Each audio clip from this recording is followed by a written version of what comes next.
Howdy, howdy.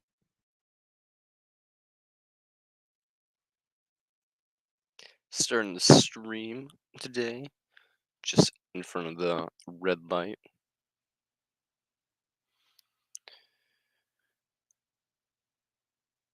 And we're going to.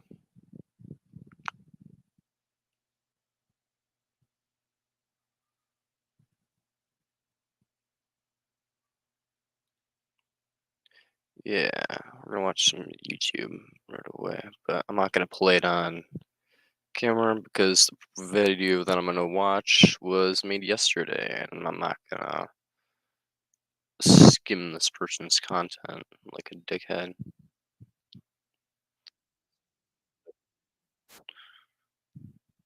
It's talking about Halo.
Howdy, howdy.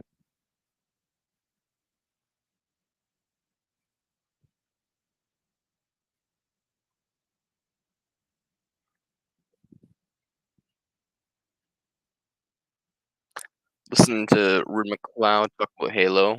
That was great. And sitting from the red light at the moment. We're gonna talk about philosophy of lads and ladettes. Talk about philosophy with y'all. Fuck do I hate philosophy. But, it's important to talk about ethics, man. So, ethics, man.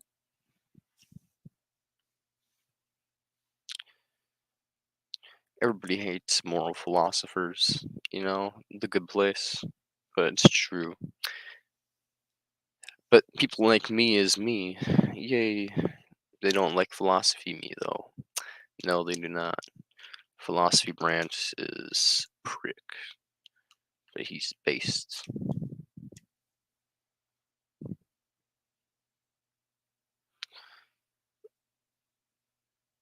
Based in black pill, as they say.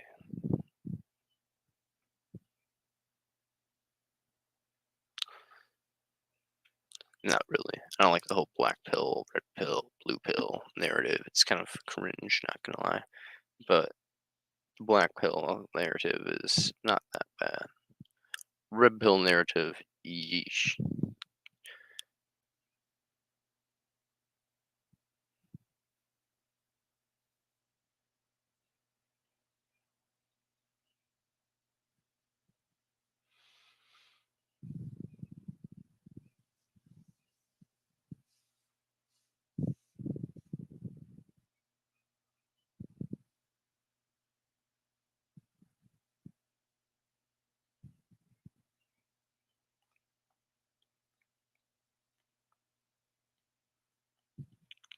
Howdy, howdy.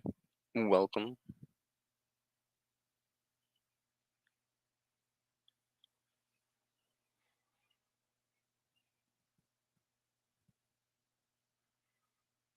Just big vibing in front of the red light, as usual.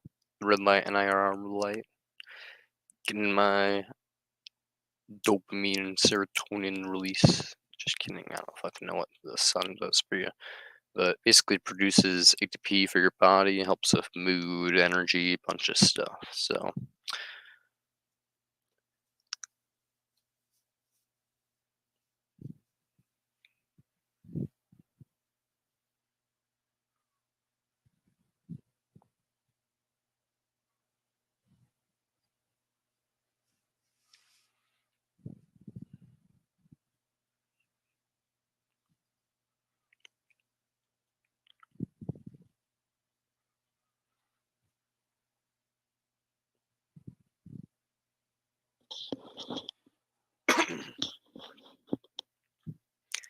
howdy howdy. Last time I fell asleep with the stream, then Seb came back. I woke up, so I had to brush my teeth because I haven't before. I was so pissed the brushing woke me. What? Oh, my bad. Let's do this again. I'm having a stroke. Last time I fell asleep for the stream. Then Sub came back and I woke up, so I had to brush my teeth because I hadn't before. I was pissed. The brushing woke me up. Awesome. I got you. I got you. You were all tired and you fell asleep on stream, but then Seb's voice joined and it woke you up, and you were like, "Fuck, I got that dry mouth feeling." Because I do. I have that feeling right now too. Because I just took like a 4-hour nap. Not gonna lie. Um, and you were like, "Ah, I didn't brush my teeth. Mouth feels grody." And straight up, you were just when you brush your teeth, you woke up from that fresh, minty, like freshness of brushing your teeth. Woke you up, got a little kick, and you're like, "Ah, shit." Now I'm awake in this hellhole again. I got you. I got you.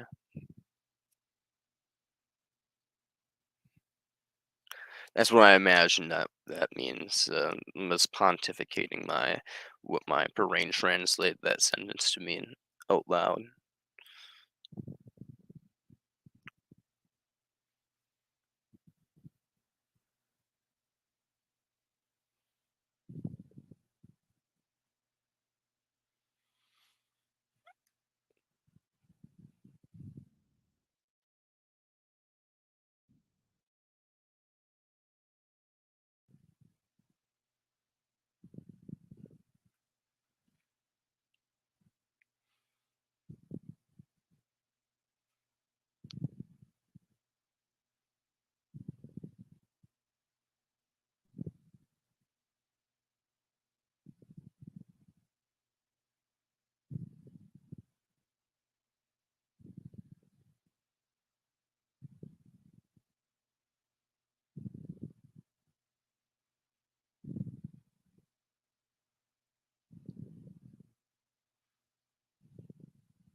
It's just I really wanted to sleep those days. No, I feel you, my dude. I wish I could just be like pass the fuck out also like 99.999% of the time. Like frankly, life kind of sucks. It's not exactly a 10 out of 10. I'd rate life on a subjective level. I'd rate my life on a subjective level like a 4 out of 10. Like it's about 40% of the time I'm like enjoying myself and or neutral. So it's like a 4 out of 10 for me. But objectively, life is just like a fucking 0 out of 10. It's like shit. It's shitty as shit can be. It is so shitty that it's hard to put into words.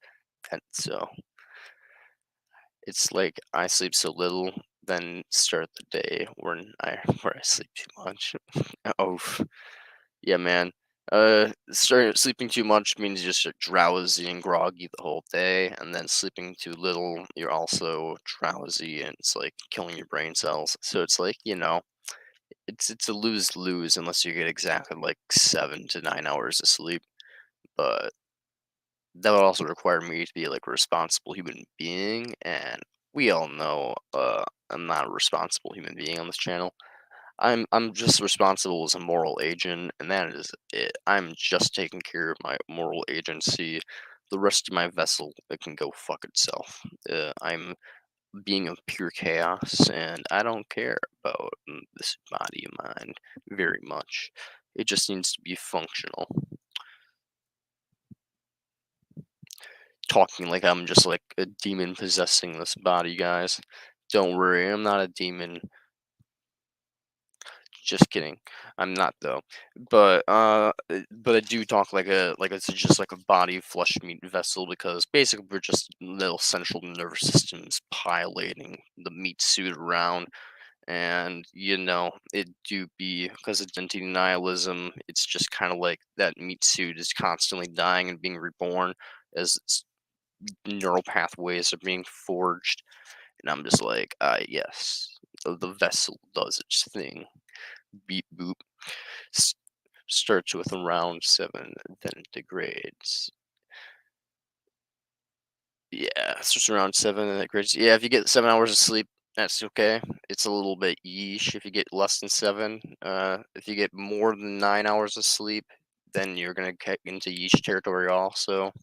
You probably basically the Goldilocks zone is 7 to 9 hours of sleep each night. Oh, it's the way I am not my body. Oh, it's the way I am not my body. Oh, well, rip my dude.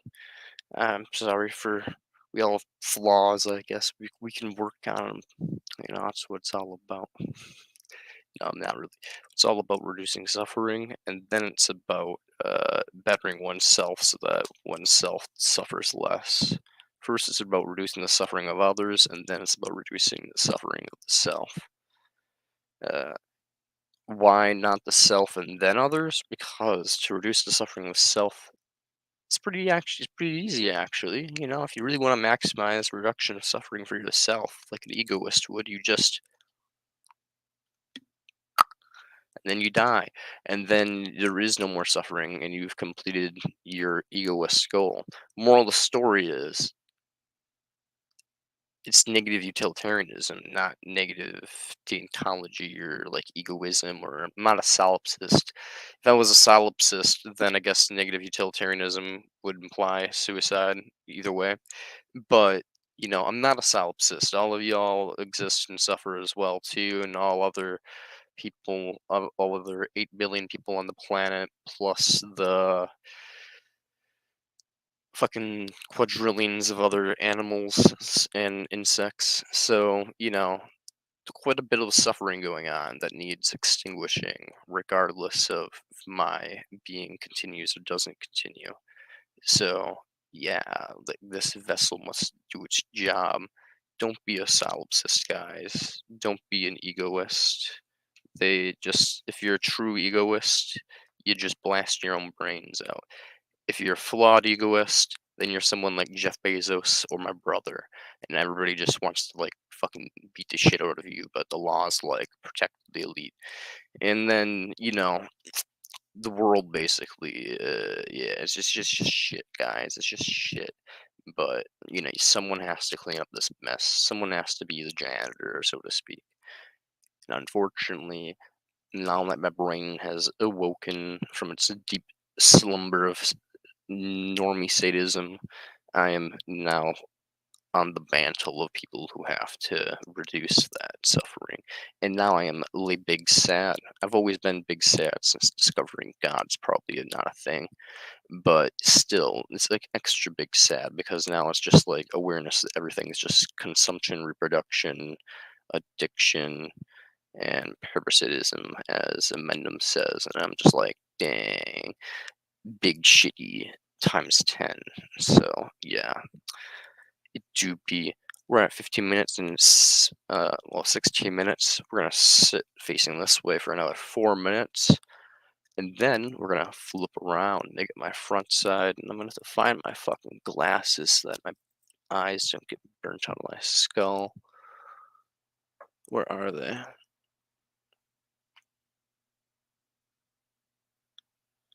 Oh, praise be. I've been looking for you guys. You were under the bag the whole time. Sometimes you just gotta get on the ground and look at things from a different angle. Uh, I got some material for discussion, homie. I don't get the identity discontinuity stuff. The way I see it, some consciousness years from now, it I, the way I see it, it's the same consciousness years from now, unless you divide moments into different people. Basically, that's what I do. Is I just say like every single time you're having a new experience, you're a new person. Like you aren't like I call myself Brant, and the neural structure that makes me Brant is relatively the same per se. Um, but on a philosophical level, like if you just like same as like if I take this pencil right here. I mean, there's probably like atoms and stuff being exchanged all the time off of it, but like in terms of just like looking at things, this bag is like from a really expensive company, but whatever, I don't give a fuck. Being a chaos. You just like draw a line on the bag. I'm like depositing graphite onto the bag. And every time I do that, a little streak, this pencil is essentially being destroyed because it's no longer the same pencil. It has less mass, less weight, less pencilness, and I'm depositing that onto this bag. And if you include the graphite that is on the bag now the bag is no longer the same bag it was because it's now like being indented upon and like having new colors imposed upon it and stuff. So basically, that is like how I look at the world in terms of humans as well. Whenever we have experiences, whenever we're not the same person we were. I'm not the same person I was when I was 10, same as I'm not the same person I was when I was 15, same as I wasn't the same person I was when I was 20. I'm 23, by the way. And I'm not the same person I was in January when my friend Shamira was still alive and I was friends with her. And then I wasn't the same person after we stopped talking. And then I was even less the same person after she committed suicide. And then I was even less the same person after I've started recovering from that process. And and that's on like on like a macro level. On a micro level, my brain is constantly just being like rebuilt and destroyed because I'm constantly having new experiences. Like even as I'm talking here, like neural pathways are being formed and stuff. Like it's like the ship of Theseus, essentially. Like if you start taking planks off the ship of Theseus, is it the same ship? I say no. All you need to do is remove one plank off that ship, and it's no longer the ship of Theseus, basically. Now, the whole question of like, if you, is the ship of Theseus the ship of Theseus, if you were to like rebuild the ship, like if like a ship, if another ship was following behind the ship of Theseus as it was floating to shore, and they collected all the parts of the ship of Theseus after it was being destroyed and rebuilt it again, Is that the ship of Theseus? I say yes. I say if you have the exact same particles and the exact same structure, then that would be the same being, same person. So pretty much like the whole teleporter analogy in like philosophy, if you go through a teleporter and it kills you, or like, yeah, I believe it kills you. Okay, so I've already made the presumption right there that it kills you, I guess. But yeah, basically, if you go through the teleporter and it erases you and then reforges all your atoms and neural structures on the other end, are you the same exact person, or did you die?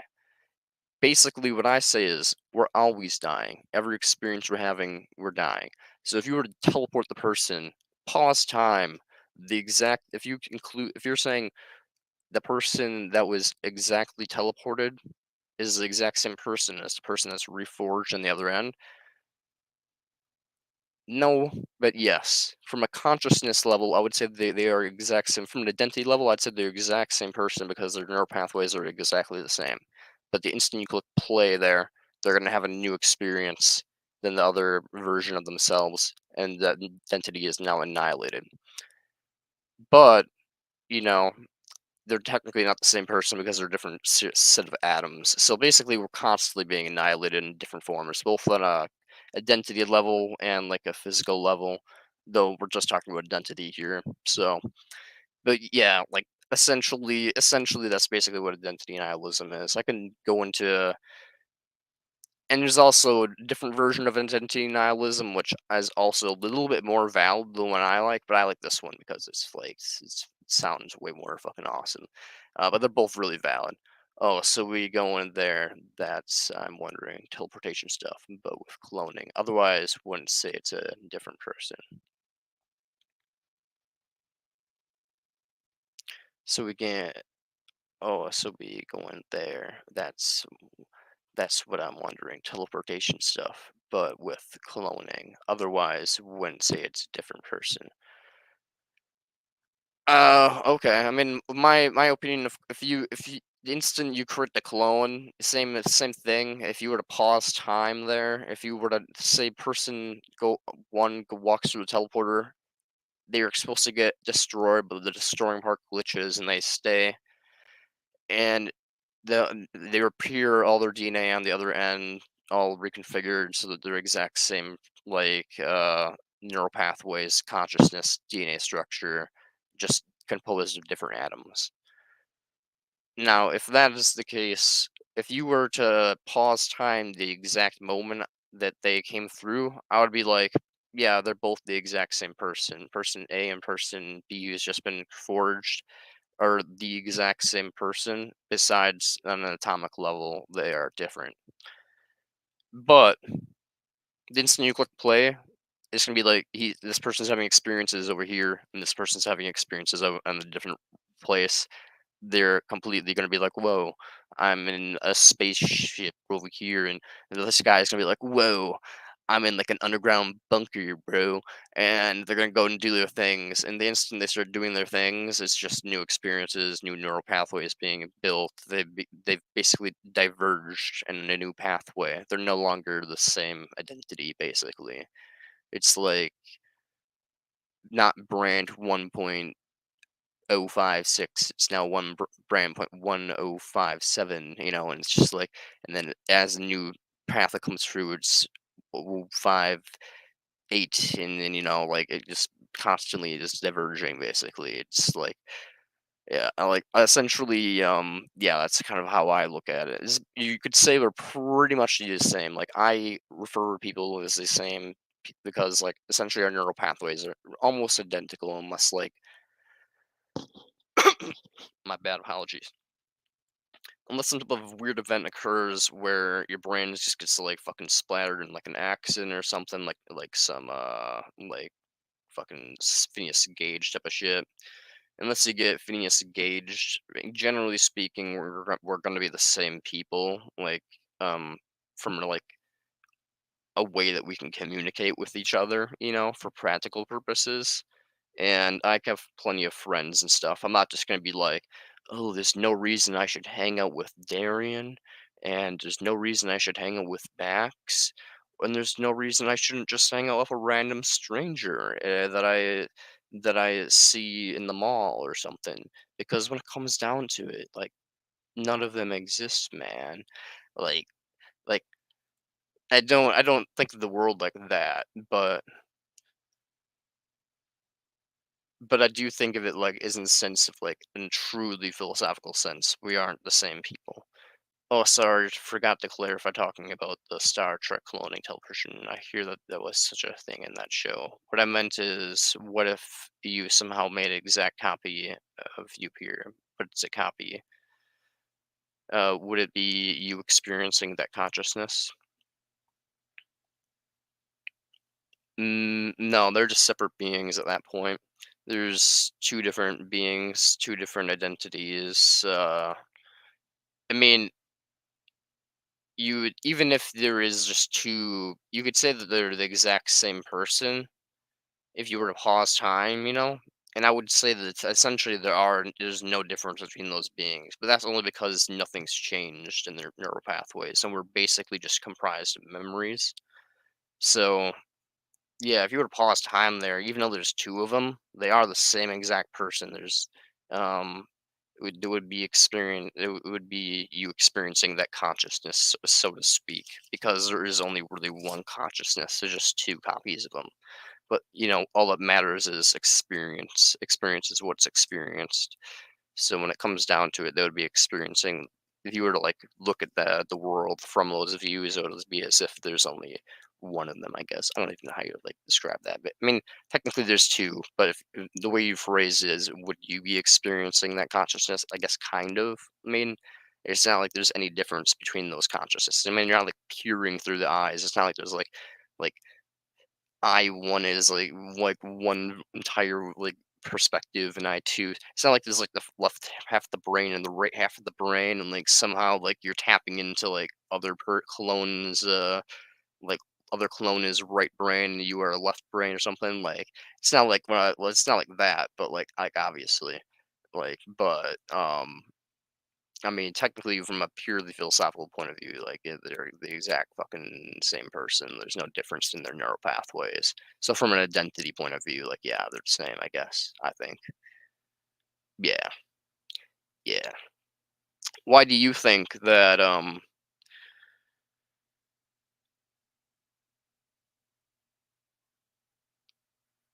Why do you think that essentially they're the same person after like they go through the teleporter? I mean, it's just because there's like a type of continuation and the transition of identity.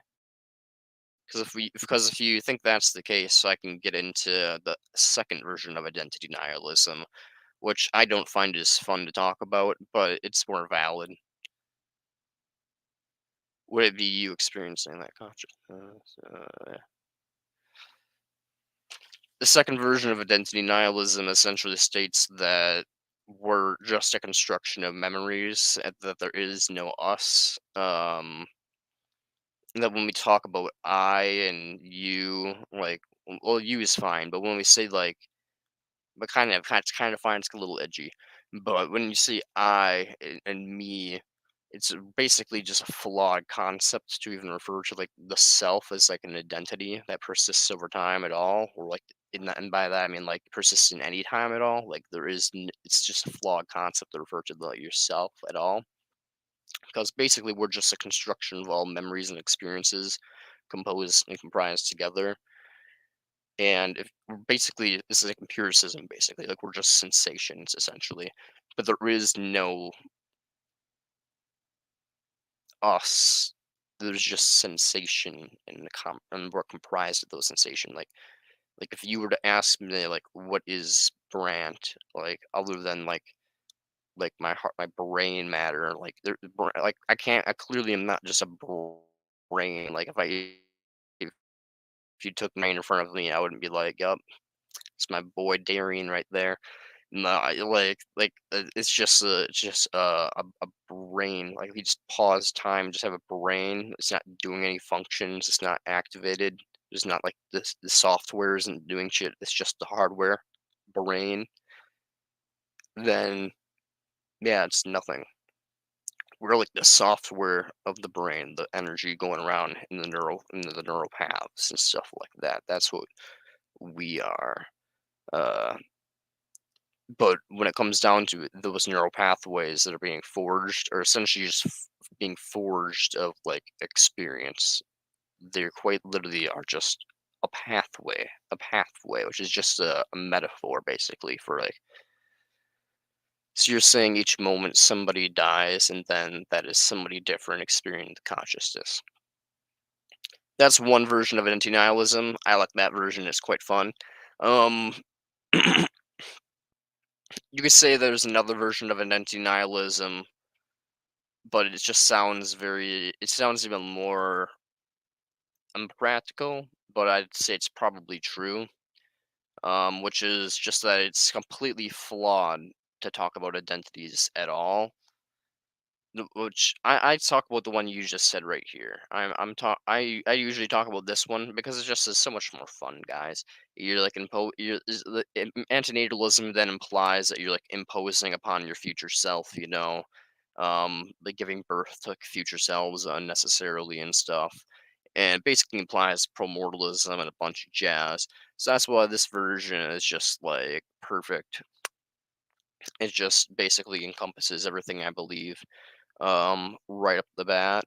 Like we're just imposing future suffering on a future self that doesn't exist and stuff.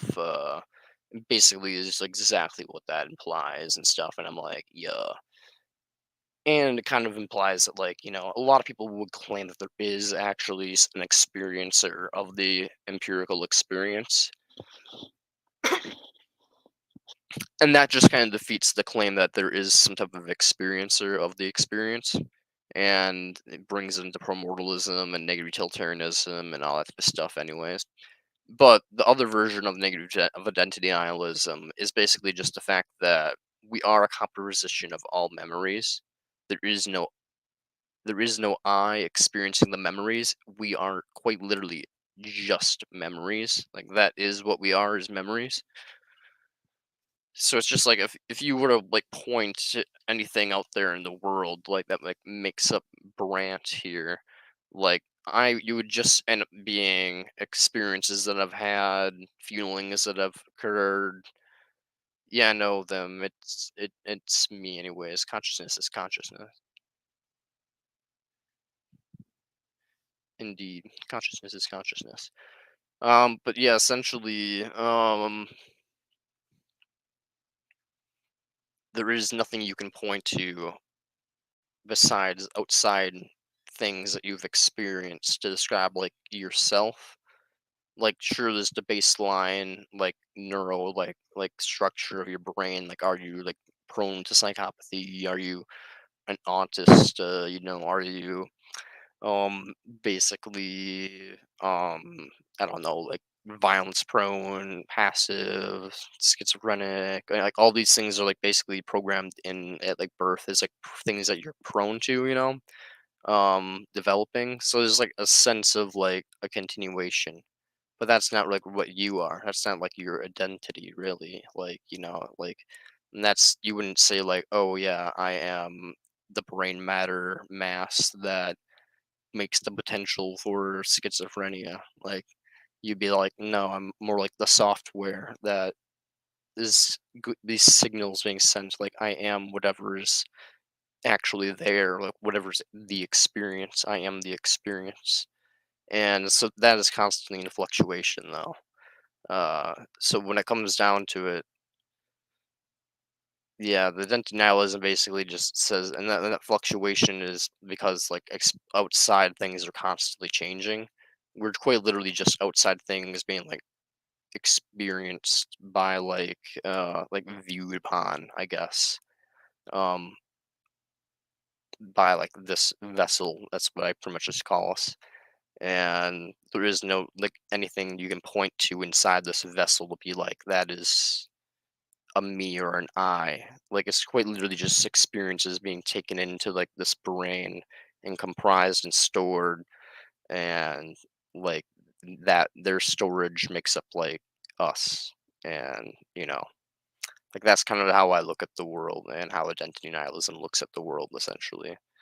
Is I mean, it's really depressing, and it's really, I mean, like, it has a lot of really philosophically interesting implications. Um, but when it comes down to it, I try not to look at the world that way because it's, as I said, it's really depressing and sad. So, and it's hard to naturally look at the world that way at all. Like your biology doesn't allow you to look at the world that way. Like you still will feel sad when your best friend commits suicide, and you're still gonna cry about it like 3 months later, 4 months later, 3 months later, I guess. It's almost 4 months at this point. 3.5 months later. But at the same time, like, you understand that that person never truly philosophically existed and outside of just their experiences, which were extremely horrible. And that's something that's worthy of being sad about is the fact that their vessel just experienced pure horror. But at the same time, you have to acknowledge that, like, their vessel was never the same vessel you talked to the moments before and stuff like that. And that they like the being that you love is just like a perception of your own mind essentially, but never like something that's like truly what it is. And that's fine from like a biological perspective, but like from like a purely philosophical perspective you're kind of lying to yourself. So I mean, yeah, it's a dark way of looking at the world, but I think it's the most accurate. So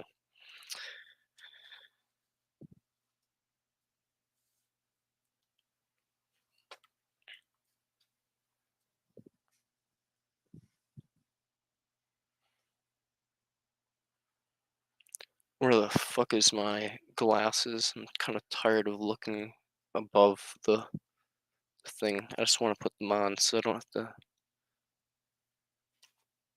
Oh, there they are. Found them.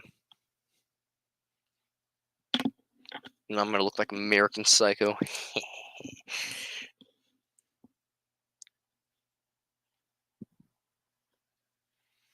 Occasionally, I'll take one of the glasses off and read the comment section like every minute or so. So if you leave a comment and I'm not responding, that's because I'm about to, but just haven't got to it yet.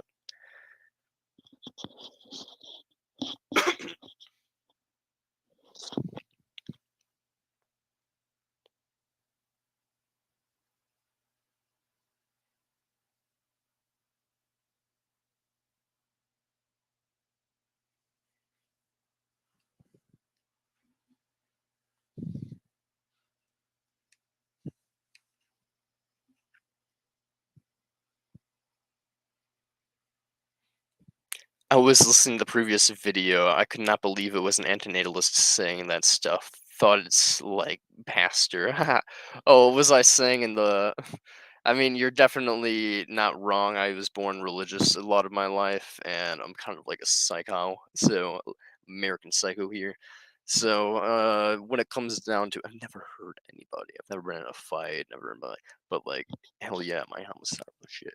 So it comes down to it, like I'm curious what part of it was religious in nature sounding. I mean, I am a fan of Philippe Mainlander, so I do believe that if there was a God, it basically committed suicide. It was basically forced into such a thing. But I don't believe in God per se. It's just kind of like a coping mechanism for generic subjective continuity being a possibility, which is spooky, scary, and I really do not want to get reincarnated, guys. And even if I never get reincarnated, and it's just other versions of sentient life being created, hey, that sucks also because my $5 is like someone else's $5. Their pain is like my pain, so it's really no difference because just as venti nihilism implies that like I'm being destroyed every moment and just basically just an illusion of self.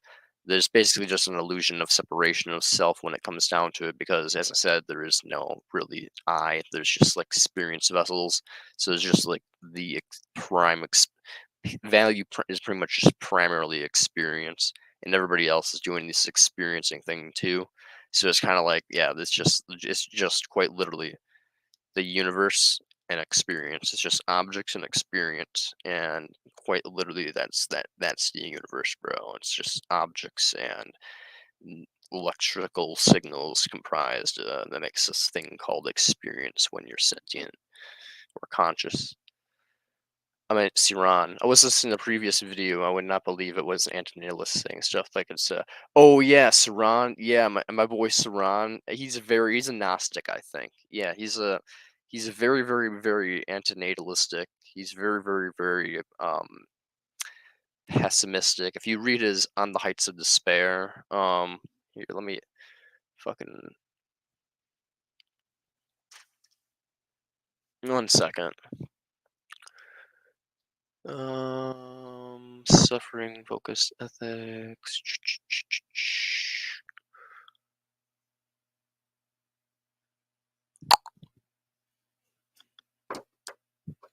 Hmm. Oh, I think I found it.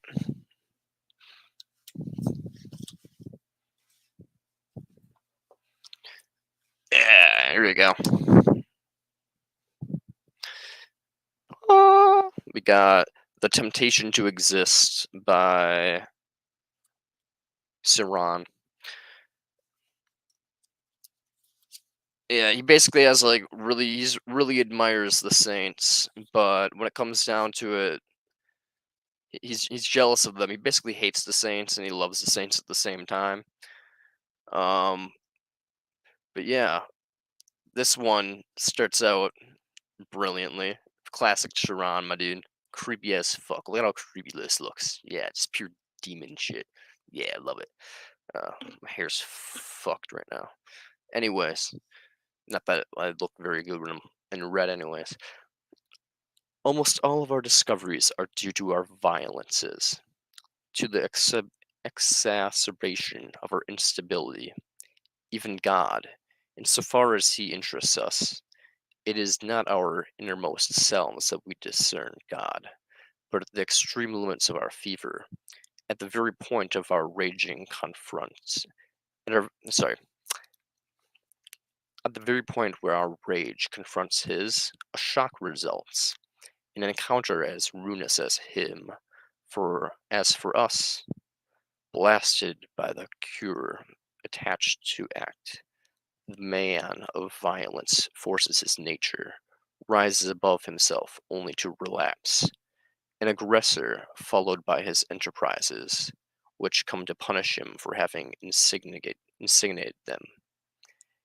Every work turns against its author. The poem will crush the poet, the system, the philosopher, the event, the man of action. Destruction awaits anyone who, answering his vocations and fulfilling it, exerts himself within history. Only the man who sacrifices every gift and talent escapes released from this humanity. He may lodge himself in being. If I aspire to a metaphysical career, I cannot at any price retain my identity.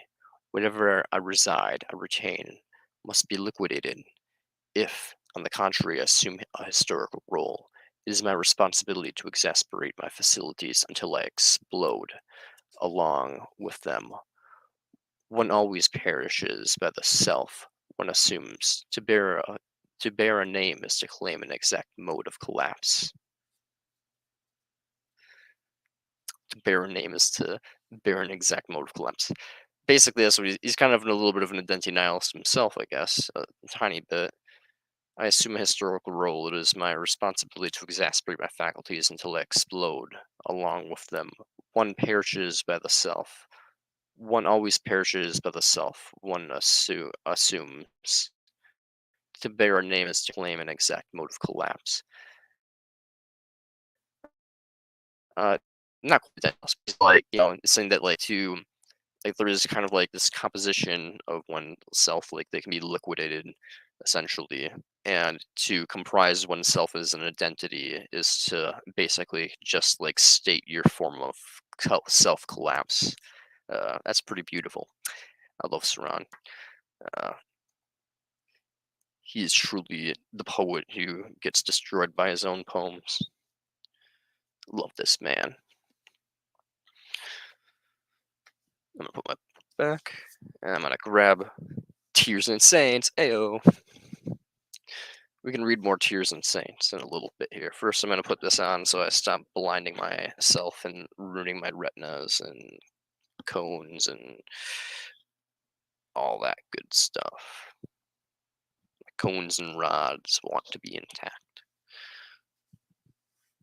They don't actually want anything, but and neither do I, because I don't exist. But the vessel prefers to be able to see. It wants to have the experience of sight properly.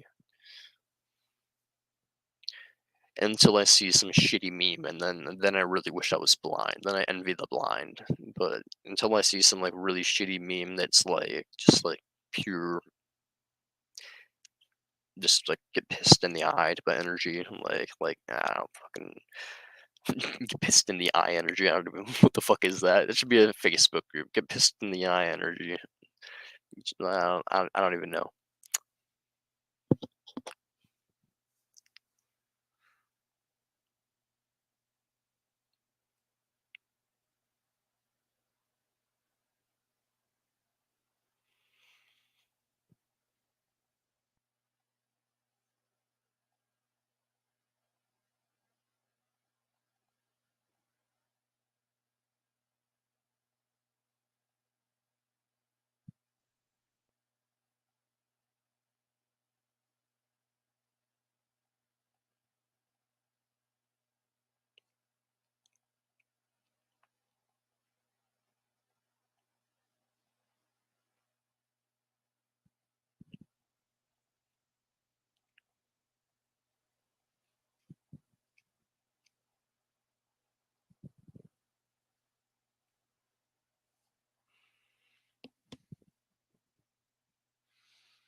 It's a long, long way to Boston, say, but the girl. I don't know why I just started thinking of the Avatar: The Last Airbender song that Uncle Iroh sings when he's in the Earth Kingdom in season 2. But when it comes down to it, sometimes you're just gonna bring back the Avatar pops in your mind, and you're just like sitting around. Two lovers separate one another, a war divides their people, and a mountain keeps them apart. They built a tunnel to be together. Secret tunnel through the mountain. Secret tunnel. And die. Okay.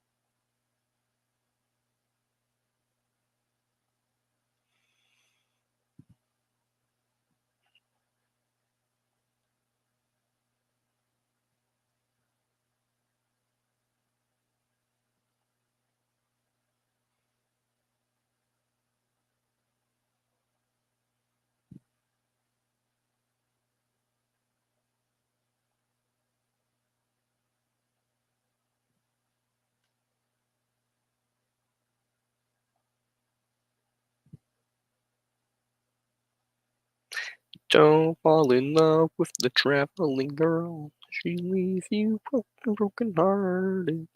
Dude, I remember all the songs that those fucking nomadic people fucking sung.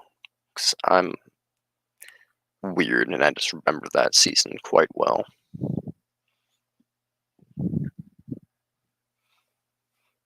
Season 2 of Avatar: The Last Airbender is just a bop. Season 3 is objectively better, but it goes season 3, 2, 1 in terms of like the best order. It just gets better as it goes on.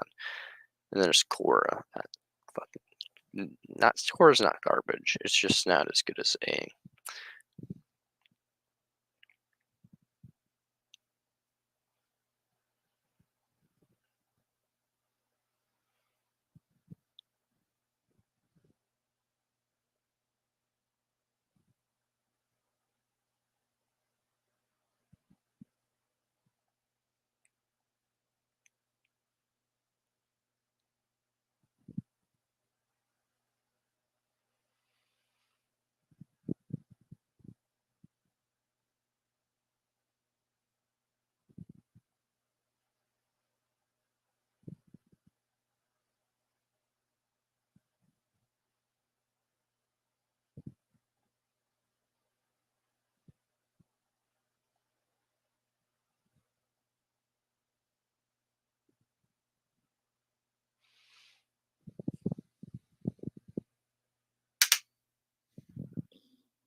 Yo, yo. We're done with the red light therapy session. Feeling good, feeling energized. No, I'm kidding. But when it comes down to it, it feels good, man. JPEG or whatever the fuck. S- We go smoke and read some EM Saron, unless people want to ask me questions about philosophy and or pop themselves into the group chat here and have some conversations. I'm also kind of myself, so I'm pretty based when it comes to giving life advice. So if any of you want life advice, I'm your homie. That reminds me of Doom. Nice lighting. Hell yeah.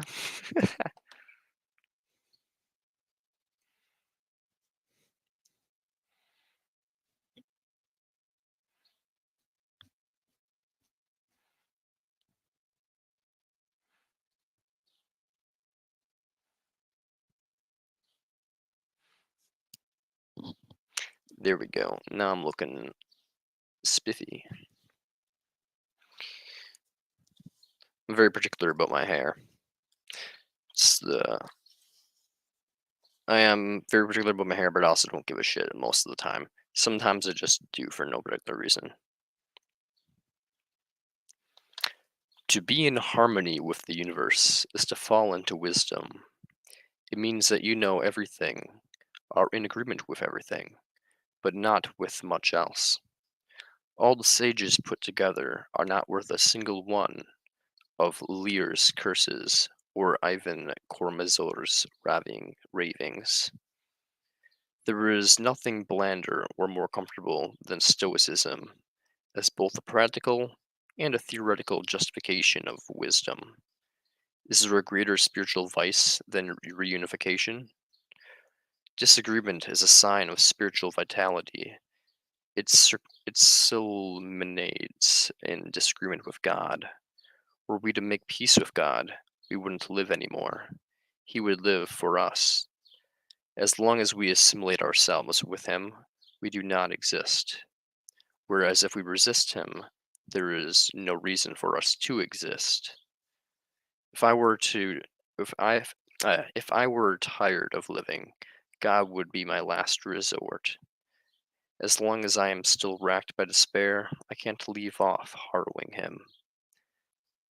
I imagine man's isolation, thus a wintry landscape in which snow is like materialized ingenuity, a light mist blurring the contours of the land, white silence, and in it man, ghost-like, an exile among the snowy flakes. God's destiny, like that of ordinary mortals, in fact, is to be misunderstood. Yet there must be men, so there must be few who understand him. If not, whence the painful certainty which grips us sometimes that we can no longer progress in him, and henceforth the long wakeful nights when we exhaust him through though thought and remorse. How strange that we discover him so late, and that his absence leaves such spiritual emptiness. Only by thinking about him constantly and mercilessly, only by setting siege to his solitude, can we win rich spoils in our battle with him. If we lose heart and go halfway only, he will be just one more failure. You have to completely break your isolation between yourself and God and be completely enraptured in him to otherwise to become just a little bit spiritual is to just be another failure of the mortal life. Truly brilliant, Saran. I love you, my homie. Which is why he just rejects it altogether. He's like, yeah, I don't go halfway. I'm just depraved motherfucker. I just hit up the bars and brothels and fuck hoes. So Saran was an absolute mad lad. Love that dude. Envious of the saints, but slain Punani.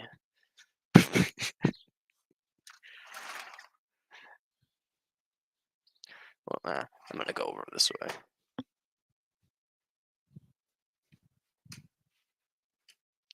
Really wonder how much Saran actually got laid. I don't know if like anybody knows that. Like, if you do, like, please let me know. Imagine that man got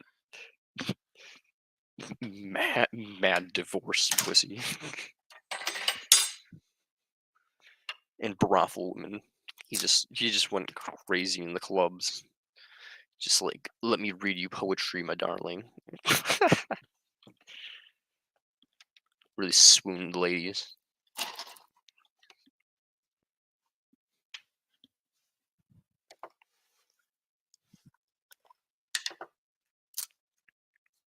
What a mad lad. Yeah, he was a fucking mad lad.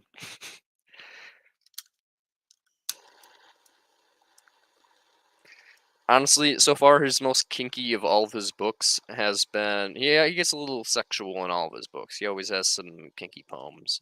But so far all of them have like most kinky ones have been in Tears and Saints, which is really surprising, yet at the same time I'm like, fuck yeah, man. Just go hard.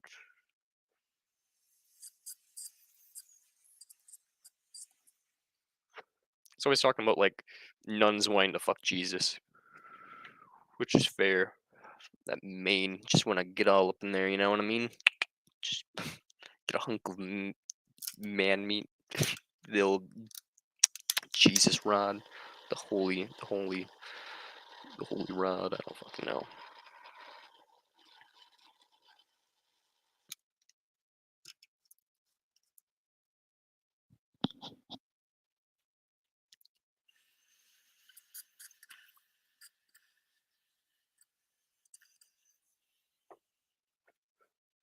Trying to take his name in vain.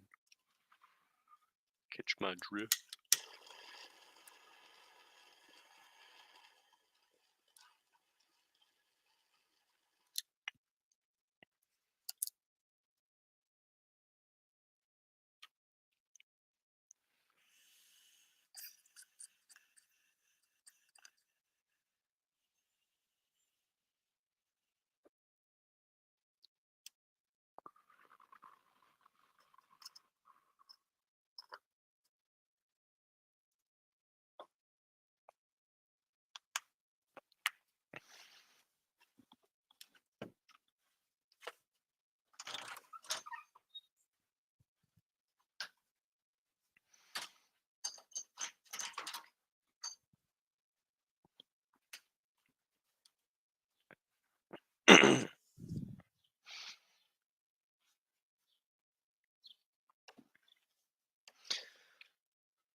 Maybe he's envious of 47's saint.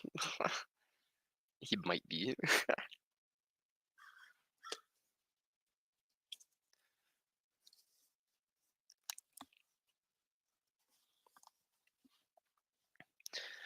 The more one is obsessed, sorry, the more one is obsessed with God, the less one is innocent.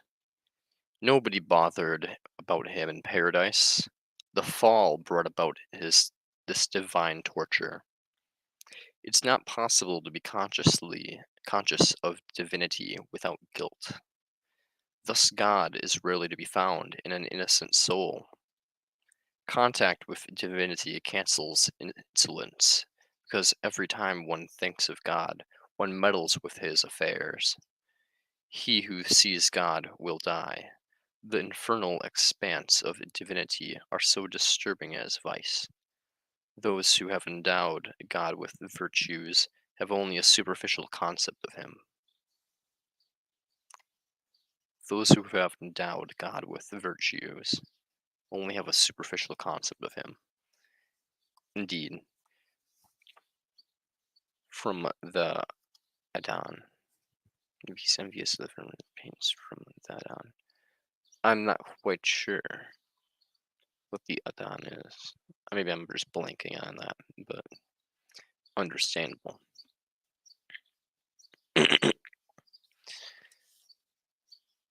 Theology is the negation of divinity. Looking for proof of God's existence is a crazy idea. All of theology's treatises put together are not worth a single sentence from St. Teresa. We have not gained one certain certitude since the beginning of theology until today. For theology is the atheist's mode of believing. The most obscure mystical mumbo jumbo is closer. This mofo just used mumbo jumbo. Yo, dude, we are not gained one certitude since the beginning of theology until today, for theology is the atheist's mode of being.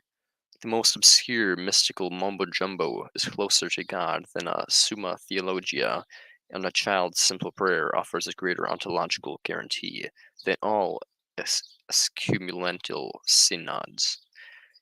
All that is institution and theory ceases to be life. The Church and theology have made possible God's endless agony. Only mysticism has given him life once in a while. Theology would be valuable were we to have theoretical relation to God, which is easier than psychological one. The poor maidservant who used to say that she only believes in God when she had a toothache put all the theologians to shame. Ooh, the poor maidservant who used to say that she only believed in God when she had a toothache put all the theologians to shame. Fucking go at them, I guess, Ron. Okay. Theology be valuable were we to have a theoretical relation to God, which is easier than a psychological one.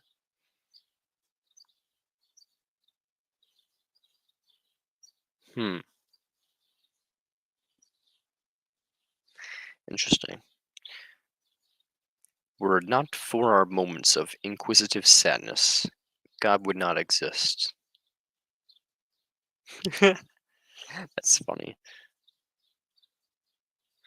We could replace theology with that of a poet once called the science of tears. It has direct arguments and an immediate method. That's funny.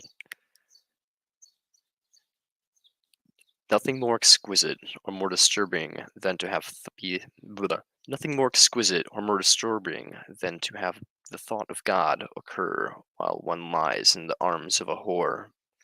It is easy to think of him after a page from the Bible or after an Ontario, but God's present manifest in the midst of vulgar debauchery has an infinitely greater impact.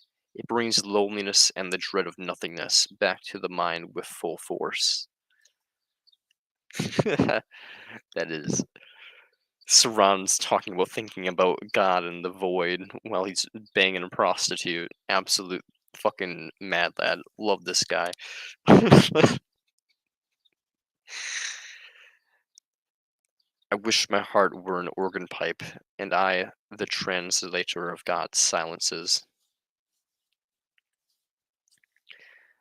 I have always wondered about people who are crazy about God, who have sacrificed everything for him. First of all, their minds. Sometimes I surmise how one could die for him in a moment of morbid inspiration, hence the immaterial action of that death has for me. There is something rotten in the idea of God. Few are the poets who know the genealogy of tears, for if they knew it, they would no longer say I, but God. We cry in God. Maybe he is an identity nihilist. Because he does believe that, like, yeah, he definitely is an identity nihilist. He does, in a way, he just believes he's a Gnostic of sorts, but he basically believes in the Greek idea that all knowledge is shared. Is basically a universal thing that's like known through like a universal mind that's like called God or whatever. And essentially, by like taking on material vessels, we like forget ourselves as God. So, I guess, yeah, like when he says few are the poets who know the genealogy of tears, for if they knew it, they would no longer say I, but God. We cry in God. Are basically just like saying, I don't know what he's exactly saying there per se, but I know he's saying something about like he basically thinks the truly enlightened are like the ones that are closest to God, which are like the mad saints and like some poets. And I guess he means that, like, yeah, you would truly, if you're truly mad or truly akin to like God, you would never refer to yourself as an I, but only as God, and then you would be truly correct. We cry in God, so we cry in God's name, basically, instead of in the despair of God's anguish, not not for ourselves. I guess you could say it very similar about like the antinatalist community. We cry for the despair of the world, not for ourselves much of the time. Uh, Not to say we're like gods or anything, but I'm just saying we're pretty based, am I right, guys? Ew. Just kidding. The obsession with God dislodges earthly love. One cannot love both God and a woman at the same time without being torn between them. Based? They are incompatible with each other. One woman is enough to rid us of God, and God can rid us of all women. Ooh, I like that one. That one's quite ooh. Every revolt is every revolt is directed against creation. And rebellious gesture, however small, undermines the universal order accepted by the slaves of God. One cannot be both for God and against his law. Yet our love for him one could dismiss and despise creation. In his name one cannot rebel against sin, for the supreme reactionary anarchy is the only sin. Every revolt is aesthetic. The plan of creation did not accept anarchy. We know very well that only animals lounge about in paradise. Then one of them got tired of it, gave up bliss, and became man. Our whole history has been built on this first rebellion. Two people left. They were tired of the religious jargon of Sauron, which is fair. Someday this old shack we call the world will fall apart. How we don't know, and we really don't care either, since nothing has real substance, and life is a twirl in the void. Its beginning and its end are meaningless.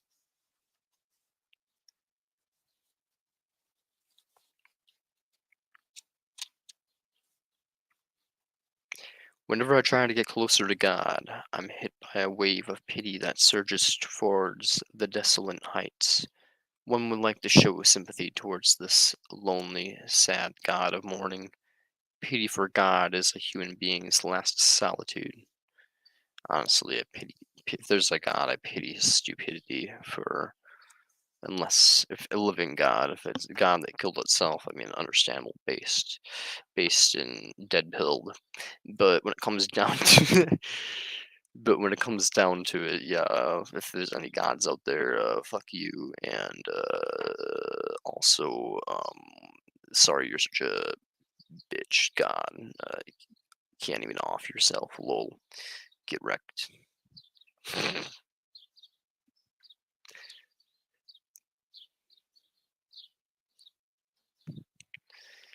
Get wrecked, scrub.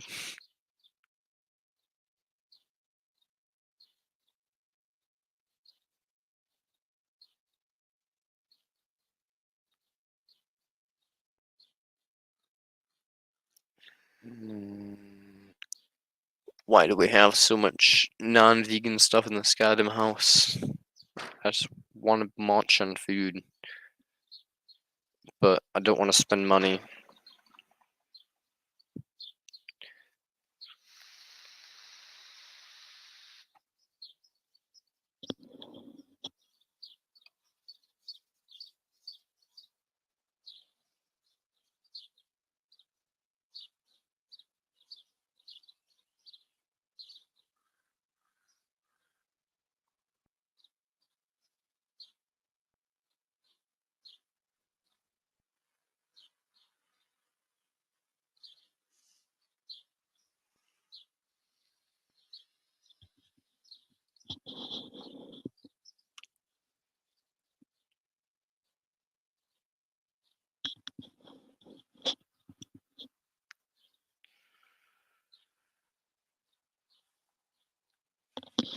The gods must be crazy by die and would word. Is that a book? Or is that like a song?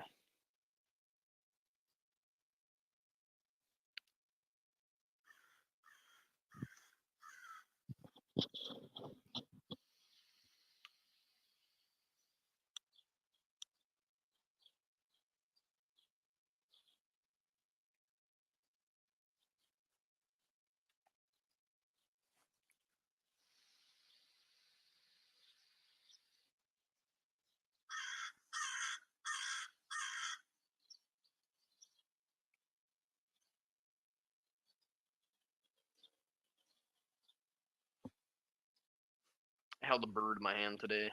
I held a bird in my hand today. Could have crushed it. I was thinking about killing it, but decided not to. My antinatalist, non-ethicalist acquaintance from Syria happened to be talking to me when I caught the bird because my cat caught it, and I was just like, "Yo, let the bird go," and he let the bird go, and it's pretty fucked, not gonna lie. But Seb was just like, "Yo, you should. It's a beautiful creature. You should let it go." And I'm like, "Fine." And then I was like, I brought it in the house to show my mom, and I was like, "Ah, look at that. Marco caught a bird," and he's like, "Ah, Marco's a naughty boy."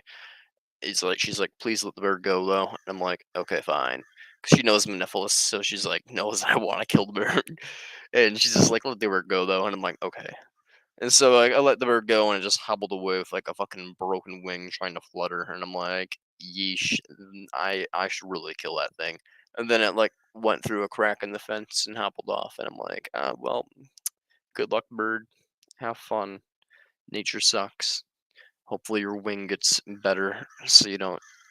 Actually, frankly, if it died of predation real fast, it'd probably be the best thing for itself. But, hopefully it doesn't die slowly from the elements due to its wing being fucked. But when it comes down to it, the world's a brutal place, and I don't have high hopes for that bird's survival. But when it comes down to it, hopefully it's fine. Yeah. Damn. Yeah, man, the world's a brutal place, and we have a responsibility as moral agents to do hard things. But my parent was like, "Oh, my one of my parents was like, "Oh, don't do it," and the friend from Syria was like, "Oh, it's a beautiful creature, don't do it." So I was like, "Fine, I'll let go of the little thing," even though I could just as easily walk into the house, put my steel toe shoes on, sit it on the ground, and just crush it, and it would die instantaneously, go into shock, and have all its organs ruptured. And it would die instantly and have no clue what happened, basically. But, unfortunately, I decided to do the least moral thing, which is appeal to other people's emotions and release the little creature and let it hobble away. Post fact, I'm kind of like, probably shouldn't have done that. But when it comes down to it, hey, you do things and you live and you hopefully learn. In the future, I will just in the future, I'll just like take a little photo of it and be like, "Hello, look at this bird that my cat caught, lol," and then I'm gonna crush it. So, unless it's a state bird, in which then I would never do such a thing. My cat has caught a state bird, and I released it because I recorded a video of it and put it on Snapchat, and I was just like, "Shit!" I put it on Snapchat, which means now I can't kill it because if I kill it, it's a state bird, and I have to release it now. So I released it, and even though it's pretty fucked, not gonna lie, it was pretty fucked. Don't. I'm pretty sure my cat just caught it again and then ate it. You're like becoming the Terminator. You'll like become the Terminator.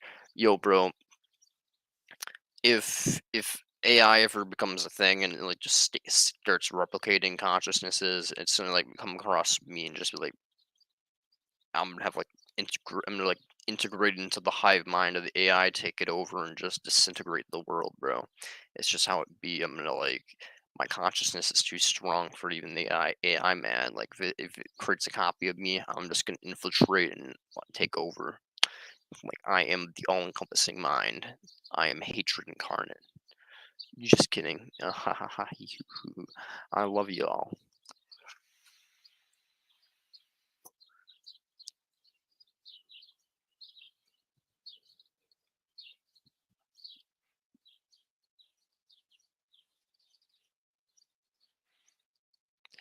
No, but really, you all best hope that hell's not real, because if hell's real, I'm dying and I'm probably gonna get sent there because God fears me.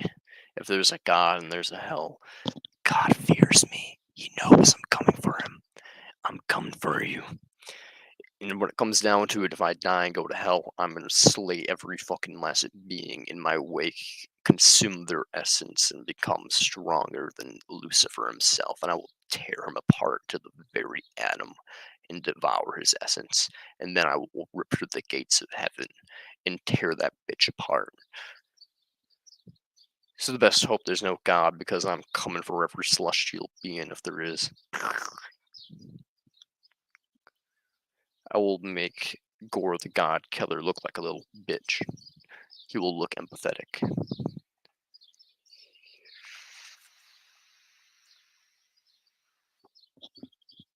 I'll make Doomslayer look like a fucking saint.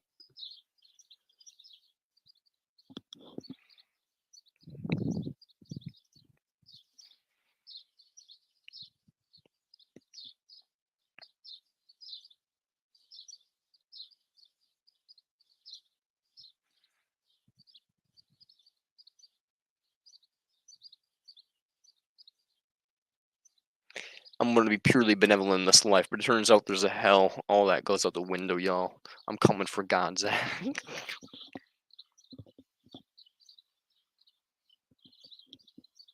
Well, as purely benevolent as a human being who's extremely flawed can be, that's what I'm trying to be.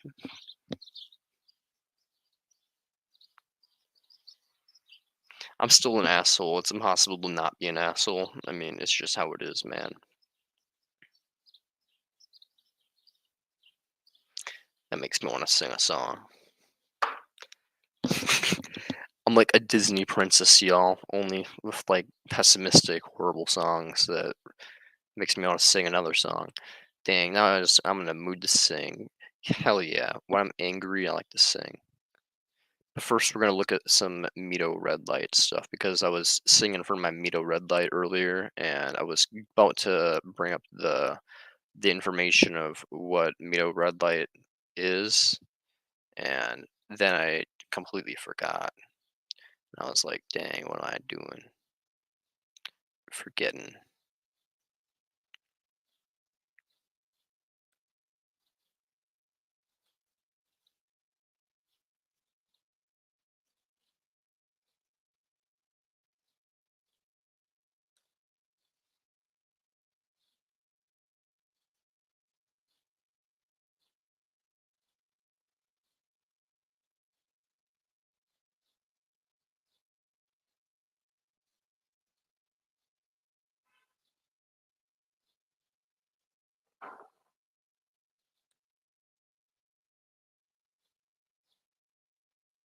Yeah, fuck it. I don't wanna. The internet's kind of being dog shit right now. Either way, we'll get to a sing along eventually. It's gonna be wholesome 100 up in this bitch.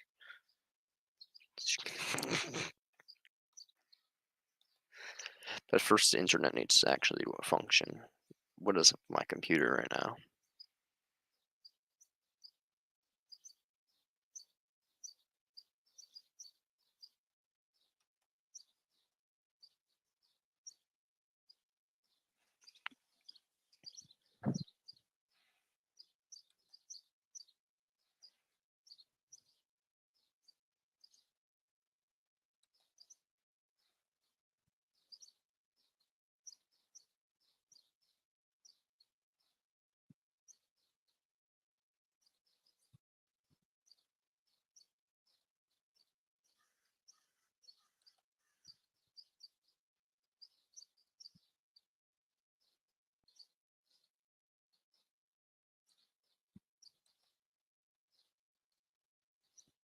I can't believe we have parrots here. And like parrots? Isn't like birds that mimic things? Uh, do you have like parrots where you live, my dude? Or like, is that what you're talking about? Or are you talking about like in general that you have like parrots that exist in like reality?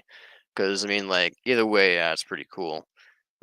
It's weird too, but yeah, I mean,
okay.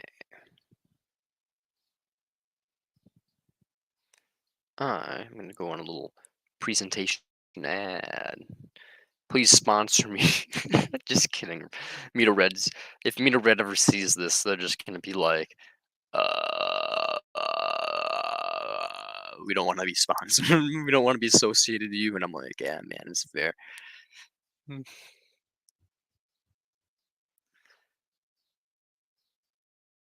I filmed them once. Oh, you filmed a bunch of birds? Yeah, they're pretty awesome. I love parrots. Parrots are really cool. When I was a kid, I wanted to own one, but now I realize that they're really needy animals, and I'm like, nah, fuck that. What is red light therapy? Red and near light therapy, often simply referred to as red light therapy, is a type of therapy that uses specific wavelengths of light to bring about positive health benefits. This form of phototherapy uses wavelengths of light that are considered bioactive in humans, whatever the fuck that means. People use red light therapy to improve skin quality, speed wound healing, stimulate hair growth, reduce chronic pain, and improve workout recovery times. Studies indicate that red light therapy effects are due to stimulative effects that red and near wavelengths of light have in mitochondria, the energy center of the cells. Red and near light are a specific part of the electromagnetic spectrum, blah, blah, blah. Everybody knows that. Below this chart, look, who gives a shit? Um, yeah, we're talking about how light works. The idea that simply shining a light in your body can improve your health may sound too good to be true, but there is a large body of research that shows red light therapy can help explain how it actually functions. The best studies mechanisms, blah, blah, blah, simulate mitochondrial cells, organ cell, the produce energy in our cells, and our body ultimate needs. Red light therapy is thought primarily caused by positive effects of helping mitochondria create more energy. So basically creates ATP in your body. All molecules of atoms absorb very specific wavelengths of light, energy. The electron transporters, which drives the synthesis of ATP and androgen. ATP is a complex organic molecule that is constituted the currency of the energy of the body's energy of the body. Blah, blah, blah. I can't read. Where biological energy is derived from sugar, would damage cells, but it's used up all at once. Mitochondria use a chemical reaction called Krebs cycle to generate charged molecules. These charged molecules then pass through electrode transport chain, ultimately resulting in the synthesis of ATP. Red light therapy is ultimately thought to improve the efficiency and speed of electrode transport chain, improve the availability of ATP in the cells throughout the body. This increases energy and what is thought to provide many benefits that red light therapy is used for. Honestly, my whole body feels like it's like vibrating a little bit right now, Like it feels like warm and tingly, like my skin feels like energized. Like that's pretty much what red light therapy does to you if you just sit on it for like an hour. You just feel more alive, basically. You feel bopping. You feel like when you drink hot cocoa and it like warms your whole entire body as it goes down your throat and you're just like cold, and you're like feel like yes, that's how it feels to do red light therapy, basically. So I own one of those things. It's quite nice. Now, how much does it cost, you ask? Oh boy, how much does it cost? That's where it gets funny. Um, you see, it costs for one of these tiny ones. I got basically one of the smaller ones for my parents. They never fucking use it. But when it comes to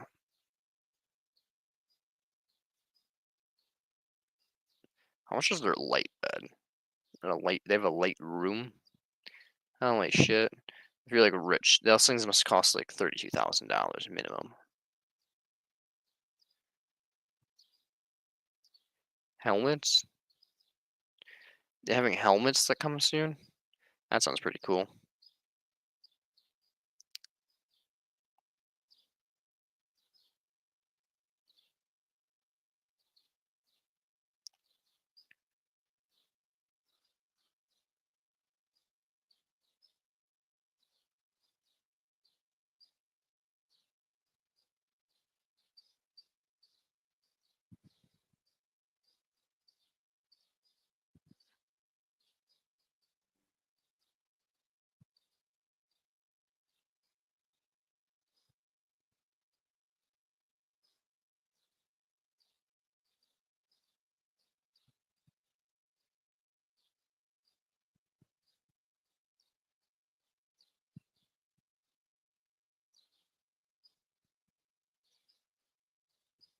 Yeah, this is basically the one that I have right here.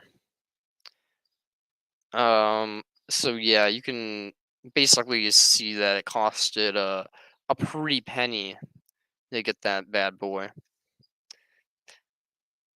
But when it comes down to it, it basically is the cure to seasonal depression. If I ever want to use that thing when I'm depressed, you know, basically allows me to have better skin quality if I use it. Helps with back pain, helps with libido, helps with a bunch of different things. Energy levels, as I said, my whole body feels like it's like tingling right now. Like I'm just like, yeah. Um, it feels like great to use those things. So, highly recommend it, but at the same time, it's a pretty penny. I'd recommend getting one of the smaller ones. I just worked at a factory job at the time when I bought this thing, which was like 2 years ago or 3 years ago. 3 years ago, I guess. I bought this thing like 3 years ago, and I worked at a factory job that paid me like 21.94 an hour. So basically, I could easily afford this thing because I was living with my parents and stuff. But not everybody can afford this, so that's understandable. If you want to try them out, there are like spas and stuff like that you can go to. They have these things. They're pretty cool. You can be a hot woman if you pay 1,000. No, I'm kidding. No, but yeah. Let's see. Let's sing some songs. I promised karaoke time. I'm gonna do karaoke time. I just wanted to hope and pray that I get a sponsorship from Mito Red Light. They'll be like, oh damn, even the people who want to destroy the entire world and ecosystem appreciate having clear skin and energized body. Like even they want to be self-loved. Which is true, you gotta love yourself. You can't love the world if you don't love yourself. I want to die. But, I do have good skin for the most part. Um, Helps with energy, as I said, and stuff like that. So, do recommend them. The jawline is just because I have really good metabolism, and I occasionally do jaw exercises. Fuck it, before we do karaoke, I'll show jaw exercises. Basically, if you want to have a chiseled jawline, there's a couple ways to do that. You can be vegan for one, because my face is slimmed out a little bit since even then people have pointed that out. Two, you can do jaw exercises. One is this: tilt your head up a little bit, and ah, Feel like tension here.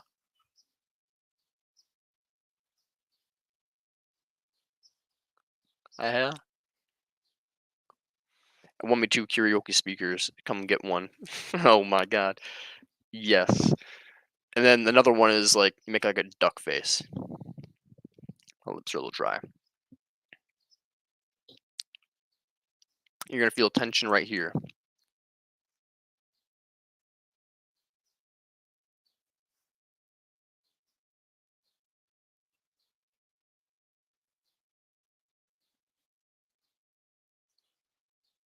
And if you hold that for about 30 seconds and do that, like, whenever you think about it, you'll get a nice jawline. So basically, jaw exercises with Brant, the Ethelist. Please, someone sponsor me. Just kidding. But karaoke time, baby.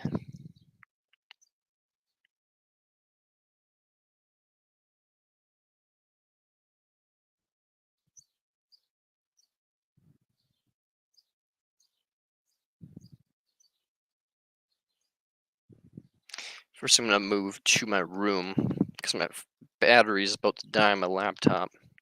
And as much as I want to be mid singing when my laptop dies, and then I can like cry in the inside a little bit, I'm not gonna do that to myself. It'd be really funny if it just died as I was mid walking.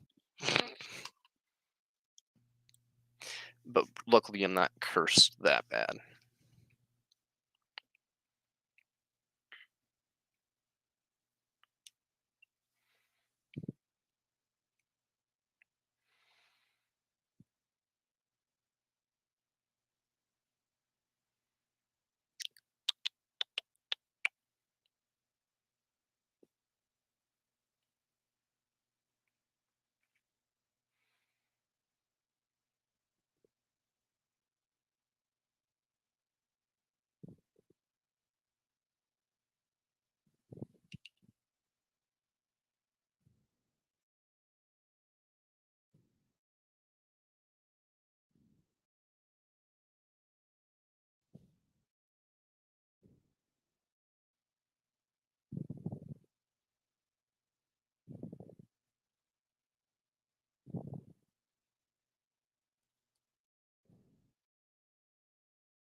Okay, we're gonna play the song. Well, I'm not gonna play it, but I'm gonna sing the song. I'm gonna sing a song that's very, very mood, and then I'm gonna sing a song that's funny, and then I'm just gonna start singing some songs. And feel free to interrupt me at any point and ask questions about philosophy, because that's what this is about here. Well, we're just having fun, so not that fun is useful, but fun is fun, so it's useful in terms of distraction.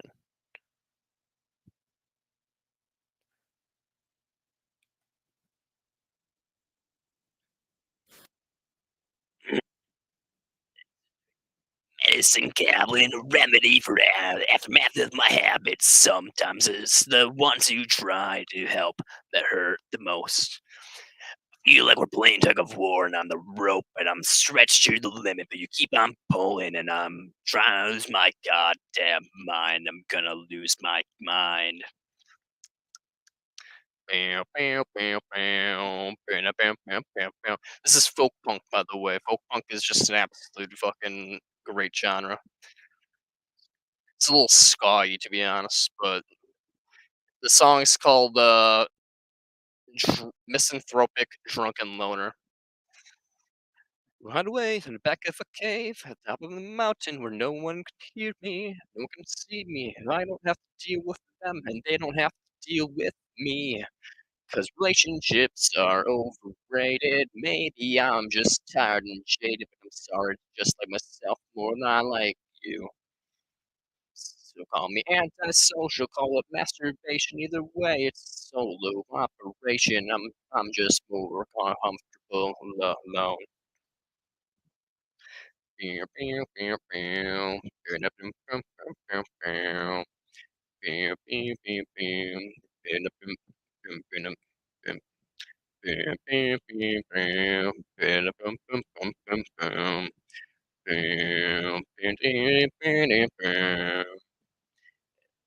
Empathy has gotten the best of me, 'cause I'm too tired of you talking my ear off of all your problems I just can't fix. I don't wanna appreciate this unwanted company. Your constant chatter reminds me of why I'd rather you leave me be. So call it antisocial, call it masturbation, either way it's a solo operation. I'm just far more comfortable alone. People are ugly and people are hateful, destructive and greedy. We're proud and ungrateful. The world would be so much better without us. Swallow a bullet or a handful of pills. We're all post training and here we have to fill. Distracting ourselves to make us feel like we're not just mistakes. Distract ourselves to make us feel like we're not just mistakes.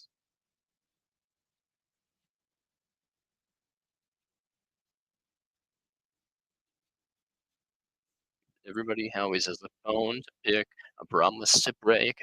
Never again will I make that mistake. Trusting anyone, trusting anyone, trusting anyone. It's my misanthropic confession. Human beings are a waste of breath, and don't think I exclude myself. I'm an asshole just like you. Because people are ugly and people are hateful, destructive and greedy. We're proud and ungrateful. The world would be so much better without us. To swallow a bullet or a handful of pills. We're compost in training and ready to fill. Distract ourselves, make us feel like we're not just mistakes. Distract ourselves, make us feel like we're not just mistakes. This is straight out of the medicine cabinet. Fuck yeah. I love that song. Misanthropic Drunken Lover. Oh, Stronger Than the Dead's playing. I can't not sing this song.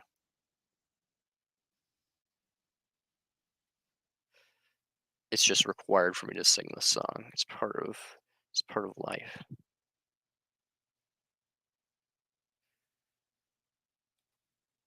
When the song comes up, one must sing.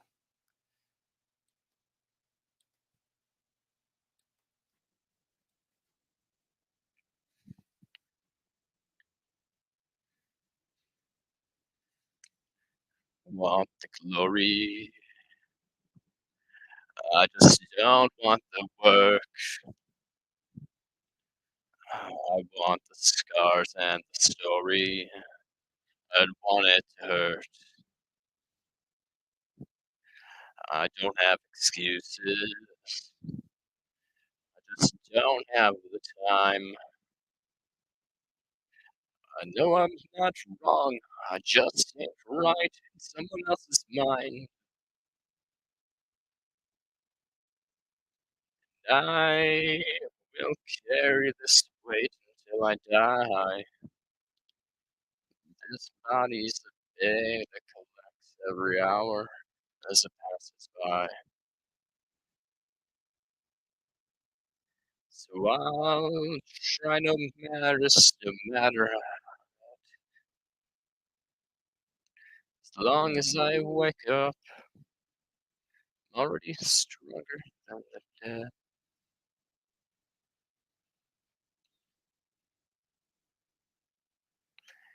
I dream of the beauty to be free from the doubt. Everyone's trying to find what they can't live without. Signs of losing pressure it brings. But I'm learning that sometimes time doesn't heal a thing. I will carry this weight till I die. This body's a bag that collects every hour as it passes by. I'll try no matter how hard things might get. As long as I wake up, I'm already stronger than the dead. already stronger than the dead.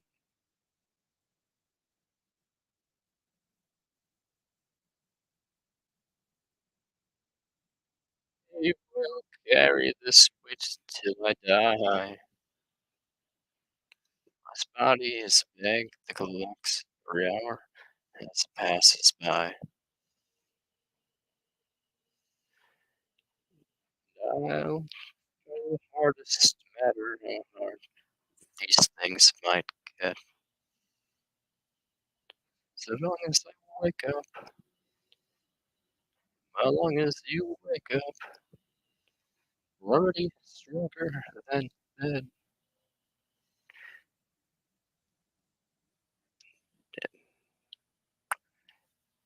Amigo the Devil. Amigo the Devil. 10 out of 10 artist. Gotta check him out, guys. Check out Amigo the Devil and Stronger Than the Dead. Damaged Goods by Days and Days is the song I'm about to sing along with. The song's fucking great.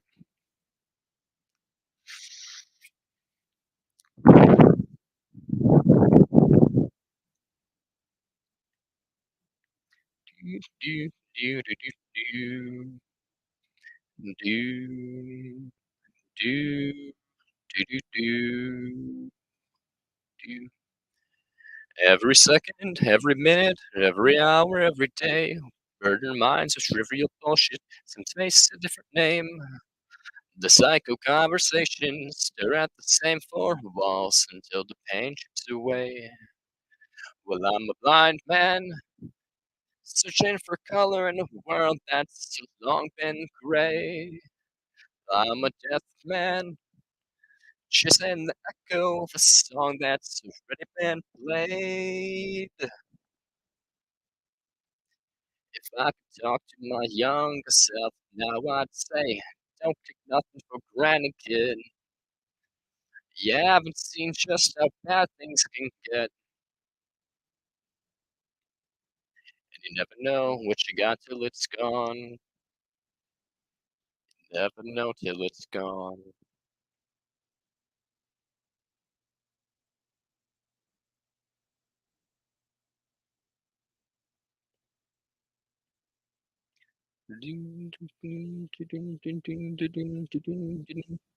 Well, I could do some Semitic apology, but it wouldn't do no good.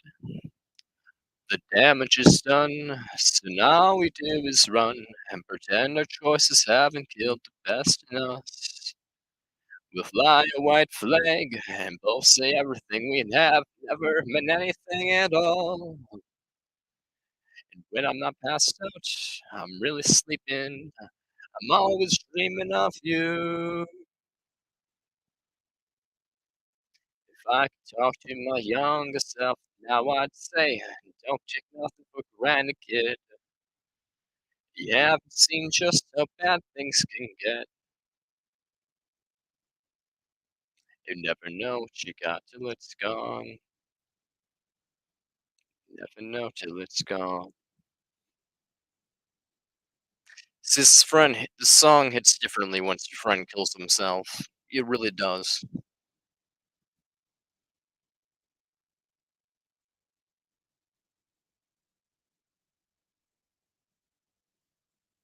Bing, bing, bing, bing, bing, bing.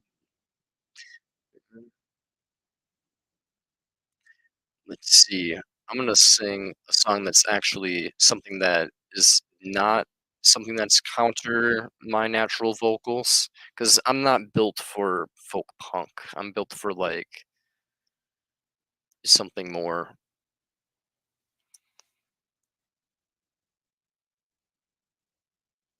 I don't know. Something like I don't know. Let's go to my playlist on music.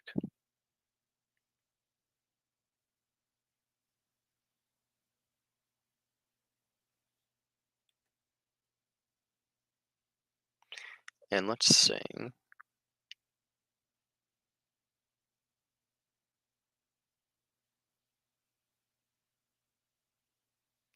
Something that I can actually maybe sound okay in.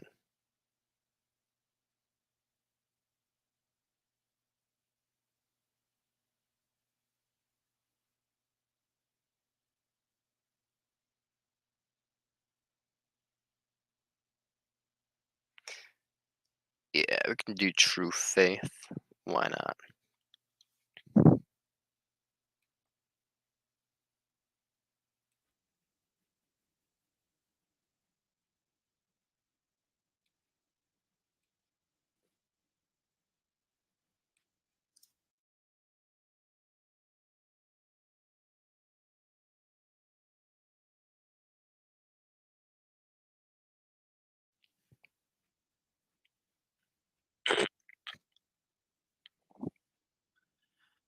I feel so extraordinary.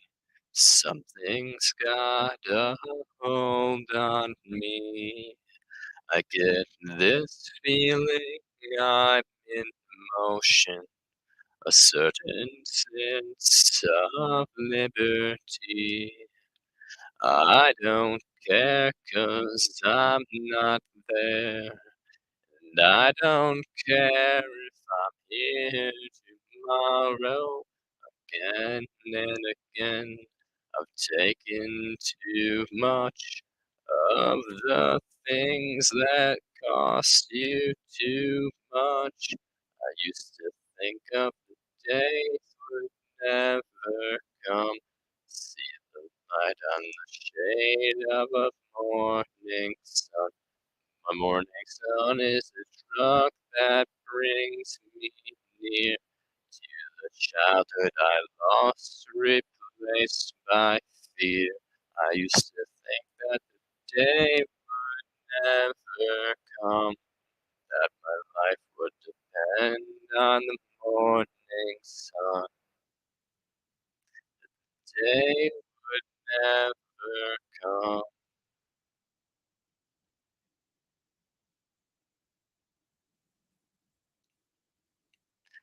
When I was a very small boy, very small boys talk to me. Now that we've grown up together, they're afraid of what they see. That's the price that we all pay. Value of destiny comes to nothing.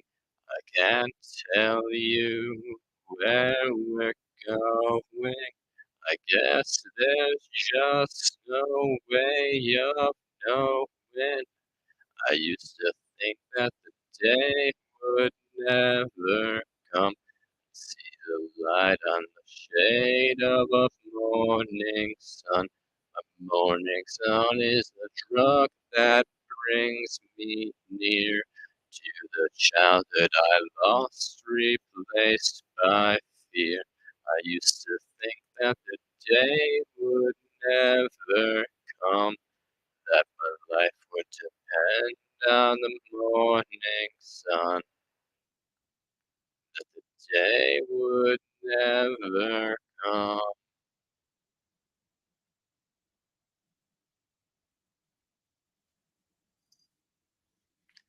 Do do do do do do do do do. True Faith is the song that I'm singing, by the way. Originally, sung by New Order. The version I'm listening to is by Low-T Kestner. Every something's got a hold on me. I get this feeling I'm in motion. Certain case of liberty. Since we've gone too far. Took our time and you took my money. I can you feel you left me stranding in a world that that's so demanding. I used to think that the day would never come. I see the light in the shade of the morning sun. My morning sun is the drug that brings me near to the childhood I lost, replaced by fear. I used to think that the day would never come, that my life would depend on the morning sun. Day would never come.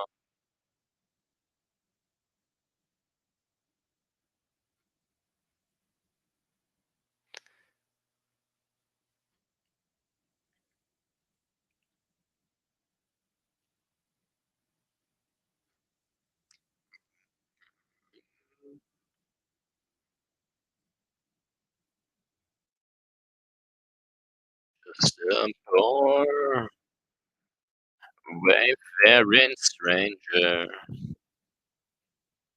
traveling through this world of woe. Yet there is no sickness, no toil, no danger that bright land to which I go. Oh, I'm going there to see my mother. She said she'd meet me when I come. Oh, I'm just a going over Jordan. I'm just a going over home. Dude, I know dark clouds will gather round me. I know my way is rough and steep, but beauteous fields lie just before me, where God's redeemed their visions keep. I'm going there to see my Father.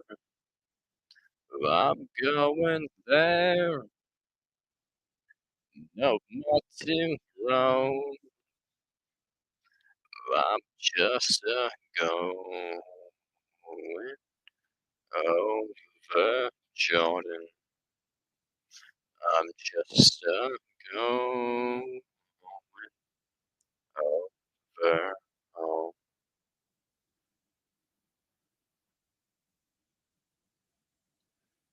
I'll soon be free from earthly trials. This body rests in the old churchyard. I'll drop this cross of self-denial and go singing home to God. I'm going there to see my Savior. I'm going there, no more to roam. I'm just going over Jordan. I'm just going over home. I'm just going over Jordan. I'm just going never home. Just going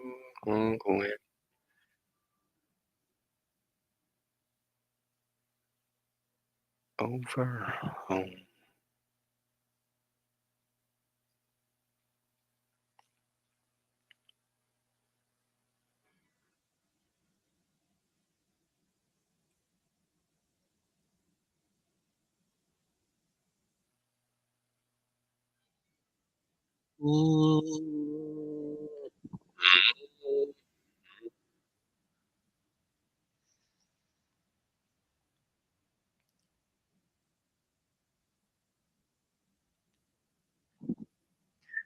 Wherever you are, know that I'll always follow. I need this real slow. If it's not to swallow, you just wanna be alone. Well, I can wait without waiting. Jump me to let this go. Well, I'm more than willing. Always, I don't wanna change you. I don't wanna change you. I don't wanna change your right.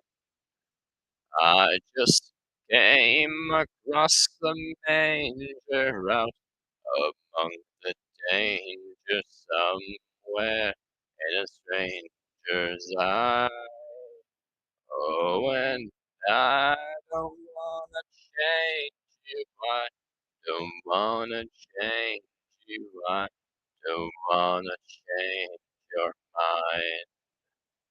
I just came across a manger out among the danger somewhere in a stranger's eye. Never been with anyone in the way I feel.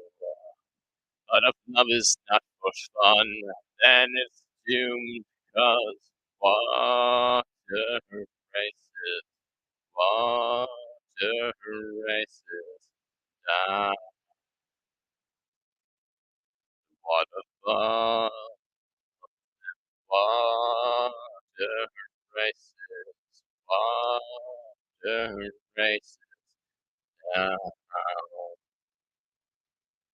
Waterfall, and I don't wanna change you. I don't wanna change you. I don't wanna change your mind.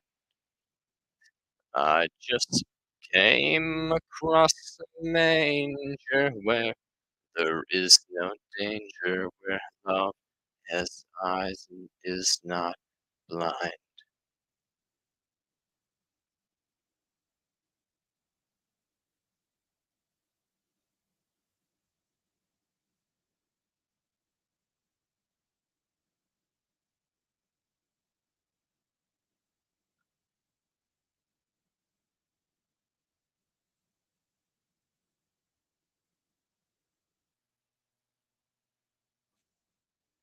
The comments, what you feel, you have to talk. Nobody asks for your opinion. You're succeeding, jerking off. Everyone, you think you're better than what the fuck I'm guilty to. Half the time that I'm complaining, I'm just talking shit on you. Sorry.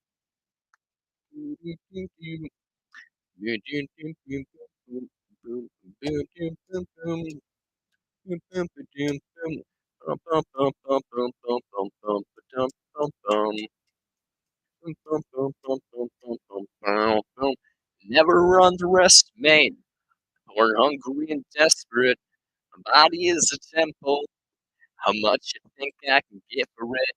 And I won't take cold showers from now on until I learn that once you fuck the fire, all that's left to do is burn, baby, burn. burn.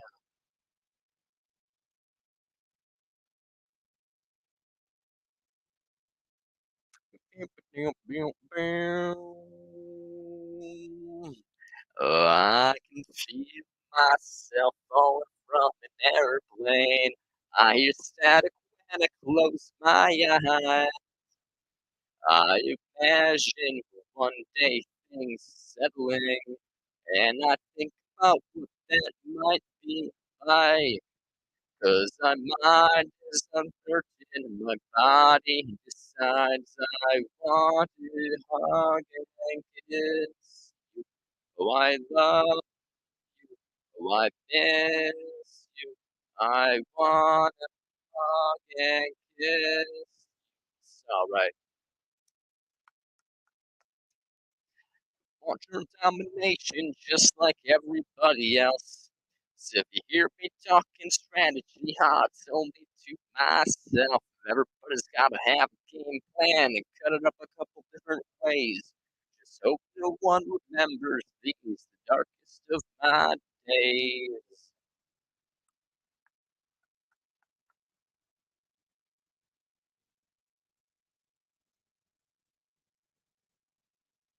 Boom, boom, bum, bum, bum, bum. Bum, bum, bum, bum, bum, bum. Bum, bum, bum, bum, bum. Bum, bum, bum, bum, bum, bum, bum, bum, bum, bum. This is by the Front Bottoms. It's a pretty good brand. Some of their albums are a little shit, not gonna lie, but a lot of them are good. My mind is uncertain, my body decides. When my mind is uncertain, body decides. When my mind is uncertain, body decides. When my mind is uncertain, body decides. When my mind is uncertain, body decides. When my mind is uncertain, body decides. Mind is uncertain. Body decides. When my mind is uncertain, body decides.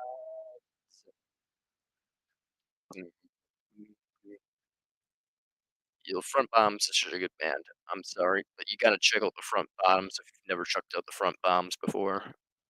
They're an absolute bop.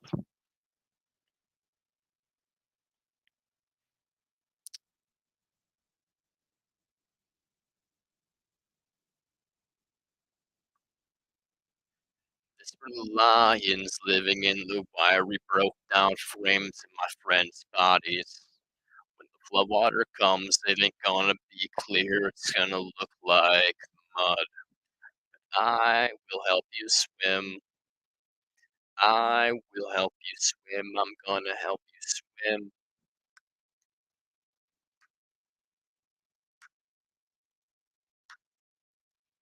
This for the snakes and the people they bite, for the friends I've made, for the sleepless nights, for the warning signs I've completely ignored. There's an amount you take, reasons that you take more.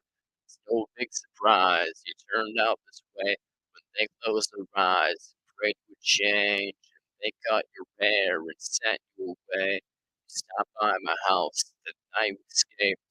With tears in my eyes, I begged you to stay. You said, hey man, I love you, but no fucking way. Find something for you to do on stage. Maybe shake a tambourine. When I sing, you sing harmonies.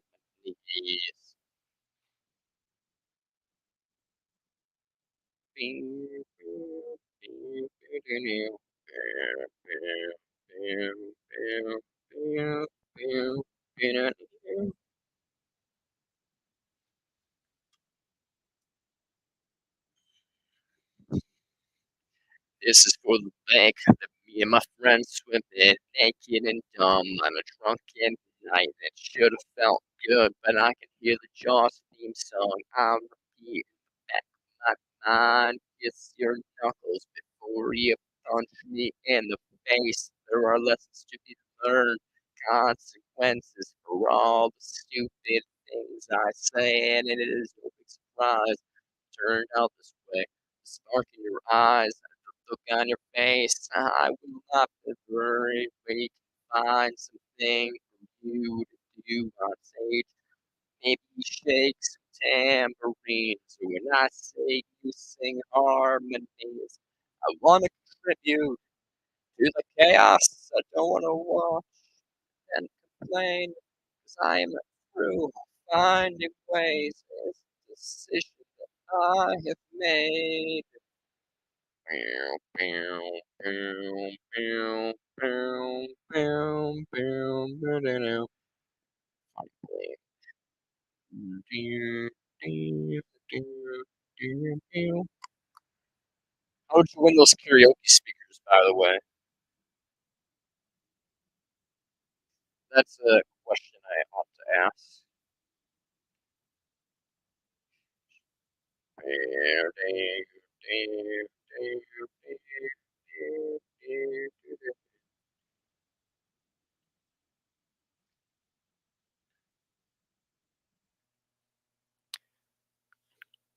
Rich girl, ain't it gone too far? 'Cause you know it don't matter anyway.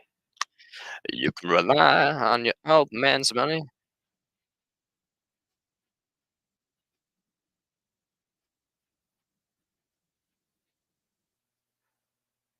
You said how good? Won me 2 karaoke speakers, come get 1. And I asked you, how did you win them? Like, where'd you like a is it like a lottery or a raffle or something, or what? I run it from Cola. Oh, like a Coca-Cola thing? Huh,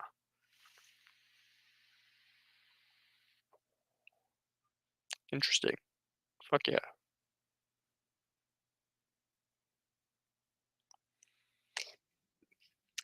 You can run it, but it won't get you too far, get you too far.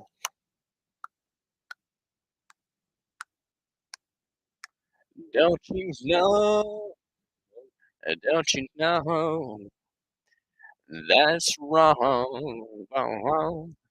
To take what's given you so far gone on your own.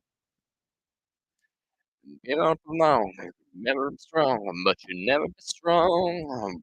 Oh, you're a rich girl, and you gone too far, 'cause you know it don't matter anyway. You can rely on your old man's money.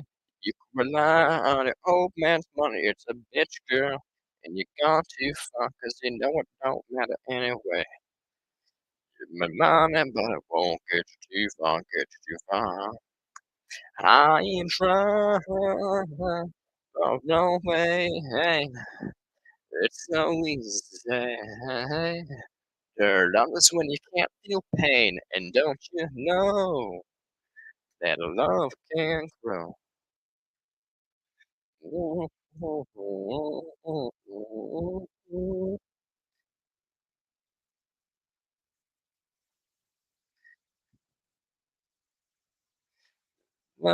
In your old man's money, you can rely on the old man's money. It's a bitch, girl. You gone too far, 'cause you know it don't matter anyway. Hey, some money, but it won't get you too far. Some money, but it won't get you too far. Some money, but it won't get you too far, get you too far. You said you can rely on the old man's money. I know a Telegram group with all the answers to app. Oh, nice. That's fucking awesome. That's a good way to win. That's pretty cool. I'm gonna play a song called "Through the Valley" because everybody knows "Rich Girl." I didn't call it the title of that song, but everybody knows "Rich Girl."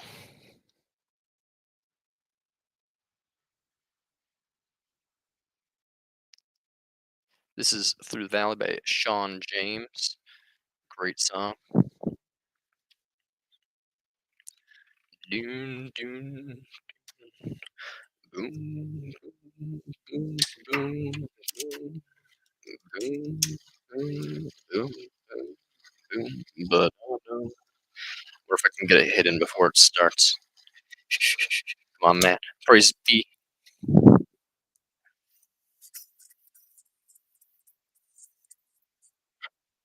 I did it. I walk through the valley of the shadow of death, and I fear no evil because I'm blind to it all in my mind, in my gun, they comfort me because I know I kill my enemies when they come. Surely goodness and mercy will follow me all the days of my life, and I will dwell on earth forever. Oh, said I walk beside the still waters, they restore my soul. I can't walk on the path of the right, 'cause I'm wrong. When I came upon a man at top of the hill, call themselves Savior of human race. Said, come save the world from destruction and pain. But I said, how can you save the world from itself?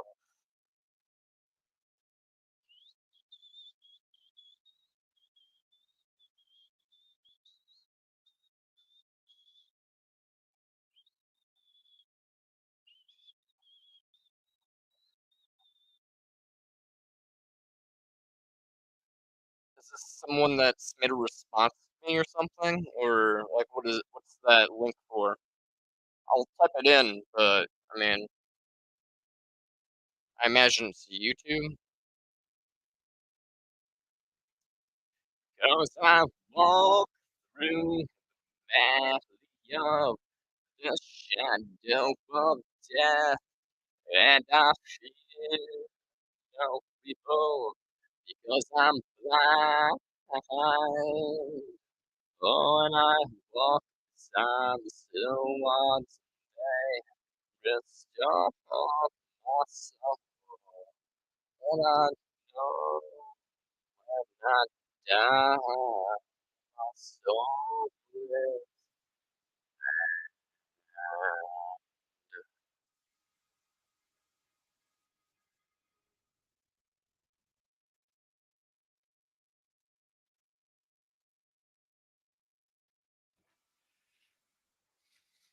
Hallelujah. Heard there was a secret chord that David played and it pleased the Lord, but you don't really care for music, do you?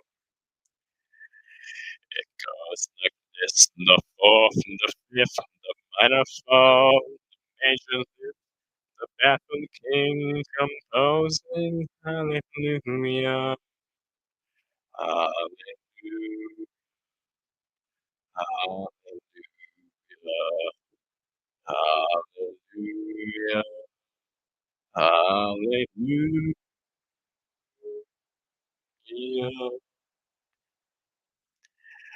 None was strong, but you needed proof. You saw her bathing on the roof, her beauty over through you. She tied you to her kitchen chair. She broke your throne. She cut your hair. And from your lips she drew the hallelujah. Hallelujah. Hallelujah. Hallelujah. Hallelujah.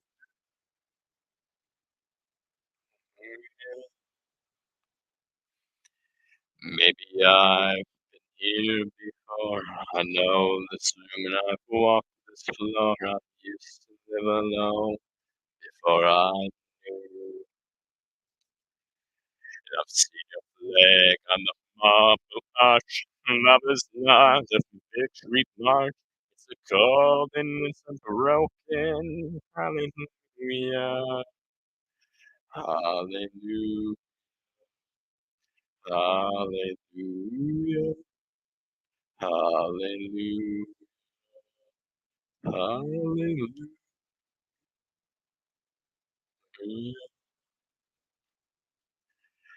Was a time let me know what's really going on. Didn't know, but now you never show it to me. Do you remember when I moved to you? The holy dark was moving too. And every breath we drew was hallelujah. Hallelujah. Hallelujah. Hallelujah. Hallelujah.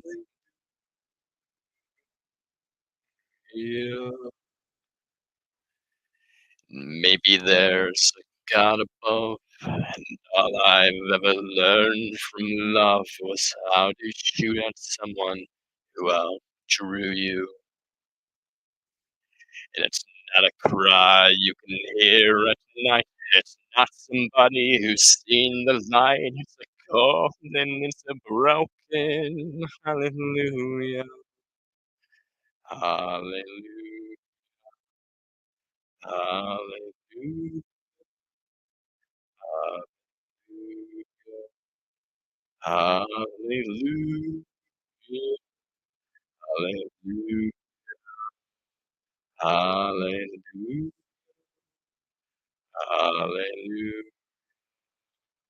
Hallelujah.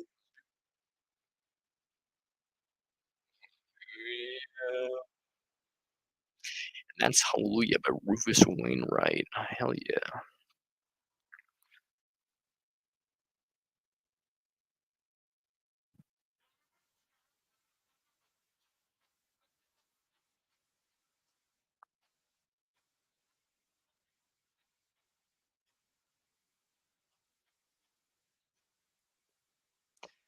Now let's top that off by going to a most brilliant song ever written. Oh yeah. Yes, sir. Big dick, big dick.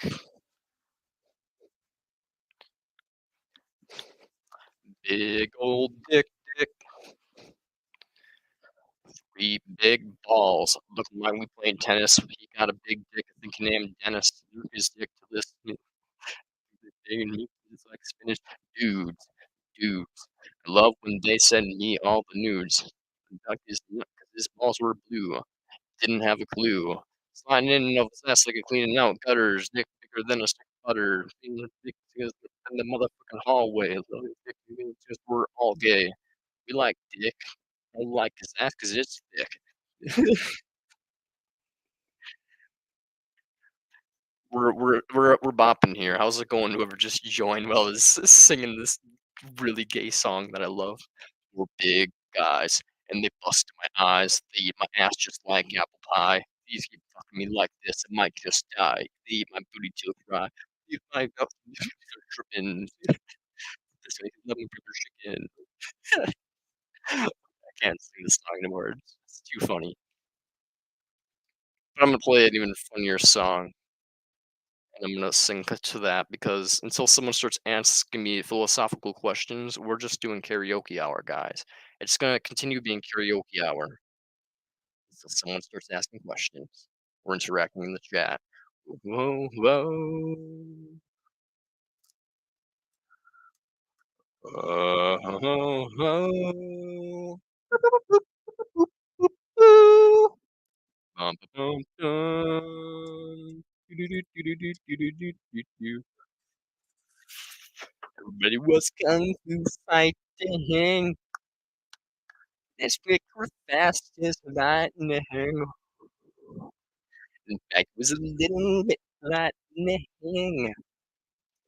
They fought with expert timing. Ooh, funky China man in funky Chinatown. Moving off and forth, going back my own. in Chinese art. Never knew that part.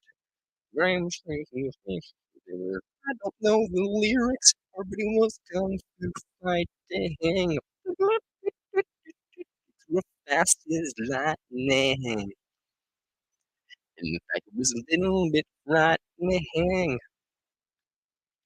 but with expert timing. What is that yo, but what seriously, what is that link for? I mean, if it says you're saying respond to this, or you're saying someone responded to me? Or would you want me to respond, or do you want is this a response to one of my videos? Do do do me sick. Do do do do do do do. Everybody was kung fu fighting. Do do do do do do. Fast as lightning. I was a little bit lightning. I'm leaning on my knees and they'd be hurting because this fucking carpet is grooved with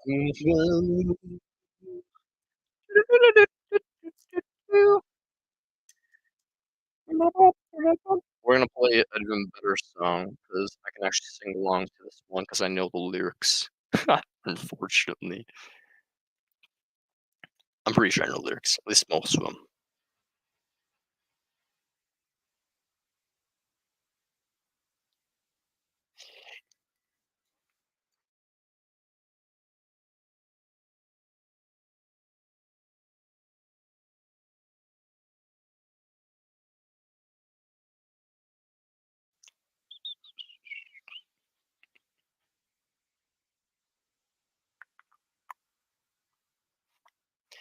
Each morning, a missionary advertises with neon signs. He tells the native population that civilization is fine. And three educated savages holler from the bongo tree. Yip!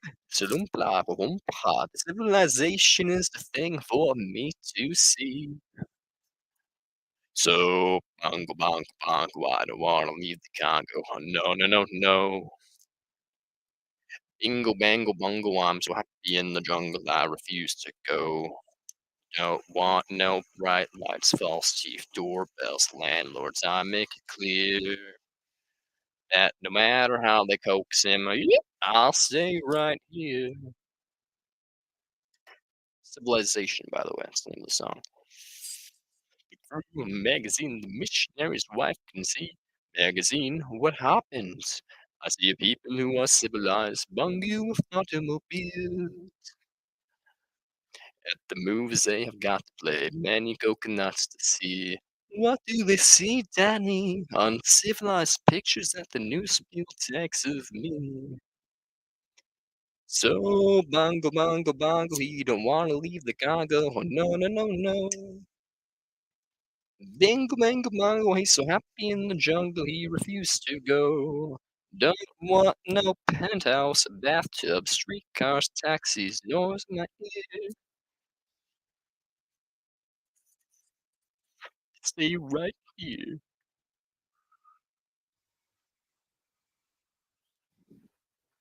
They hurry like savages to get aboard an iron train. They drink a Loomba Loomba Humble Express and smoke each crowd. They're too civilized to complain. When they get to vacations, they hurry to vacation grounds. What do, Danny? They say they fish, but that's what I do all year round.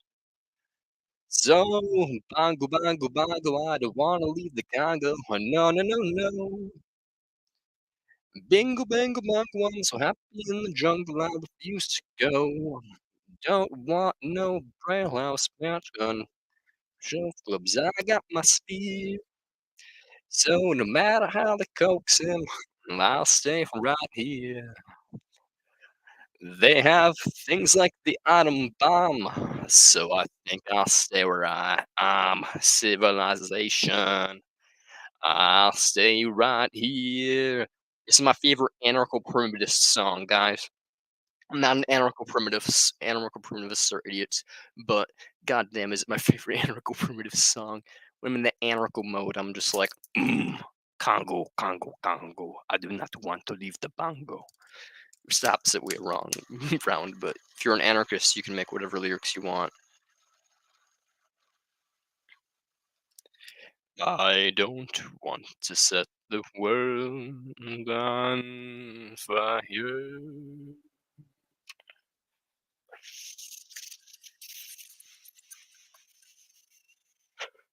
A flame in your heart. In my heart, I have but one desire, and that one is you. No other will do. I've lost all ambition for worldly acclaim. I just want to be the one you love.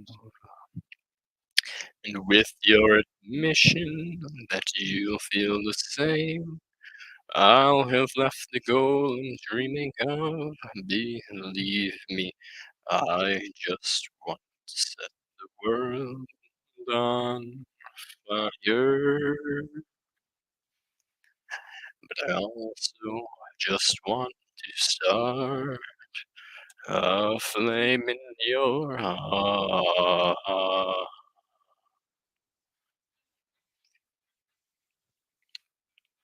Want to set the world on fire, bunny. I love you too much. I just want to start a great big flame down in your heart.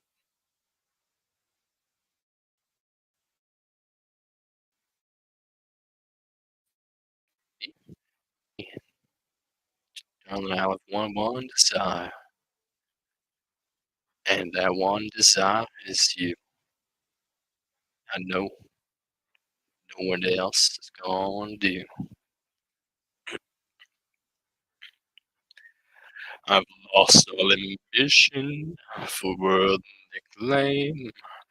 I just want to be the one you love, and with your admission that you feel the same, I'll have reached the goal I'm dreaming of. Believe me, I don't want to set the world on fire. I just want to start a flame in your heart.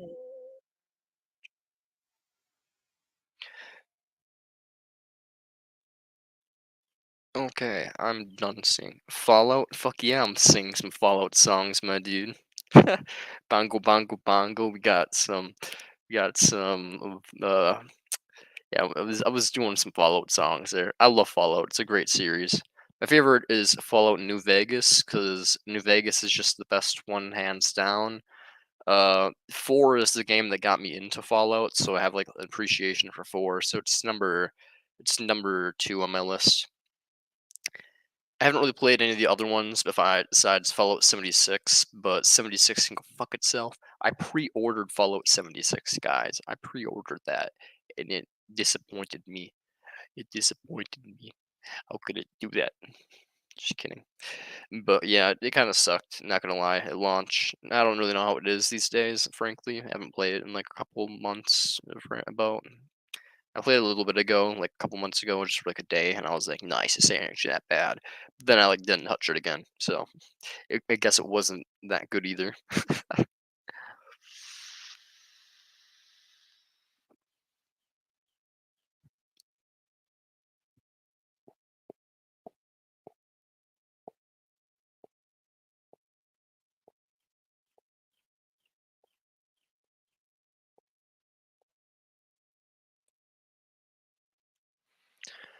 Fallout 2 is my first. Fair enough. I haven't played Fallout 2, but I imagine isn't Fallout 1 and 2 kind of like third person, like where you just kind of walk around and interact with things? Or is it actually like you can like first person aim and shit like that? Because if it's first person, then I might have to get Fallout 2. Hopefully they'll remaster that shit. I barely knew English then. Oh, I'm so sorry. You have to play an American game when you barely knew English? That sucks, my dude.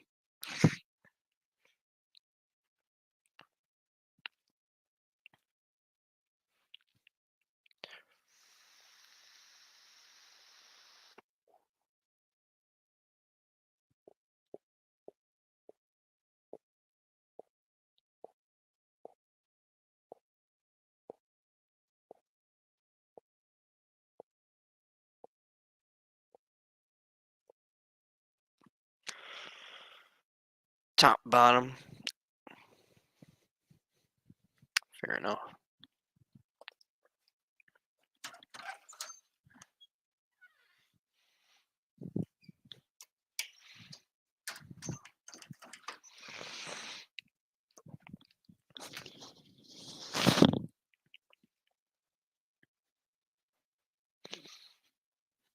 Hmm.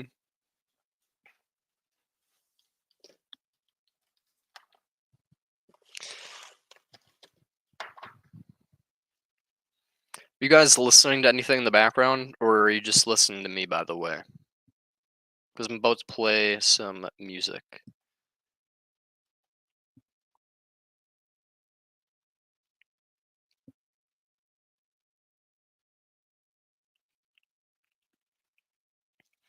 Y'all can vote. Nefarious Rockers, our boy Seb.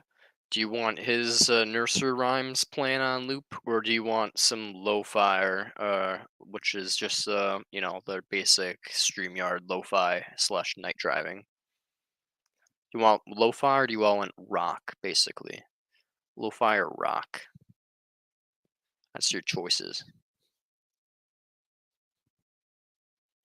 Yeah, it's like top bottom view. Okay, yeah. Yeah, I'm not a big fan of top bottom view games, but I mean, I suppose I'll give it a shot at some point because why not? I mean, I've heard it's pretty fun either way. It just has like nifty little. It still is like it's like a visual novel, and I do like visual novels, so I'm sure I'll give it a lo-fi. Okay, cool, cool.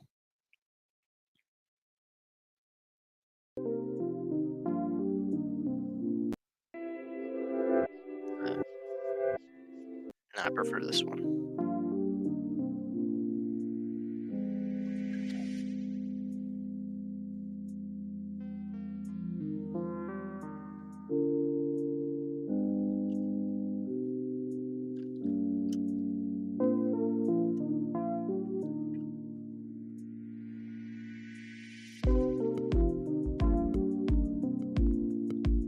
Goddamn, it's always eggs and cake. Just looking at the cakes and eggs.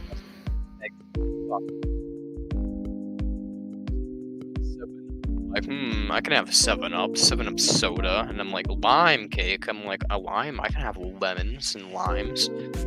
Maybe I can have this. And then the ingredients says of eggs, and I'm like, fucking fuckity fuck.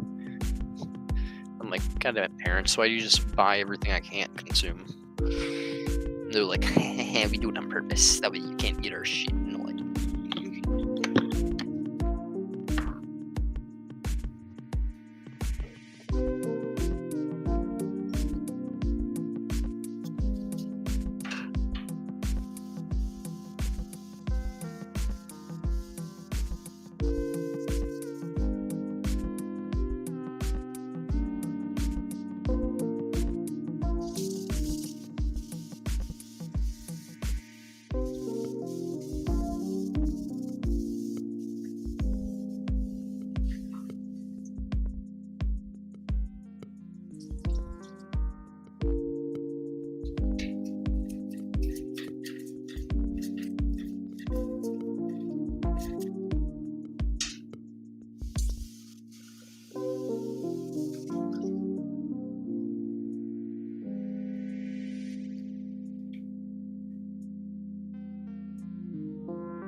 wait.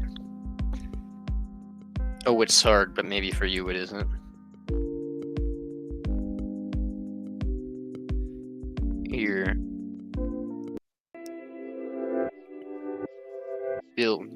this one. Maybe this one's a little bit less hard.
Oh, you mean like the original Fallout or like the other ones? I mean, I haven't played the original ones for like top-down view, but I've played like Fallout New Vegas and I played Fallout 4.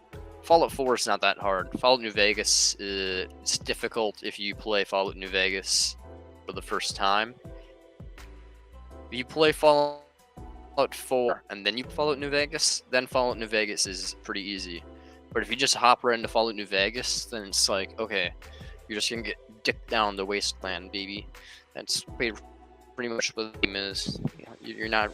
I was not ready for Fallout New Vegas when I first hopped into Fallout New Vegas. I played for like an hour, and then I was like, nope, I'm done with this shit. And then I played Fallout 4, and I was like, oh, this is really fun. And then I played Fallout New Vegas again, and I was like, nice, okay, I got this shit. I understand now. This is easy. I mean, it's still harder than Fallout 4, but you know, yeah, the original. Okay, yeah, the originals are quite difficult. Okay, that makes sense. I will have to look into them a little bit and see if they're. I mean, I know it's a lot of survival mechanics, so I imagine, yeah, it's a lot more difficult than just being like, lol, if I have good aim, no brain, good aim, bang bang. You know, you have to kind of actually think and like try to choose the right options and go in the right places, not go in the right other areas. Yeah, it's probably more complex.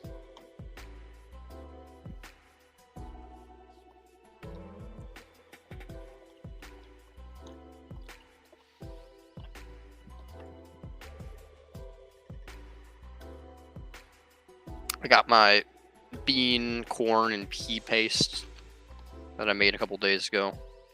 Now I'm rewarming up. It's fucking disgusting sounding. And if you think that sounds disgusting, it's kind of right, a little bit. It doesn't taste that bad, but I figured all that stuff's cheap and nutritious, I guess, a little bit. So you know, take my multivitamins, like my protein and other shit from the other jazz, and you know, yeah, it's fucking gross though. Yeah. Honestly, it tastes better if I didn't add the peas. So for the future, I'm not gonna add peas. I'm gonna find something else that maybe I don't know why I thought peas would be okay tasting. I just figured they'd probably taste gross, but at the same time, I was like, I don't mind peas too much though. And they're kind of bland. Maybe they'll be overpowered by the spices. They weren't.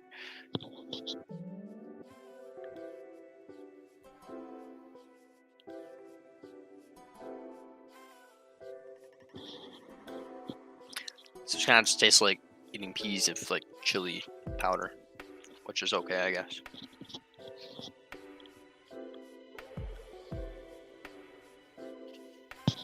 This is what it's like to be vegan for the ethics guys. Just you're eating fucking bean paste with peas in it.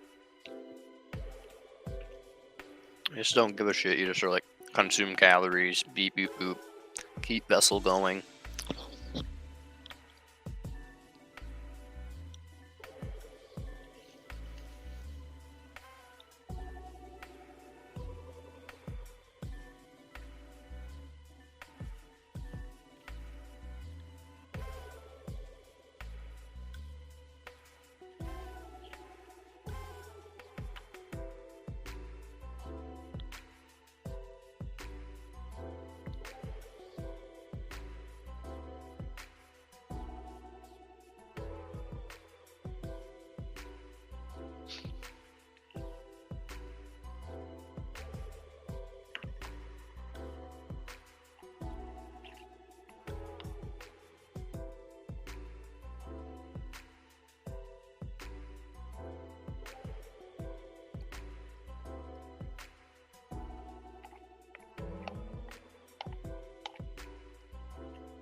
It's really not that bad, though.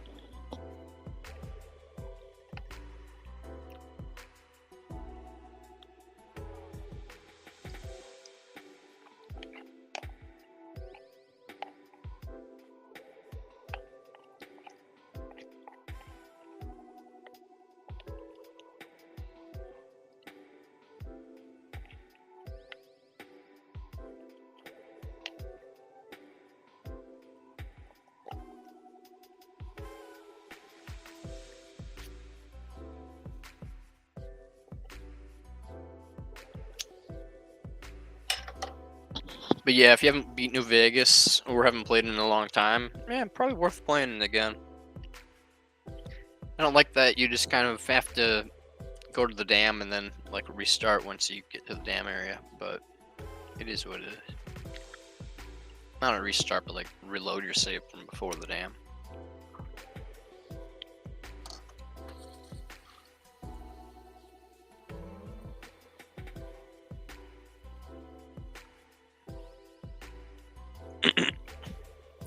I almost want to see what Jamie's doing tonight. Maybe she's free.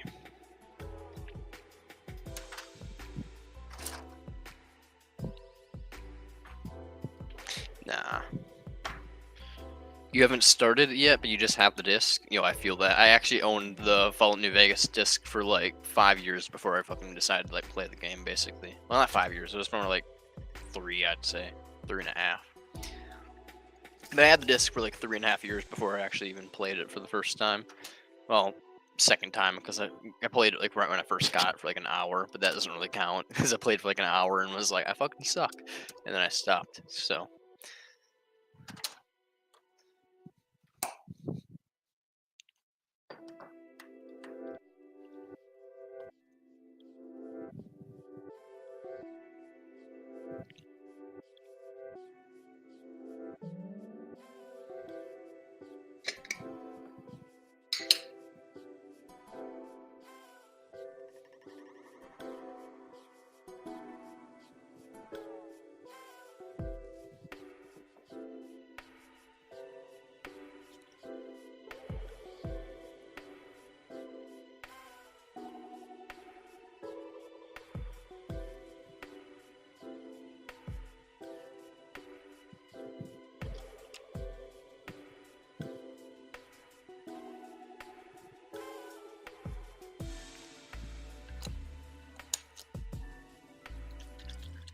Potentially, yeah.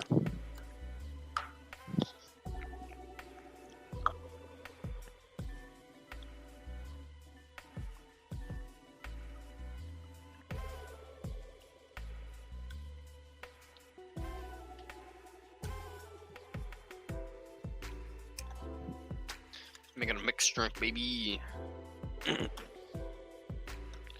Well, yeah, making a mixed drink, baby.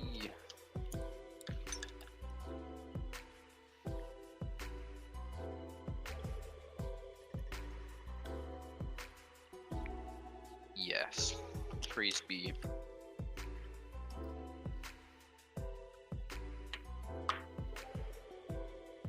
Let's go get some Gatorade powder. It's basically water, lemonade, peach juice, and Gatorade. Don't tell my boss that though, because I work for Coca-Cola and Gatorade's a Pepsi product. But we don't have powder. What the fuck's wrong with us? We don't have powdered version of Powerade. Otherwise, I would have bought it. I would have bought it, boss man. You just didn't have it.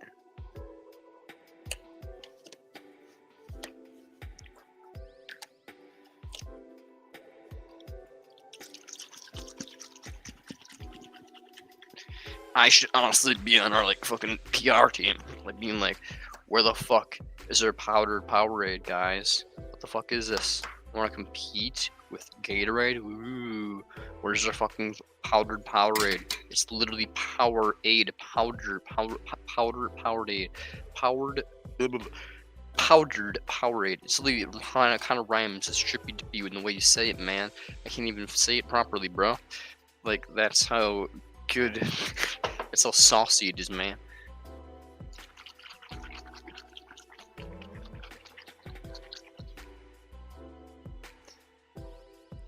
Hell yeah. Okay.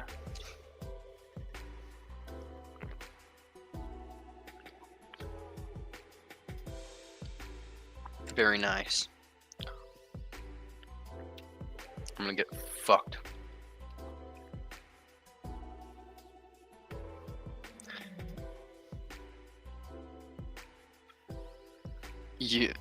You working at Cola? Make sure I win more stuff. I'm not gonna do anything that would get me fired besides be a safety hazard. Just kidding.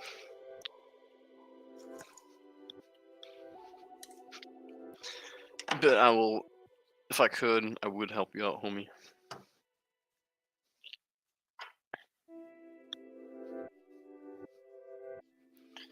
If you do win another one, though, just pretend it was me.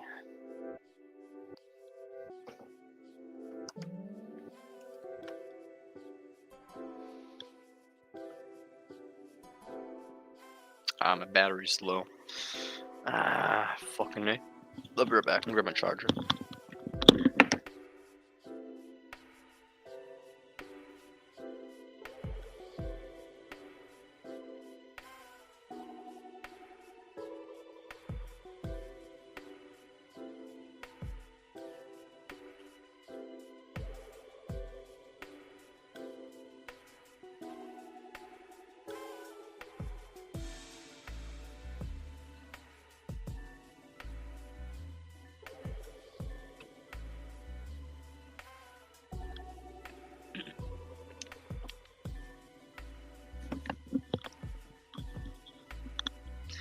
This guy was linking to you talking about Amendum.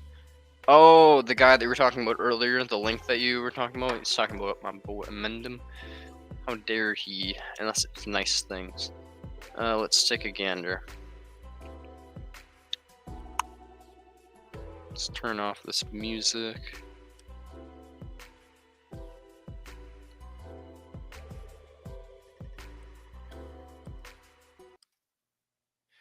Let's go to YouTube.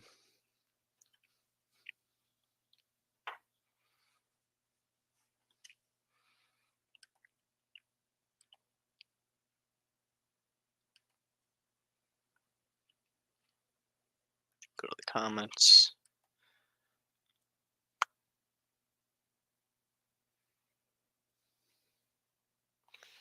AJ70.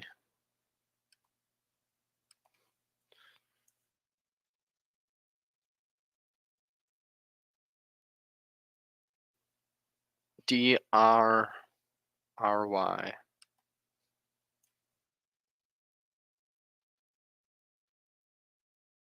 YRI.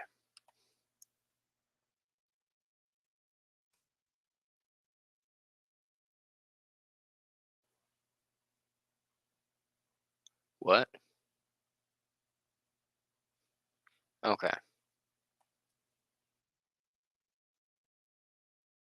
That's like. Why are all these things Hot Wheels? 꽃향기만 남기고 갔단다. I'm genuinely curious what this is now. Like that? 꽃향기만 남기. Type that in. Didn't work. 꽃향기만 남기.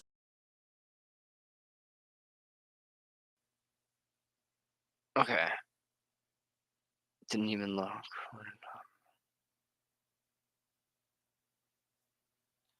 What the fuck? Are they all Hot Wheels things? I thought this was supposed to be about Ephilism. Okay.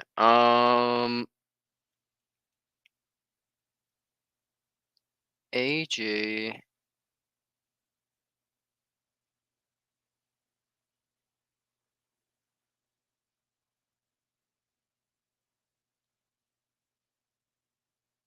You know what the video of this name was, Tay? That way I can just like look it up. Because frankly, I can't post. I can't click your link for the most part. I mean, it's just like half of a link. and I tried typing it in, but I don't know. It's not coming up. And there's no response videos to amend them. It's just a bunch of like Hot Wheels bullshit for some reason. So, as much as I'm sure we all want to watch Hot Wheels on my channel, that's not much philosophy. I don't know if this guy's talking about like this little kid's talking about Hot Wheels, but he's looking like he's spazzing the fuck out. So, either way, we're not gonna watch whatever the hell is going on those channels.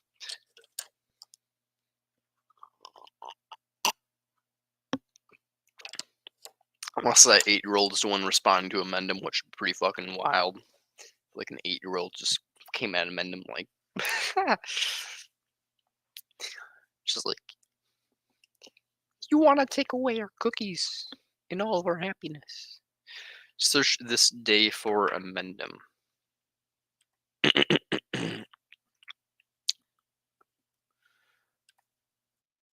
This day for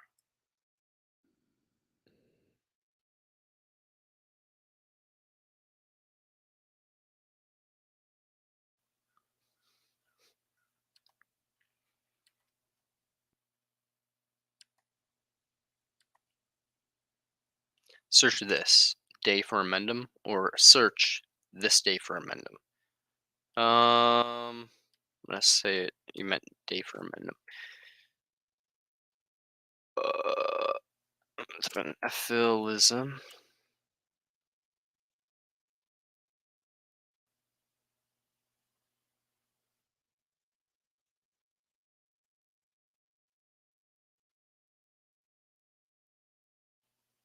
Hmm.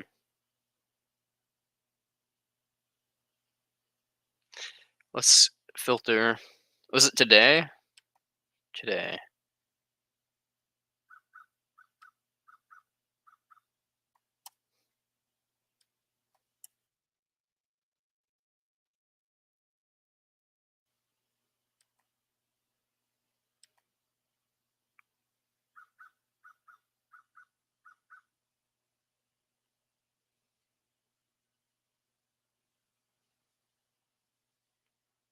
What the fuck? Of all the places, the fact that it's Green Bay is weird. I mean, I literally live in Green Bay, so I don't know why out of all the videos on YouTube that filtered to that, but weird. Okay. All of YouTube, it just shows Green Bay, Wisconsin, but future. Okay.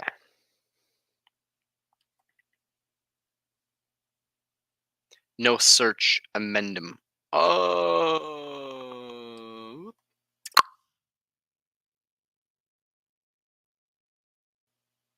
Today. This guy?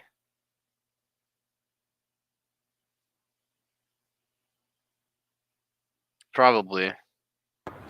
So here's a fun video that anybody interested in the philosophic mind of Gary Mosher will appreciate. Just since I know that he's going to watch this video and twist my words and use them for himself, I'll be careful about what I say because I'm not in favor of telling people to kill themselves. Why not? That's why I take down my videos because that's all you're doing.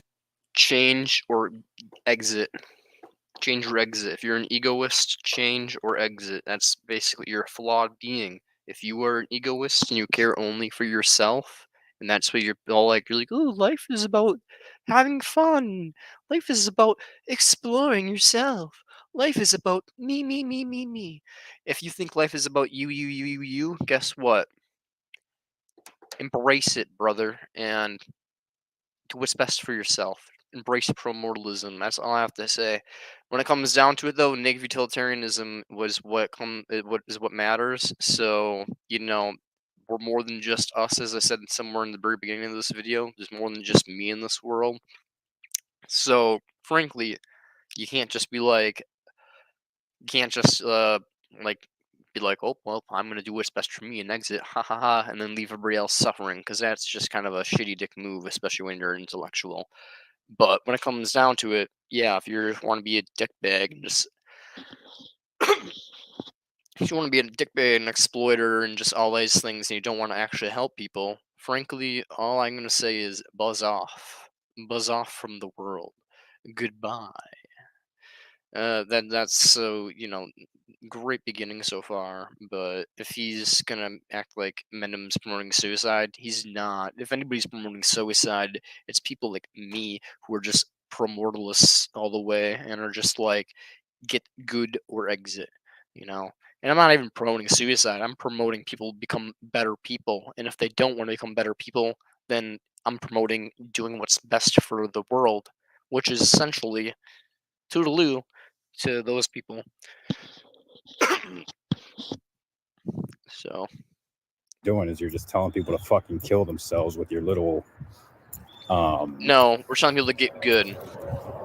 You're cognizant that the world should blow up, but you have no reason or inclination to get on the internet and have the CIA watch you and think you're doing anything. I mean, nobody's Sam Harris is right. Like, nobody's gathering, nobody's protesting, nobody's protesting that we should blow the world up. I don't know. I literally did that like except 2 on the days internet, ago. and that doesn't work. I mean, I was literally in a. Yeah. I was literally in a fucking farmer's market with a few thousand people a couple days ago. Here, fuck it. We can go pull up YouTube. Pause this. Anti-social leftist. Click my channel. Click live. Stop screen share for 1 second. Screen share. Anti-social leftist. Bonk. Look at this shit. It's called Farming Views because I was literally at a farmer's market.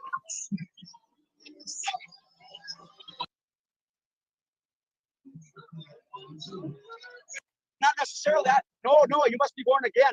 You got to be born again, sir. Then your eyes will be open. Seriously. Well, I hope it changes for you.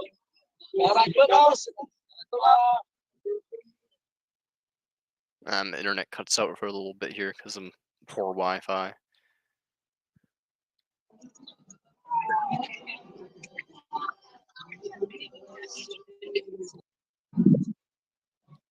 There's like thousands of people here, so I'm just kind of facing the camera upwards because I can't really hold it in a proper way. But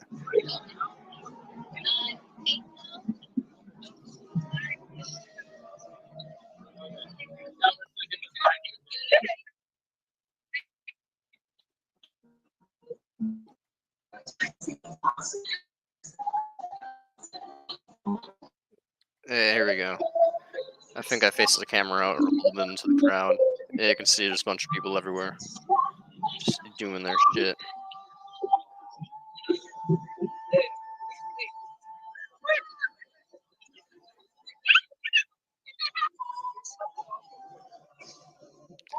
And that was just a couple days ago. Yesterday, literally. Well, not yesterday. I mean, actually, this is 3 days ago. Walking and occasionally talking. Literally 3 days ago when I had my beard. Still. I'm just doing activism right in front of the Packer Stadium.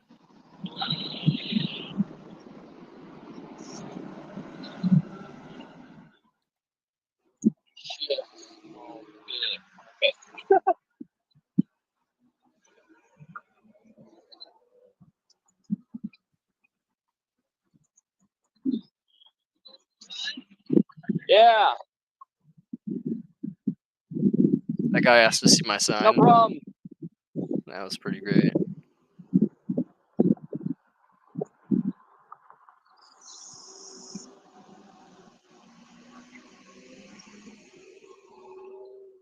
Maybe that was, yeah, maybe it was yesterday that I talked to that guy. Let's see. Um,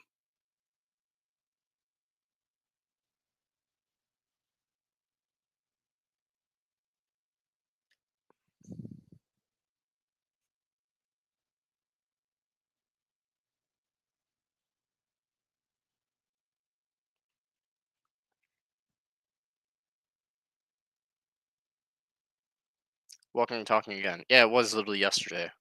I'm just missing. I was just looking in the wrong area. out here at the sign stuff. Yeah, I talked to this guy who's a fellow F-list. There's literally another F-list in Green Bay. There's multiple F-lists in Green Bay. Someone has been dropping weights in the middle of the night.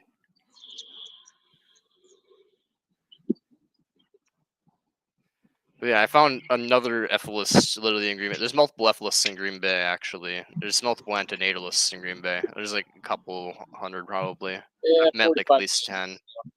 And I've definitely not met all of them.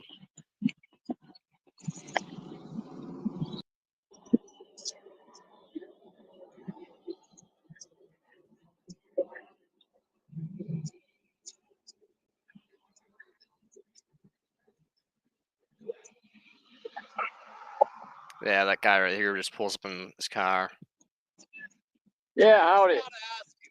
I love that sign. Thank you. Yeah. What is the are you Message. just an anti-natalist movement or something? I'm Yeah, an see, he even knows what antinatalist and antinatalists epilist, are. yes.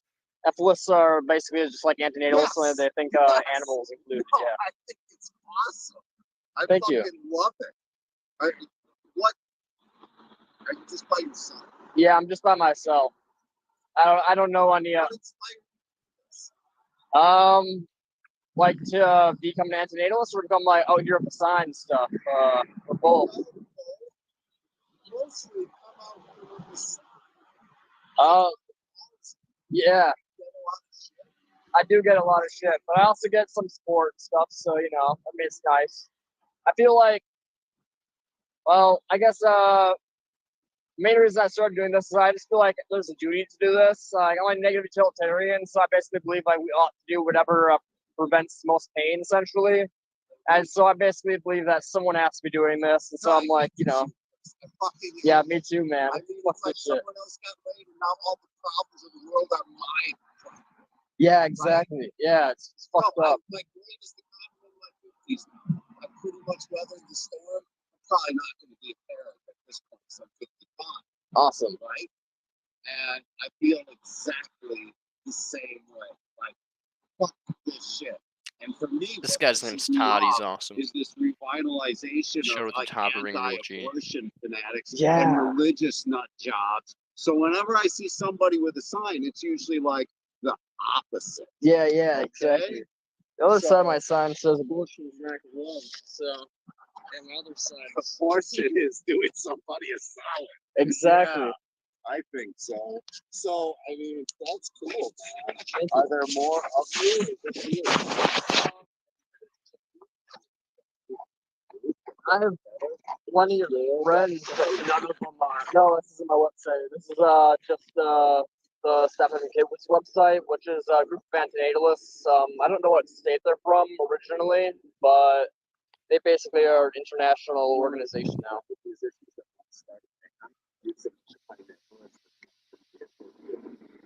Yeah, there's a few. I'm subscribed to a guy called Nefarious Rockers. They're an antinatalist band, an epilist band.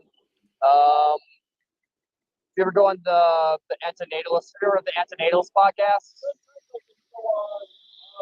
Yeah, maybe I have. There's one of them that has like an emblem of the state. Yeah. Yeah. Amanda Sukna. Yeah. Okay. Yeah, she. Sometimes I go on. Oh, the audio must have cut out here at some point. But yeah, fuck this guy that's saying that there's no antinatalist activists out there doing street outreach, because I literally do street outreach myself and have met fellow ethilists who think we should red button the planet. So, you know, and that was yesterday. That was literally yesterday. This guy made a video today, and ironically, not even 24 hours ago, I met a dude. Well, I guess a little bit over 24 hours ago. Like literally, like less than 48 hours ago, I was talking to a fellow ethicist when I was doing a street outreach, and have met a total in this week while doing a street outreach, a total of probably about 20 people who are sympathetic to my views within the last week alone while marching slash walking with my sign. So there's plenty of people that are in your local area who have sympathetic views to ethalism and antinatalism. You just need to go out there and talk to these people because, frankly, it's a minority of people, but we're still a large group. People. Let's just say people aren't very happy that the planet's fucking dying. I guess this video is going to be a lot shorter because, yeah, I just completely just disagree with the fact that, yeah, we should be telling people to kill themselves by mode of operation, since the the logic is consistent with blowing the world up. I mean, suicide by earth or suicide by self. So yeah, you're not going to be able to tell They anybody to are do that, but go very, ahead and very. try. They are very, very different. Taking out the whole world solves all problems all at once. That's far different than suicide. That's the greatest act of benevolence one could possibly do. It's removing all suffering. All suffering. Not just oneself. It's not being selfish and egoistic and being like, oh, me. No, it's focusing on all the suffering that's ever possibly existed and ever will exist and being like, no, no bueno. No mas, as Amendum says. There's a big difference between pressing a red button and killing yourself. Killing yourself just prevents your suffering and your suffering alone. And if you're a person who's an actual ethicist, antinatalist, vegan, someone that is actually trying to do a lot of social movement activism and stuff, you can prevent far more suffering by living and doing good than you can by just killing yourself. So you ought to live. Far different scenarios. He's not advocating for suicide. He's advocating for people to prevent suffering on the net whole. And if that means suicide, that means suicide. If that means living and becoming a better person, which is what most people ought to do, then that's the case. If you're a cripple, if you're blind and deaf and can't talk and you're stuck in a wheelchair locked in your own body, if you have like schizophrenia and you're like locked in your own body syndrome or some shit, if you have like extreme levels of mental illness where you're like literally just like disassociated every multiple hours of the day and can't really function, you're just crying 24/7 basically. Yeah, it's understandable if these people want to kill themselves and not actually like try to prevent suffering. It's understandable for some people to want to prevent their own suffering above all things because they suffer it quite a bit. But for the most part, Eminem is not advocating for that. He's advocating for the right to die, and he's advocating for people to prevent the net suffering on the whole. But okay, Because that's all you've been doing, I think, since I've ever watched you. You've just gone on and told people how probably honestly, shitty of people they are because they're not you. And now that I am you, you think, you've gotten away with something, which you haven't. You're never going to get away with it.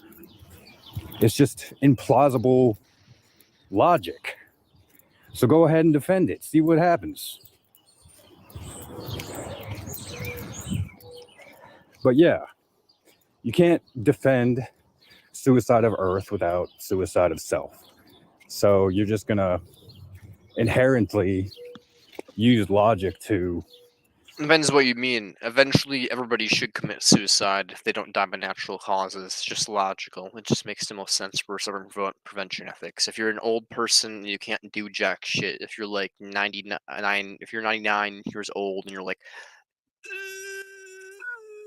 and just have tubes stuck in your fucking body and you can't do anything, you're just a blight. You are suffering yourself and you take up resources. You may as well, from an ethical perspective, end your own life. From a society's perspective, you're a drain on resources. In every perspective there is, you are essentially a blight at some point in your life. At some point, you will become a blight. You will no longer be a productive member of the ethical community. You will no longer be a good moral agent. And when you are no longer a good moral agent, what do? As the amendment says, you don't just try to fix your broken, messed up thing. You buy a new one. You get a new one. So that's essentially the thing. He's not advocating for suicide. He's advocating for people being good moral agents. Hello, Marco. Meow meow.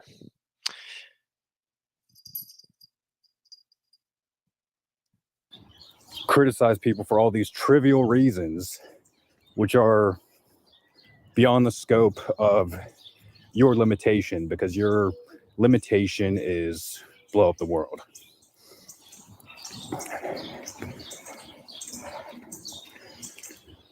So, yeah, I just want to see you, defend that.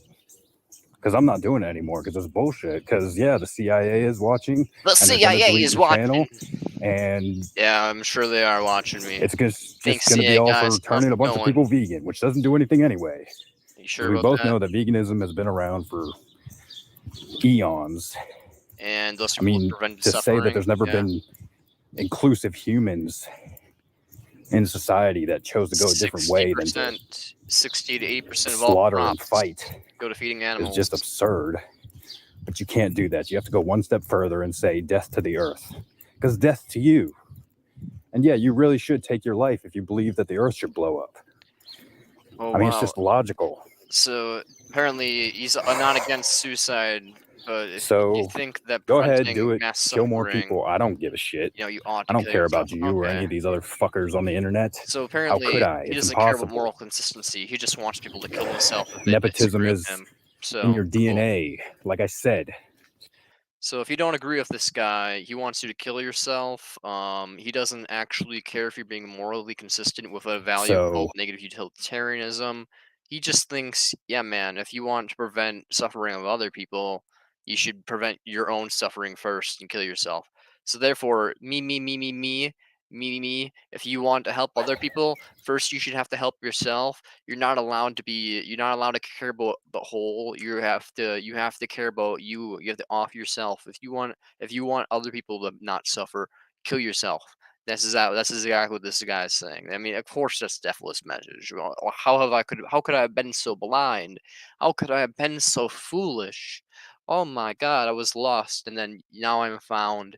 Thank you, douchebag who's bald and wears a hoodie. Go ahead, use your intelligence to somehow. I think a bird just smacked me in the face. Yeah, you fucking deserve it. I love nature. Nature fucking doesn't love you, you little cunt. Yeah, use your intelligence to, manipulate people into fucking killing themselves. Because that's all you're gonna do. I mean, that's the heaven you seek, is a meaningless, purposeless, preciousless. We're not seeking heaven. We're seeking universe. Precious universe. We're not seeking heaven. There is no fucking heaven. This is hell. There has only been hell. We're born into deprivation. It's a zero-sum game. We're not seeking heaven. We're seeking the best thing we fucking can get, which is nothingness. The best you can get is nothing. The best you can get is zero. Okay? There is no positive. There is no +1. There's no +2. There's no +100. There are no goody points. Okay? There's only not being in a shithole. Okay? So you're just going to abuse that and get more people to kill themselves. And yeah, I really do hope your fucking channel gets fucking deleted, you moron. He's been around for 15 it's fucking years. Impossible. I mean, what? The CIA is The CIA is watching us and is gonna take us down. This guy's been around almost like longer than like fucking most people on this planet have like given a shit about almost anything. This guy's channel's been around for like 15, nearly 20 years. Gary has been around for so fucking long. Like he's like a fucking dinosaur at this point. Like Gary is literally a meme at this point. Like people know who Gary is because he's been around for so long that like my teachers don't even know what ephilism is, but they like have heard of Gary before because they're like, oh, the ephilism. I think I might have. I don't know. Isn't that like that weird guy who like with the long hair and stuff? Once I'm like, yeah. Like everybody knows who fucking Gary is at this point. There's no this. The CIA is watching them. He doesn't. They don't fucking give a shit, bro. Like, we're free to do whatever the fuck we want, honestly, at this point. The CIA clearly doesn't give a shit. They're just busy trying to overthrow fucking governments and, like, meddle in elections and be douchebags. They're too busy being little scumbags to actually care about minor individual people being like, oh, the world sucks. And they don't care about us. We're individuals. They care about people who actually have like reputation and stuff. And sure, Gary has a reputation, but frankly, guess the fuck what? Nothing's happened to his channel. It's been 15 years. They clearly, if evidence, if evidence shows anything, it's that the CIA doesn't give a single shit about us. Okay, my dude. That's number one. Number two, yeah, I don't see this. I don't see where you're even. I don't. You haven't made a single point in this whole video, man. Like you're claiming the CA is after watching us. I doubt it. You're claiming the CA is going to take down our shit. Hasn't happened. You're claiming we're saying that wanting to blow up the planet is basically is equivalent to advocating for suicide. It's not. You're pretty much no fucking jack shit in terms of utilitarianism or negative utilitarianism, whatsoever slash consequentialism. So get in your own lane, bro. Get out of the philosophy lane and go into like whatever little douchebag club shaves their head and wears hoodies up in public. Pill and sit on your fucking ass all day. That's what you want people to do. You're repugnant. You're fucking disgusting. You know, all you have is fucking physics. Don't forget that. You don't have fucking anything here. You don't have anything in the philosophical Yo, realm. oh my You have god, nothing.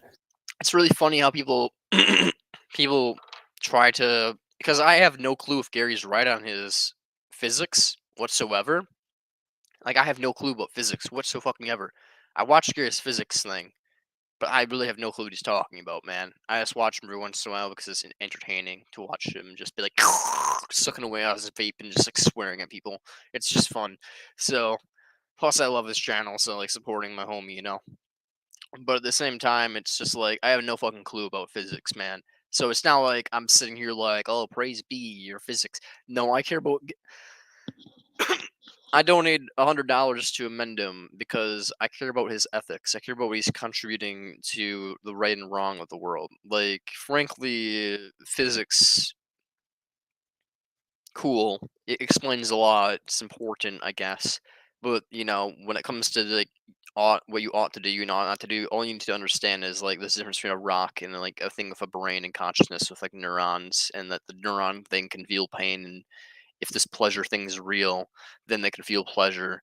And so that's what generates value is the experience, which is positive or negative, and primarily negative. So it's really that simple. You don't need to get involved in physics to understand ethics or philosophy. Gary just realized, I guess, if he's right, that there is some fucked up shit going on in the physics community and it's built on a foundation of lies. Don't know if that's true or not, but if it is, interesting stuff. Regardless, I don't think Gary's known for his physics or his whole thing is physics. If anything, it's definitely ephilism. I wish she would make more videos on ephilism and less videos on physics. But you know, his thing is physics. He loves physics. He doesn't love talking about ephilism. He wishes he didn't have to talk about ephilism, but you know he does because it's our duty to talk about it. So, but you wouldn't know shit about duty, Mister Douchebag with a hoodie. You're too busy just walking around, just insulting people for no particular reason. So, It's just the truth. You don't have anything but your fucking words, your self-examination, and your yeah, and what do you have? You don't have hair. You don't have hair for one. Um, yeah. I'm just gonna start with you've stuck all your hair into this really shitty thing going on down here, and you don't have anything going on up here. Because when it comes down to it, all we have in terms of value are our words, homie. We're just talking. We're trying to have conversations. Aren't you the one who is like talking about in the very beginning, like we're talking, like being like violence is bad? He's advocating for suicide. No, he's not advocating for suicide, but if violence and self-violence are so bad, then maybe words are the way, and maybe actions are a little bit too much for you. Unless you do think we should do actions, huh? You think we should do actions? I'd love to hear your take on that. What do you think actions are like for a negative utilitarian? Do you think have you ever heard of primordialism, bud? Do you think we should convince people, or do you think we should take actions? I think we should convince people, but frankly, if you think words are useless, I would like you to live a day as negative utilitarian, going about the actions, and then get back to me on how that works, and how you feel about yourself, and how you feel about the world, and how draining that must be to literally go around crushing bugs all the time, and basically going full American Psycho mode, like 24/7, being like, I must eliminate, snuff out all suffering. Like, unless you want to, like, do the proper thing, which is try to convince the fucking world governments to do something about things. Hey, if you want to be like, oh yeah, yeah, it's all about actions, man, and just go around crushing bugs and like killing feral cats and shit, hey man, go for it, bro. But that's not what people are advocating in the Nephilis community. No one's advocating for that except you maybe, but you seem to like to twist words around quite a bit. So I mean, if you're advocating for that, I have a feeling it's just to hurt us and our image. So fuck you, Baldy. Goodbye. I dislike your channel, but that would just boost you in the algorithm.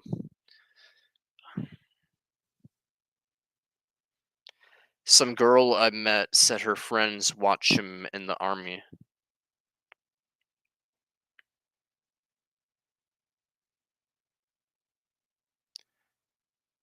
Some girl I met said her friends watch him in the army. Gary? Or like some people watch Gary in the army? Why? Why do people in the army watch Gary? I assume that's what you're talking about.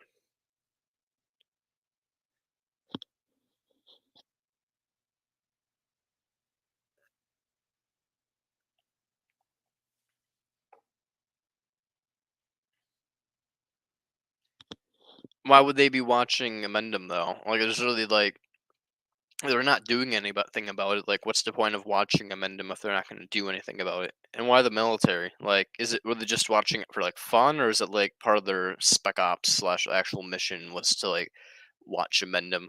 Because like, frankly, if people are getting paid to watch Amendum, that's pretty fucking cool, man. Like shit. Imagine getting paid to listen to F-list videos all day. I wish I was getting paid.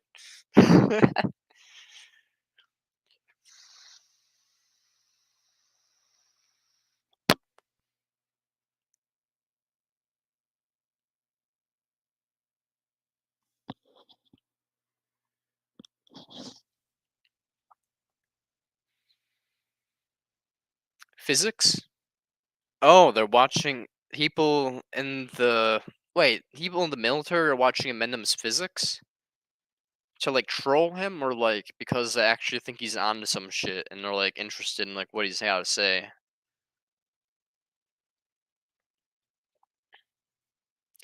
Because like if they're listening to his physics, that's pretty interesting, actually. I mean, because if the people in the military are actually like, oh, Amendum's physics are pretty valid, and we have to like take them into account, then that's kind of like, oh well, get fucked, like everybody else. The world's superpowers and using their physics, are they?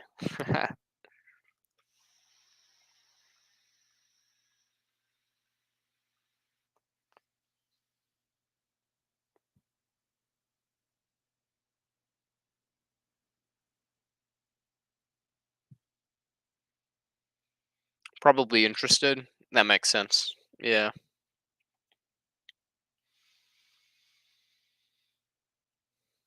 Well, yo, Tay, do you have any other videos you want me to review, by the way? Because you seem to be on top of all that stuff, the controversies that I'm not aware of. Because I don't go into the search bar and click search by new and stuff like that, which I probably should more often. But yeah, I'm willing to respond to pretty much any video because I got the responses, my dude. Like I know how to take care of debate. I can debate. But yeah, I mean, that guy, he was talking like a sausage. He had nothing to say that was useful. He was just basically just putting words in people's mouths. As Amendum says, that's all people do is just insult his character and put words in his mouth. And that's basically what that guy did for like 5 minutes straight. So, uh, pick that apart. Was relatively easy to pick apart. Um, yeah. Nothing too special or unique about that guy's video. It's just the same boring critiques of apholism, like, "Oh, you guys are a death cult." Wah." And I'm like, "Oh, are you sure about that? Because last time I checked, every person who is brought into the world dies. So who's really the death cult? We're advocating for the cessation of things that cause death. You guys are advocating for bringing billions and billions and trillions of things into the world which will never die. So who's the real death cult here? Not us. But whatever. Do be.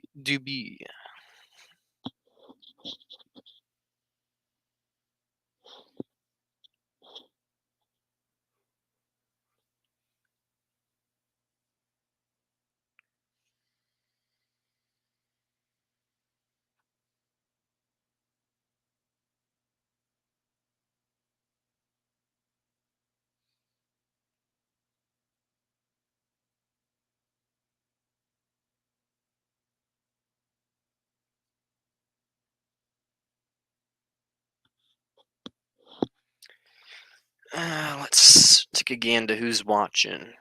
We got Tay probably, and we got one other person watching on YouTube. Howdy, howdy, whoever else is watching. Welcome to the club. We're talking about antinatalism, ephilism, veganism, all things that are related to negative utilitarianism, essentially.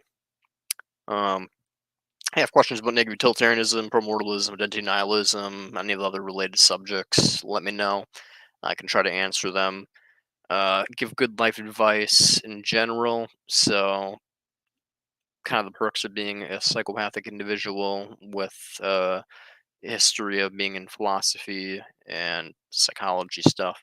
So when it comes down to it, can answer a lot of questions related to life stuff. Probably give you some good advice. Yeah, it's kind of what this channel is all about: mental health and ethics. So if you have any questions or concerns or on mental health and or ethics, or just want to talk, come on in that comment section. Or I can repaste the link, honestly. It's been a couple hours. I may as well.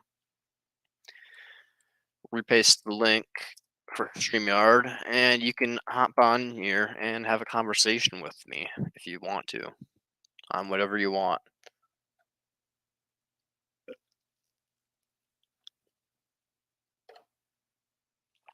Fuck, today's Friday, isn't it? God damn it. I missed the fucking talk show. Dickie McGee.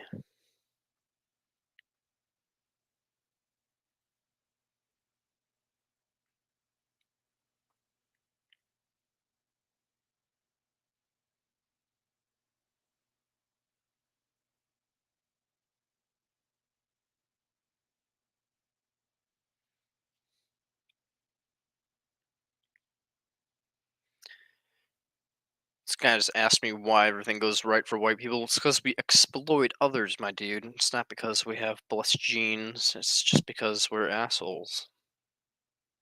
It's that simple, dude. White people aren't superior. We're just pricks, historically speaking.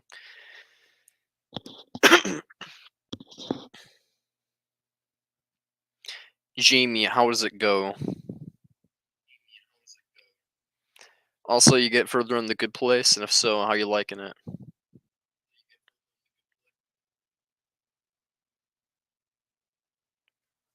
Oh, you've ascended, my brother. Answering Snapchats.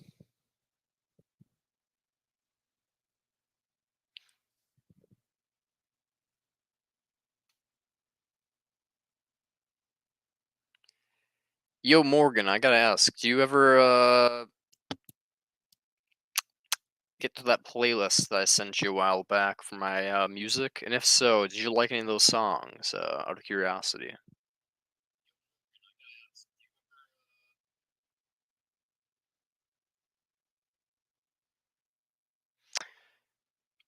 Um,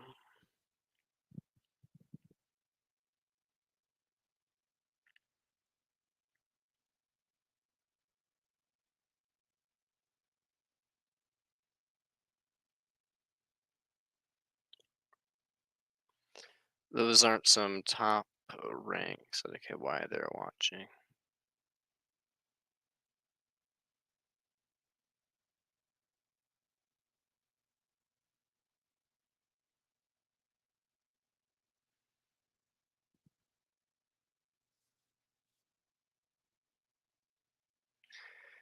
Well,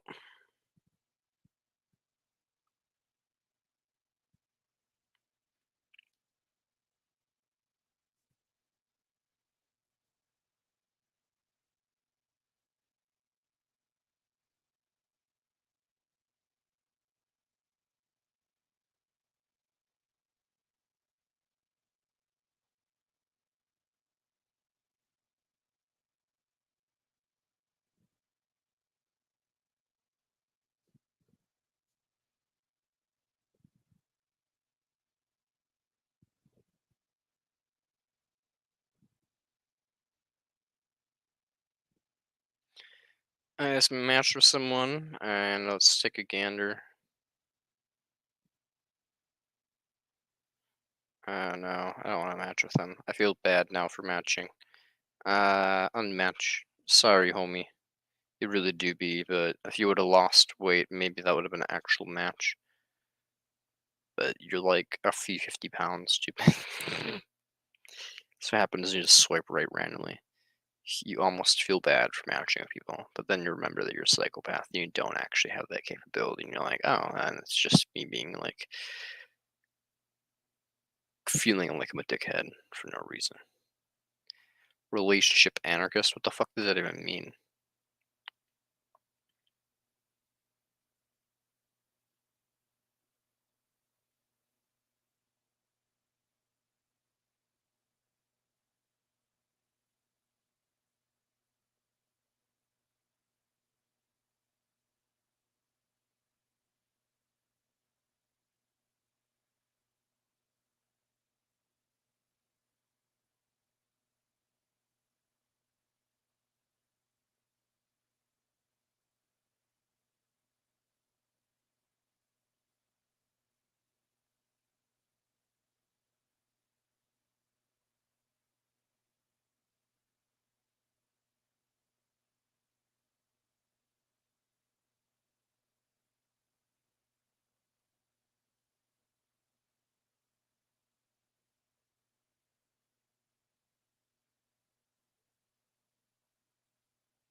People are annoying, my dude. People annoy me.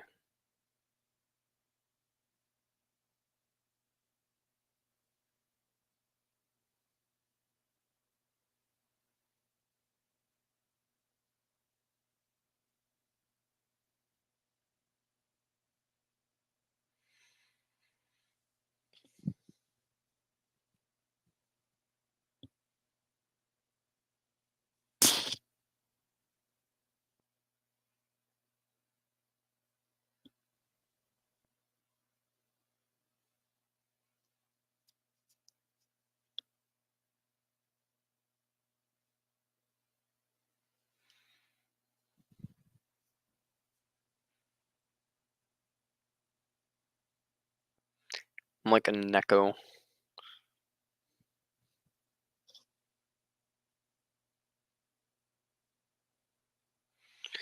I have to do it for a fucking thing. Be back to you soon. Oh yeah, whatever.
trying to get laid, so you know how it'd be.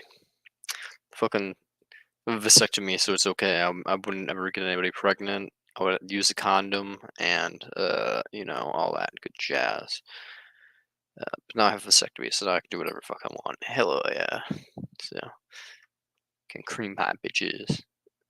Not that I'd prefer that. I prefer to use a condom, but you know, I mean, if they're like, "Yo, man, I want to get cream pie," I'm like, "Hey, man, technically you can do that." Ayo. So the perks of getting a vasectomy recommend.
Do you also think the LGBT brought that on themselves, or do you think such stupid things? Do you or you don't think such stupid things brought what on themselves? Do you think the LGBT brought that on themselves, or do you think that like like uh like what, like violence upon themselves or something, or like criticism? Basically, I don't know what you typed in, but it goes this. There are some top ranks they are watching, and then it goes this. If you typed in a comment before that, it didn't show up in my screen for some reason or another. YouTube must have removed it. So it really just goes that and then that.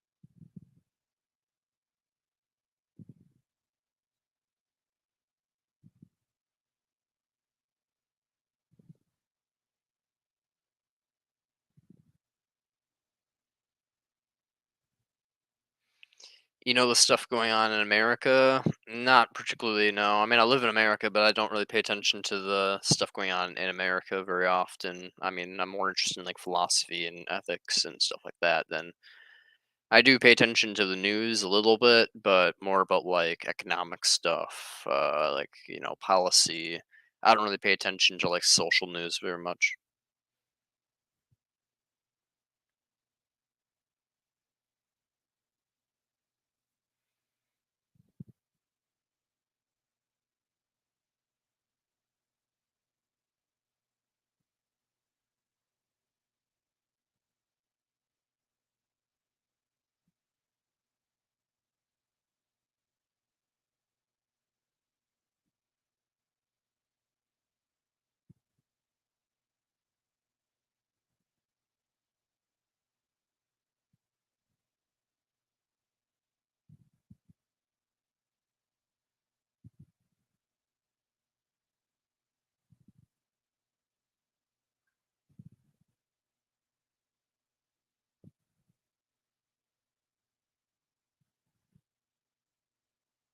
There's some annoying gay guys who say things. You know the stuff going on in America. There's some annoying guys who say things like these.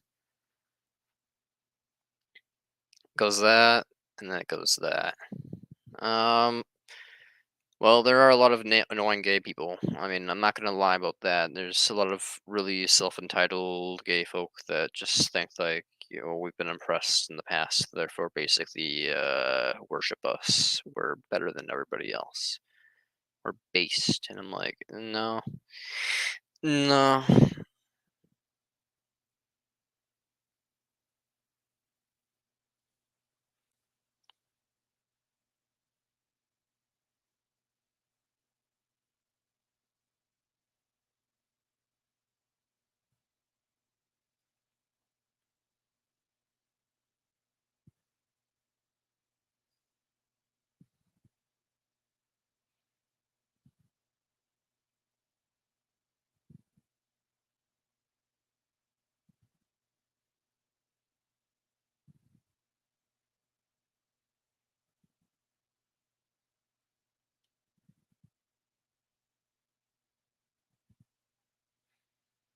He blaming LGBT.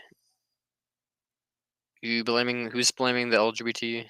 I mean, Tay, do you want to come on into the chat? I can't understand what you're talking. I mean, you said that you had to learn English and stuff, so I'm not blaming you or anything. But like, I don't know what you're talking about exactly in terms of the news potentially. You're talking about like the president, or talking about like some person who's in the and that they're trying to make it normal. Fuck him.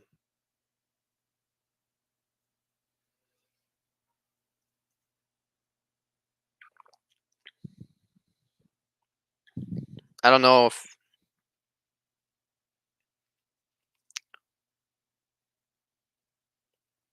here. This is what I see, okay? On my screen. There are some top ranks, blah blah blah blah. Do you also think the LGBT brought that on themselves, or do you think such, or you don't think such stupid things?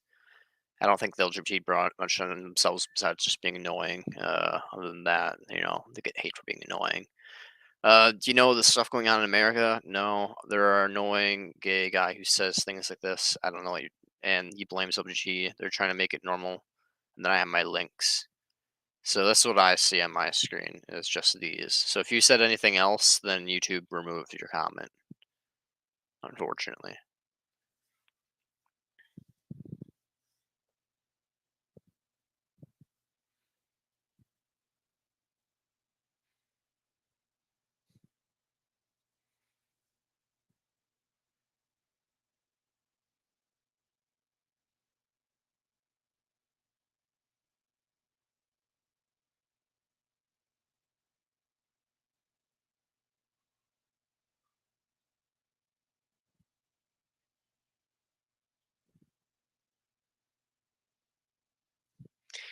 Why should it be normal?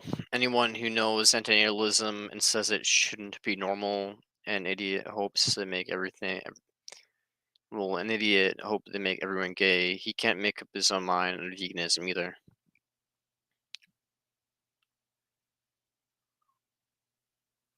Why should it be normal? Anyone who knows antinatalism and says it shouldn't be normal, an idiot is an idiot.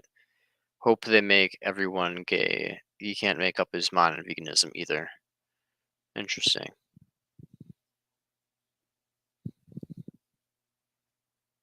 This fucking schizo dude is messaging me still on Facebook, and he thinks that like Jewish people have like pure blood, and that the Illuminati and a bunch of other things have taken over the world, man. And I don't know how to respond to this shit, because I don't believe in any of that conspiracy nonsense. Fuck. What are your thoughts on the Illuminati? Just a group of rich pricks trying to control the stock market. What else is there for a group of rich cunts to do? Like, really, like, what do you think the Illuminati is? Like, all we're shadow puppeting the whole world, even though, like, literally no one can fucking get along whatsoever. But, yep, we're all being puppeted, clearly, by the Illuminati. Ooh. Yeah, sure thing.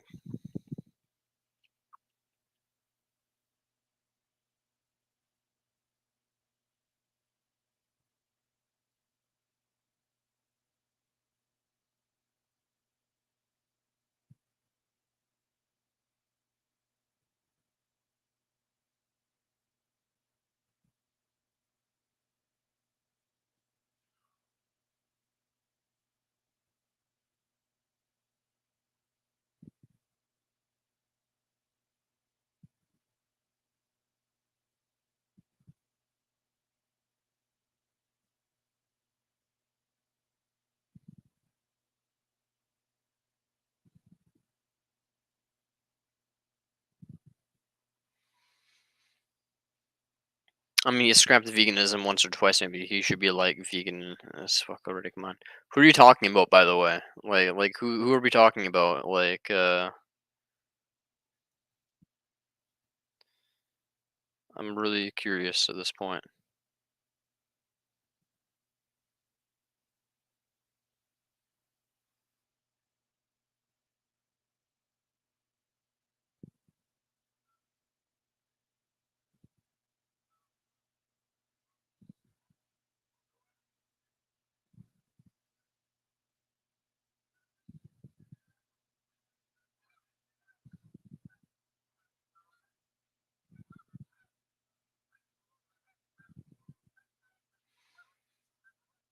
The narrator of JCS, you know him? Hmm. JCS. JCS.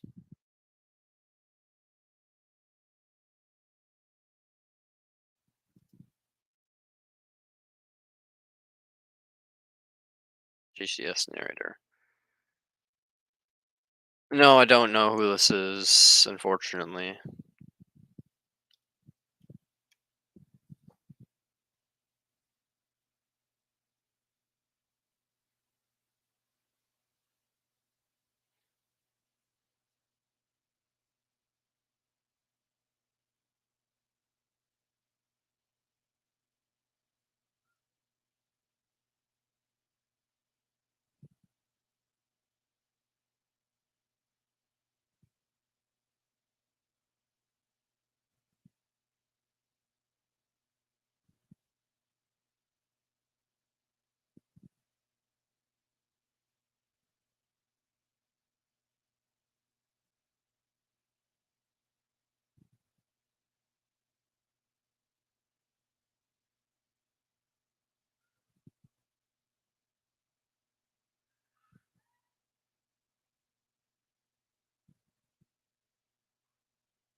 Yeah, it's useless telling those intellectuals to talk about important things. Yeah, unfortunately, it kind of is, my dude.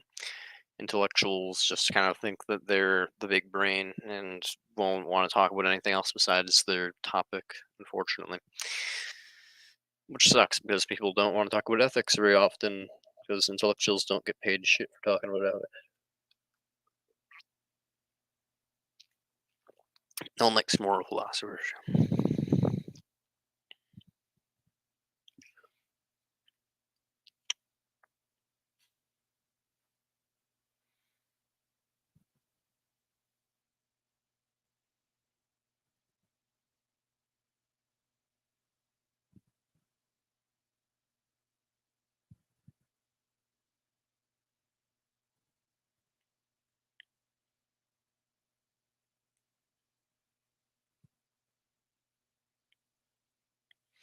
They don't get paid here. Oh, goddamn. They just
conspiracy schizo man who is straight up self race role hating, believes Jews and white people are superior. He's trying to tell me about the Illuminati and like fate and like gods like watching over like the chosen race choosing people and stuff, and I'm like fucking like Christ, man, I just want to fucking die, man. I don't want to like try to convince you that fucking like there's no religious bullshit pure race thing going on. It's like what the fuck, I can't convince you of that. I have a good life, but I'm not praying to God. I ain't praising Jesus. There ain't no God watching over me. I'm just having to be dumped in a fucking place on earth that happens to be good, and that's just about it from a subjective point of view. That vegan guy won't make up. Another guy that vegan guy won't make up. Then, oh yeah, vegan people typically are hypocritical a lot of the times. There's not many very consistent vegans. Just negative utilitarians and utilitarians can be consistent in their veganism, but anybody's deontological and vegan is just a hypocrite. Anybody believes in rights is just a hypocrite. So people that believe in rights are a bunch of silly fucks. No offense if you believe in rights. Come on in here if you do. Come at me. Rights isn't like an actual thing, not as an instrumental tool. I believe in rights as an instrumental tool for utility, but I don't believe in rights as like an actual principle that exists.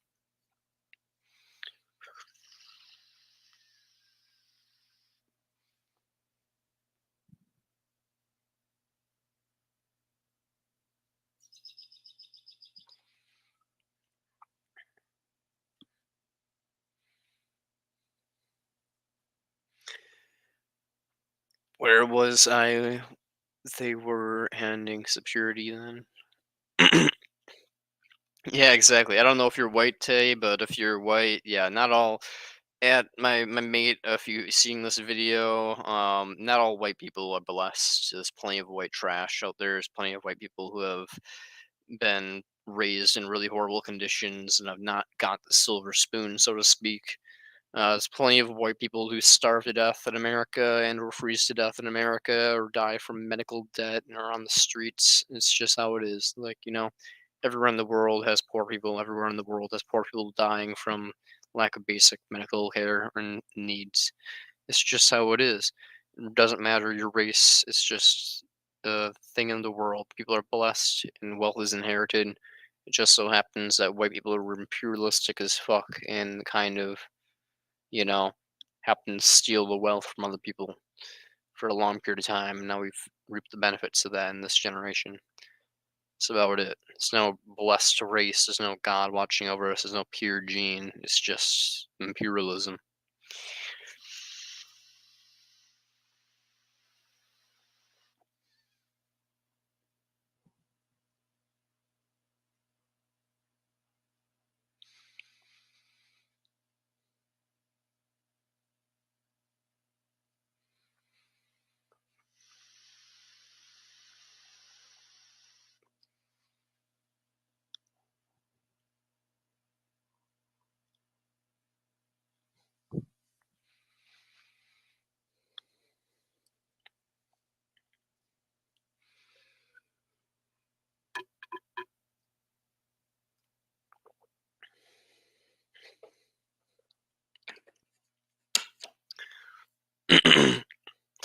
I dream of the glory to be free from the doubt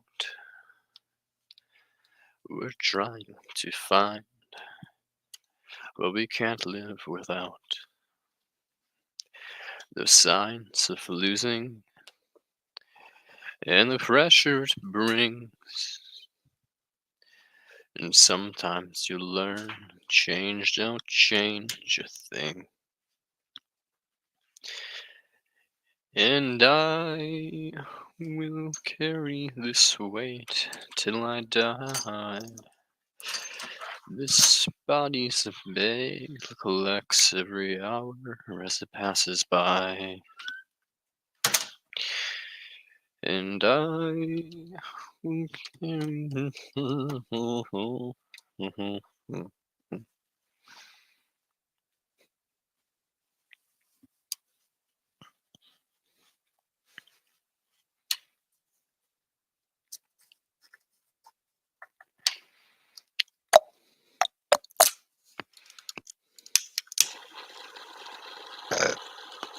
my bad.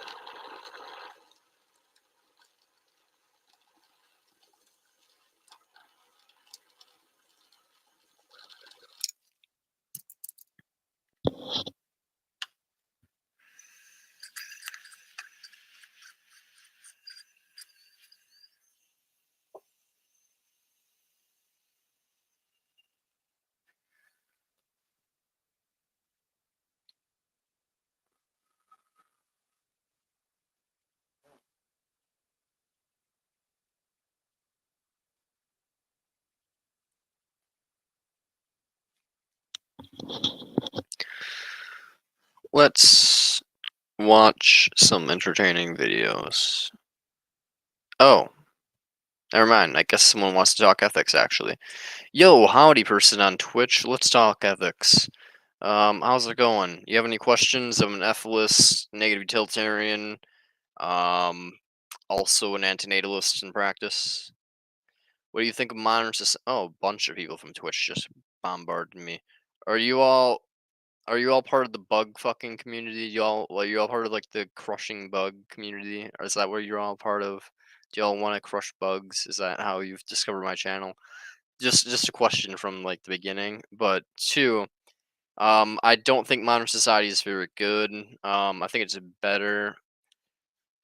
Okay, thank fucking God you guys are not part of the crushing bug society. Thank Lord. There's a bunch of weirdos that are really cool, but also, what is a crush bug? Computer bugs? No, no, no, not even computer bugs. Like there's a fetish community of people that like to watch men crush bugs, like as in insects, as in like arachnids and critters and creepy crawlies. They like to see men crush bugs as like a power thing. Yeah, Jesus Christ. Yeah, they've been asking me to crush bugs. Like a bunch of gay men have been like hounding my channel, asking me to. Okay, I won't say anymore. I'm done. I'm done. I'm done. Okay, we're talking about ethics from now on. Okay, but yeah, modern society fucking sucks. We need social democracy. We need to have a bunch of stuff. You know what happens to me to follow with the few some of those continued to save when there was a touch in the new town. Never, please, never again. That's insane. Yeah, man, it is insane. But frankly, I feel like you guys are like cooperatives, like just hiding in the bug fucking community, just trying to pretend you're not into me. Like you're pretending you don't want me to crush bugs. But fair enough. We'll tase Andy. Yeah, tase Andy's on YouTube. What happens? We're talking about Fallout a little bit. Shouldn't have got the new town no more. I got convolved with saves. Rip. But yeah, when it comes down to it, society fucking sucks. I'm gonna pick mines, thinking I'm gonna come back and save everyone after do my mission. No, serious. Don't talk about. Okay, I won't. I won't. I swear. We're done talking about the weird fetish. I That's the wrong side of society. Um, what do you mean by that, my dude? You might need to elaborate. But yeah, I have issue. People are fucking maniacs. Yeah, straight up, my dude. Like, I have issues with society, and I have issues with society. Like, the members of society are fucking crazy. There's a bunch of bug fuckers and shit. There's a bunch of like weirdos and stuff. But then when it comes down to society itself, yeah, it's compromised of capitalism, greediness, and then if you ever get close to socialism, where it's like, hey, maybe the government should step in and intervene. Maybe we shouldn't just let people die in the streets. Then all of a sudden the government's like, you voted for the wrong motherfucker. I'm a tyrant. And then we get complete hell world like the Soviet Union. So either way, it kind of seems like society is kind of a loss, but I think society is necessary in order to,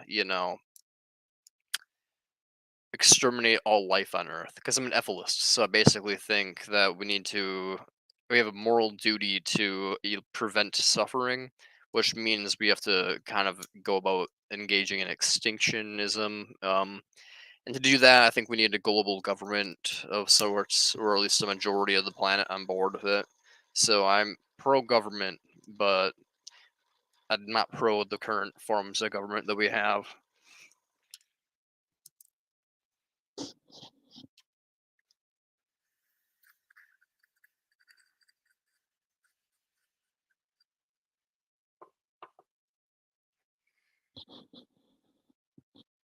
I don't know if it's deep, but it's a little bit deep.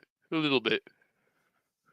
So where you guys from? Like, not like where you from is in like where you live, but like where you from is in like how come three different people all at once just kind of came from Finland? Oh, okay, cool.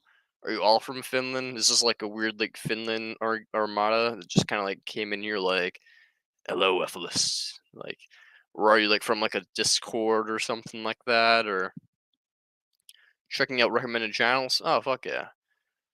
Fear's Island for me. Are you all like in like a Discord or something, like checking out recommended channels together, or like because it was, or did like the algorithm just like boost all at once? Like something just put me on like a front page for recommended, and then it just happened that everybody just clicked on me all at once. Like I'm just curious, like how this is working. If it was like an algorithm thing, or if like y'all just happened to stumble across me while like searching algorithm maybe. Okay, so you guys don't know each other. Yeah, I guess the algorithm's just prioritizing my stream for some reason. That's fucking weird. Yeah, anyways, we're talking about the extinction of the human race. Oh, I just really having a bunch of channels, really. Okay, cool. So we got algorithm maybe, and got a bunch of people. So it's pretty much just the algorithm. Yeah, that's dope. Glad that the algorithms supporting the FLS community and vegans. I'm a vegan, by the way. It's very memey, you know, like if you don't need to ask someone if they're vegan. The vegan will tell you. It's true. I will tell you. So when it comes down to it, if you have any questions about veganism, ethics in general, we can talk more about society. Um, Procreative ethics is kind of my forte. I like to talk about like how it's unethical to bring things into existence. So I believe it's unethical to have children. I myself have a vasectomy, so I cannot have children. Um, so yeah, I mean, if you have any questions regarding, I do take vitamin supplements.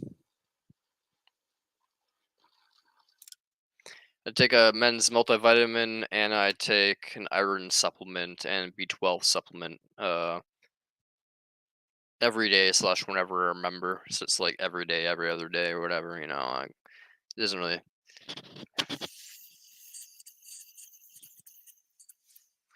It doesn't seem I have to take the vitamins every day. I work manual labor job, so it's not like it really like affects me much. So it's like I'm good. I've been vegan for about 6 months now. I went vegan on December 10th, 2022. So it's 26, 5/26, 2023. So it's been about slightly over, yeah, about exactly 6 months. Yeah, it's been 6 months pretty much exactly at this point. So yeah, I've been vegan for a half a year.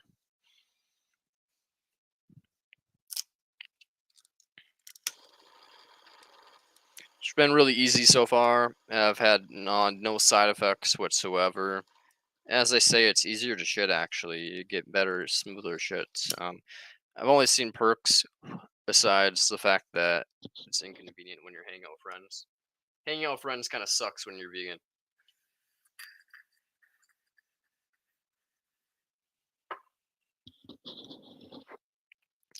My nationality? No. No, I mean, my bad. Apologies. Fuck. Yee. My nationality is like white and German and stuff like that, I guess. I mean, I don't think antinatalism has any relation to any culture around the world. I mean, I guess originated in like Greek culture and like early like philosophy and stuff like that. But um, no, all cultures throughout the world have had various versions of antinatalism and of veganism and stuff like that, especially in Eastern religions. And I have no attachment to Eastern religion. So, Eastern religion, like Buddhism, for example, is basically a negative utilitarian framework of religion. So it's pretty close to what my philosophy already is, like Buddhism is, just minus all the spirituality. And I'm not Asian in any way, so if anything, I have like ethics that come from different cultures. Um, have you talked about it with your doctor? Yes, I have talked about my mental health and my ethical views with both my doctor and my psychiatrist. I've got a vasectomy, so I mean, I didn't really talk about my ethics with the person that I was going to get a vasectomy from. They just kind of asked me if I was why. They're like, "Do you want to get a vasectomy?" And I'm like, "Yep." And they're like, "Do you know what a vasectomy does?" And I'm like, "Yep." And they're like, "Do you know the side effect?" Oh, I was talking about your veganism. Oh yeah, yeah. I've talked to my doctor about my veganism. Yeah, and he said, it's great. It's probably it's a healthy diet. He's like, as long as you take your supplements like a men's multivitamin, you'll be fine pretty much. And that's been the case. So my doctor, I talked to him about it. He said I'll be fine as a vegan, and I've been fine as a vegan. So yeah, it's been easy. I mean, like, let's just say this: like, I have almost no money in my bank account right now, and it's not because of my diet. It's just because I'm a dickhead and I don't pay attention to my money and I spend a little bit recklessly. But I've literally just been like eating beans for like the last week. Like it's literally just like multivitamins, and then for my protein, it's just like I eat beans. I eat beans and corn and like other things. Like if I literally made spaghetti, and then I took beans, corn, and peas, and put them in a blender. Put chili powder in there, garlic, onion powder, and a little bit of salt, and just ground it all up, fried it, boiled the spaghetti, and then I just had like this spaghetti pea corn paste stuff, and I just mixed it all together and it tasted pretty okay. Like it was a little pea. I probably shouldn't have put the peas in there. It tasted a lot better in the past when I did it with just the corn and the beans. But when it comes down to it, it's easy being vegan. Like it doesn't take much effort to be vegan. Um, I'm doing it for ethical reasons. I'm not doing it for like health reasons or taste reasons or anything. It's not for everybody in terms of people who aren't interested in ethics. It is for everybody in the fact that like you all ought to be vegan. There's no reason for anybody not to be vegan. If you think there's a reason for you not to be vegan, please let me know. But given the fact that promortalism exists, and we all ought to cease existence basically as well. If you don't know what promortalism is, I can get into promortalism as well. But I don't think anybody's still here listening to me from Twitch. Nope, there's still people on Twitch. But yeah, if you want to talk about promortalism or veganism or anything of that nature, down to talk about it. But yeah, if you have reasons for not being vegan, let me know what you think those are, and I can try to have a conversation on them. Do you work or go to school or something? Yeah, I do. But well, I recently dropped out of a 4-year college. I'm gonna be going to back to tech school to get a certificate in business ethics, which is gonna only take me like a semester to do. And I go and work the weekend, so I work Thursdays, Fridays, Saturdays, and Sundays. And I don't really work that many hours, thank God. Don't believe in God, but thank God. I really hate working. Frankly, working is the fucking bane of my existence. The only thing that's worse is school, basically, because at least you don't get paid. You're paying people to fucking suffer.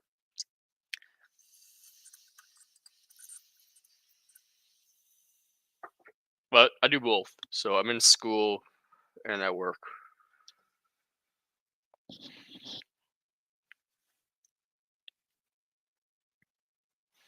And I hate every moment of it.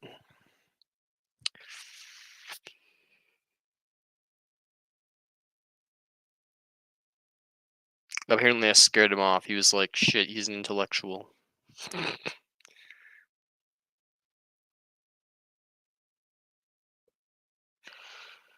People don't like intellectuals.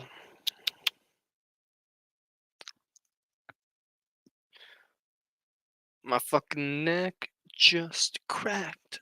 Oh, felt it in my spine, felt it in my crack.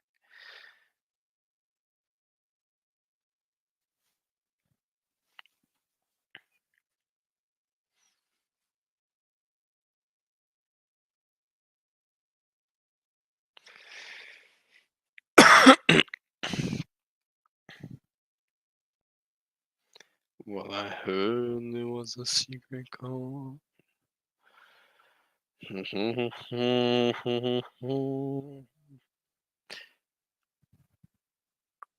Someone's watching me on YouTube again. How's it going, person on YouTube? The people that are watching me on Twitch just left. They got bored of asking questions, I guess.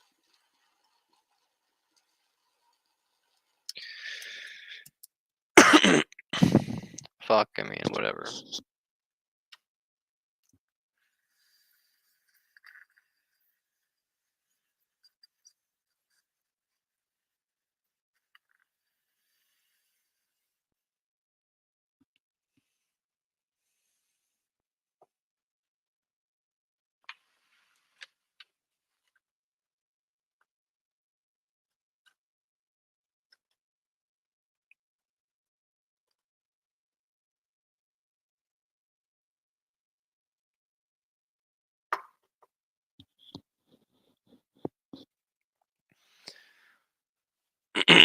Placeborn, let's say modern US society, for example, wouldn't that affect your ethics views? I mean, yeah, it would affect your ethical views. I don't know why that took so long for that comment to appear on my screen. But you know, when it comes down to it, it doesn't matter. I mean, it would affect your views. Like if I was born in Islam, I might never have come to my conclusions I have come to. But when it comes down to it, the only thing that's correct is like the one view, which is ethilism and negative utilitarianism. Sure, like I might have been raised in the West under Christianity, and you know, Western society is cultural, like the both stuff. But when it comes down to it, I discovered ethics by myself and discovered the truth, which is objectively true, regardless of which society you grow up in. So that's my response to that one. You're not here listening anymore. Sorry about that, but who cares? Not me.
This is not very based.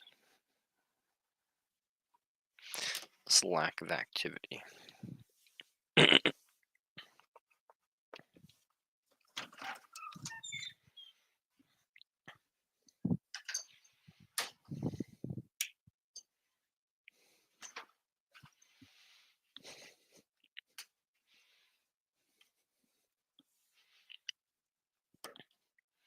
Bruh.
tried moonshine for the first time. It's kind of, really, I haven't had that chaser. I did watch another episode. Again, she is becoming. I now understand why you say, "Oh, she's not such a good person," and she needs to get the fuck out of it. She don't know shit. How is it going for you? Are you doing okay? As okay as you can be with it.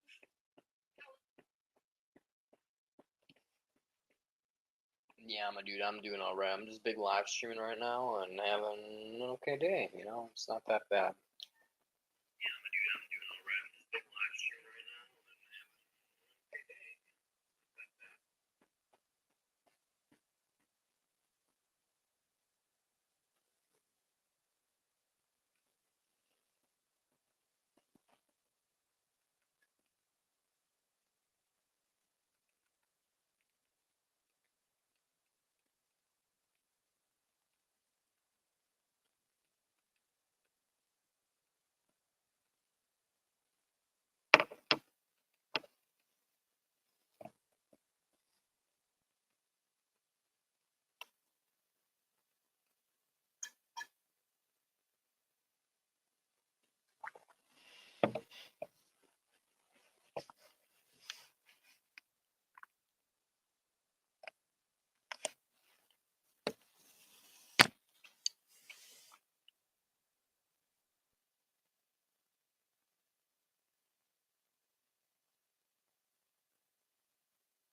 Yo, yo, what's poppin'? How goes it on a subjective level? Whoever's watching me.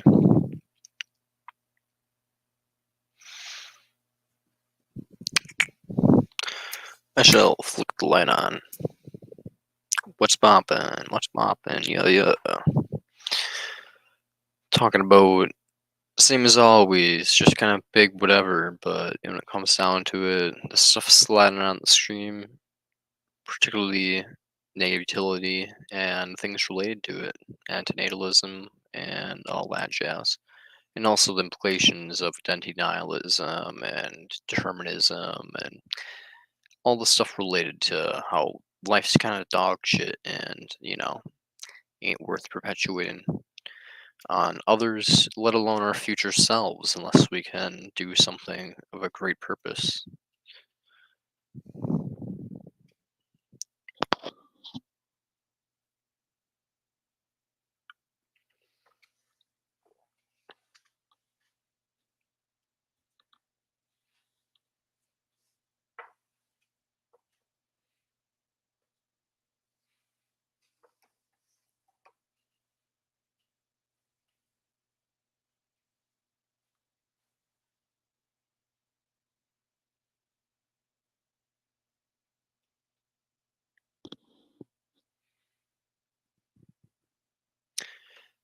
believe me, when it comes down to, I don't have a lot to talk about. I could narrate all day about nothing. I have the ability to just what is it called?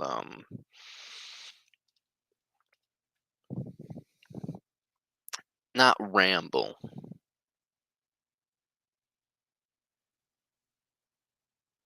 not parlay. It was kind of like parlaying of words. I have the ability to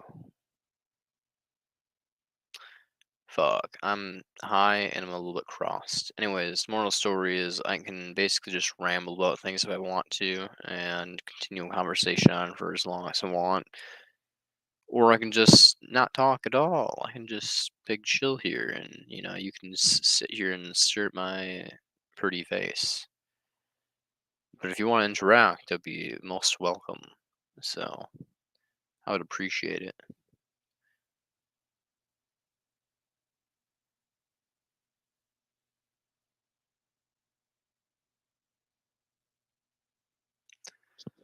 This is Gatorade. Gatorade mixed with water, mixed with peach juice, mixed with lemonade, mixed with Everclear. Tastes pretty good.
Hmm.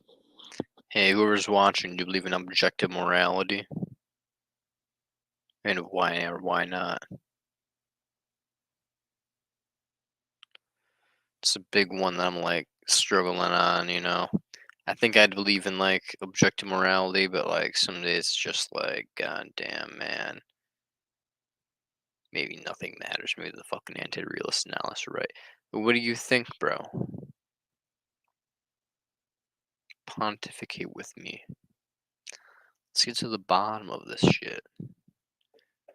Right here, right now. Let's get down and dirty in philosophy. Let's get in the mud. Yeah, yeah, yeah. Let's do this shit. Come on, you. I know you are. Welcome to the club. We're not sober, and if I were to drive, I'd get pulled over. But we're not driving. We're driving in the lane of philosophy, not on the road. So come on, my dude, let's get groovy. Take a swig with me, and let's talk to Allah through our words. Allah will speak through us, brother. Come on, join me.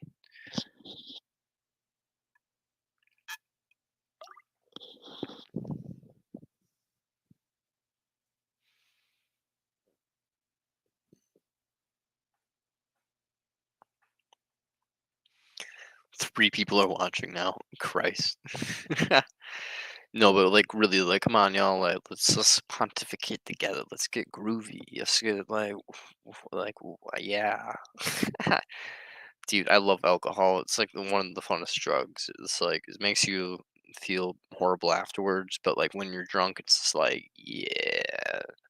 Everything has like this like kind of like you feel like you're on like a roller coaster when you get like you get pulled upwards and you're like your whole body is like woof. It feels like it's gonna like G-force back. Everything feels like that at all times whenever you move. And I fucking love that feeling. It's weird. Everything's like heavy. I like to drum my hands. Here's the thing. I don't drink very often. I like to smoke more than drinking, but drinking makes me really social, and so I like to do it every once in a while. And why not? I was just trying to find like a what why not feeling tonight. And so I was like, I'm going for it. I'm going for it. So let's pontificate about philosophy while not being sober. Uh, pull up get yourself a toke, have yourself a drink.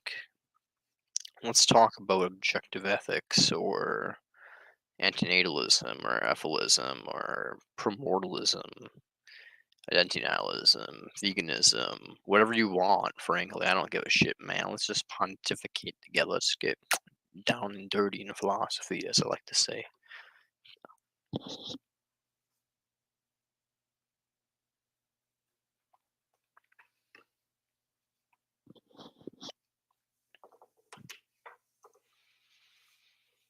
It's that, or you're gonna have to listen to me start to narrate Tears and Saints by Emile Sauron. And who wants to listen to me narrate a book about religion and stuff? And crying boys, sad boys. Here, I'll give you a brief intro of what this might be like. You best start talking to me, guys. Otherwise, you're gonna get a bunch of this.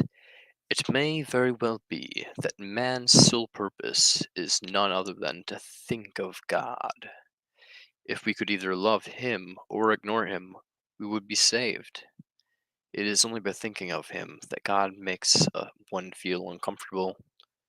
Start prying into him, and you are lost. Yet prying into man's very purpose. No wonder that God was done with no time at all. He withstands many things, but thinking makes him lose substance. Yet there have been philosophers who have attributed to him infinite thought.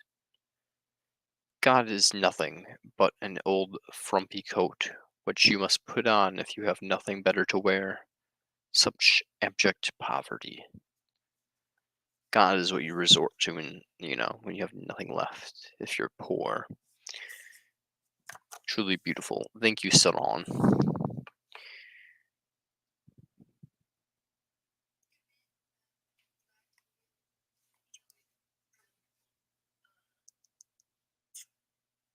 know you don't like swimming, but my pool opens Monday, and within like the next few weeks, we should go swimming. We should or at least like lay out in the sun and get tan and burnt and suck up vitamin D. I have floaties too, and only swimming gills float. You don't just lay in options.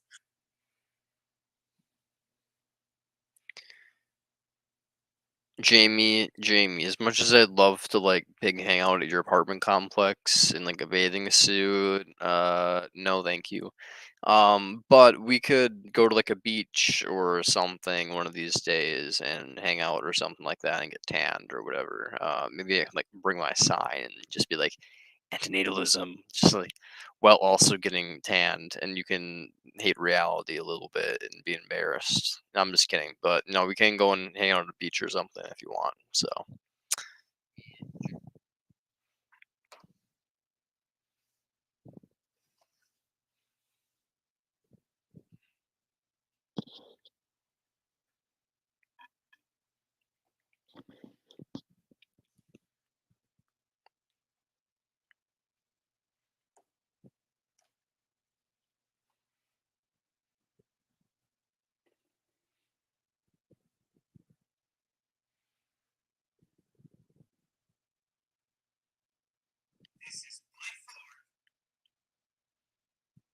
well,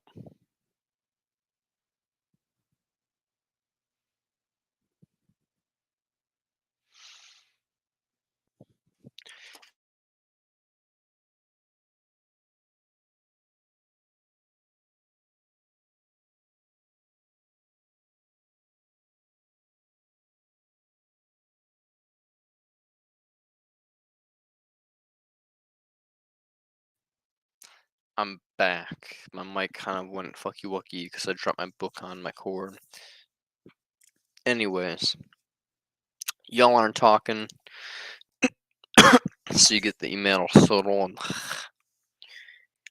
human history is in fact a divine drama. God is not only mixed up with it, he too suffers, but with infinity more intensely, the process of creation and destruction which defines life. We have this unhappiness in commotion in common. Blah, blah, blah. We have this unhappiness in common. Sorry, God, get fucked. You're getting compared to mortals. We have this unhappiness in common, but given his dimensions, it may consume him first. Our our solitary. You're getting a drunk man reading a book. This is what you asked for. Our solidarity. Ah, yes. Ah, Our solidarity with him under the curse of existence is the reason why all energy directed towards him turns back against us. To doubt God is to be self ironical. Who has suffered more than us mortals because he is not what he should have been. There we go. That was beautiful. I just needed to put on the accent again. Sometimes you put on the accent, it just like flows. It's just like, oh, it's just like praise be. Anyways, to the two people who are watching me for whatever reason, what you watching me for? Like, this is pure chaos.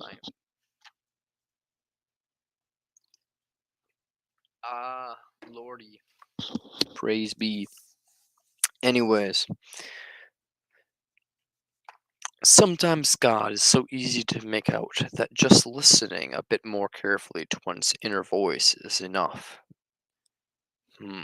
Interesting. This is explanation for the familiarity of those rare moments when revelation of the divine is experienced outside of ecstasy. So just like this is explanation for the familiarity of the rare moments when revelation of the divine is experienced outside of ecstasy. I've never experienced any revelation of the divine, and I've very rarely experienced ecstasy outside of. I've never even tried the drug ecstasy. It's on my bucket list, but eventually, someday. Um, all forms of divinity are autobiographical. Not only do they come out of us, we are mirrored in them. Divinity is introspection's double vision, revealing the life of the soul as both I and God. We see ourselves in him, and he sees himself in us.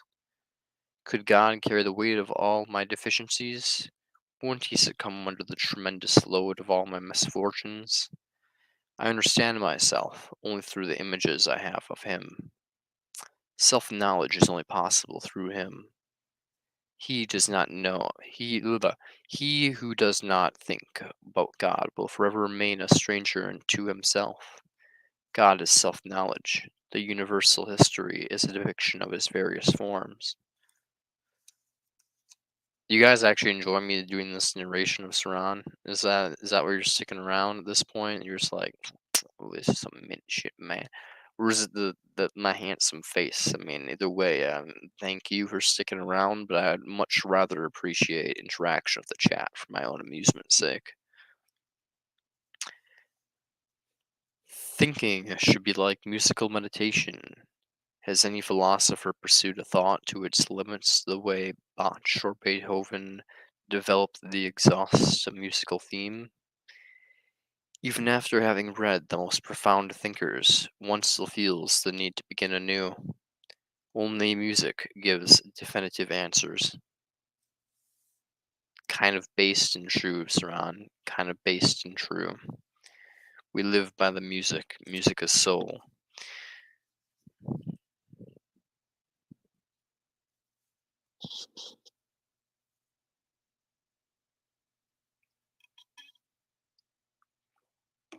I've already sung like multiple times in the stream, so maybe it's because of Saran talking about lyrics and music just making me want to sing. Yo, the texture of paper is so weird. I'm feeling this paper up right now. There's also a saintly woman on it, so I'm kind of feeling her up too. It's a little weird if you think about it, but at the same time, ooh woo. Just kidding. I feel like I'm harassing like some like spirit now at this point. I'm gonna give her one more rub. Just kidding. No, but yeah, like this is just a piece of paper. So yeah, paper feels fucking weird. It has like such a this paper is weird, bro. It has like a waxy texture. It's like a strange sort of paper, and this is like a rough texture. It's like kind of like fuzzy. It's like fuzzy and rough. I'm not on any psychedelics right now. I'm just high and drunk. I'm crossed, and I love textures and smells. Smells and textures are my like favorite sensations.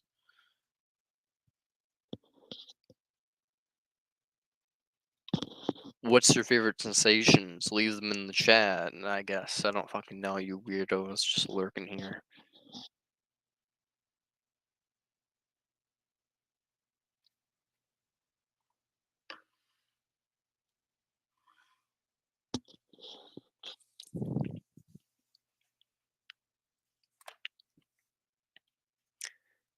Thinking should be like musical meditation.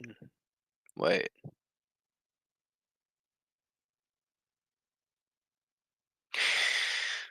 All forms of divinity are autobiographical. Not only do they come out of us, we are also mirrored in them. Divinity is introspection's double vision, revealing the life of the soul as both I and God. We see ourselves in Him, and He sees Himself in us. Could God carry the weight of all of my deficiencies? Wouldn't He succumb under the tremendous load of all my misfortunes? Hey! Somebody finally shaved. I know I did. Is it better? People keep on saying that I look a lot better now that I'm shaved. They're like, you look a lot fresher, you look a lot more professional. My acne's cleared up a little bit, but that's mainly because I've been talking to this girl named Joy, who worked at the mall, and she convinced me to buy this acne product. You don't look like Charles Manson anymore, so that's good news. Hey, bro, I am basically Charles Manson, though. I'm basically slow. I have literally here, okay, man. Like literally, look at this. Look at this. I'm practically Charles Manson, but I haven't actually convinced anybody to do homicide, so that's a good thing. But when it comes down to it, I'm pretty much just like Charles Manson without actually being Charles Manson. Like I'm not actually Charles Manson, guys. I don't actually want you guys to kill people. I want you guys to convince people of things. But I'm just saying I'm pro-mortalist, so it's like kind of like yeah. Anyways, but basically I have like a literal playlist. It's fucking called playlist for activism. But then I have a fucking playlist called "Playlist That Leads to My Future Cult." It's fucking the greatest playlist ever, bro. It's literally just called "You Need a Cult Before You Can Be Him." Yeah, I know, but I got a playlist called "Playlist That Leads to My Future Cult." So it's like it's in progress, man. It's in progress, you know. Um, if you watch this playlist, you'll realize that I'm like basically Jesus. I got it all figured out, you know. Like this is basically the playlist that Allah has sent to the world, and I've just composed it for you all. Um, everything in here is mint.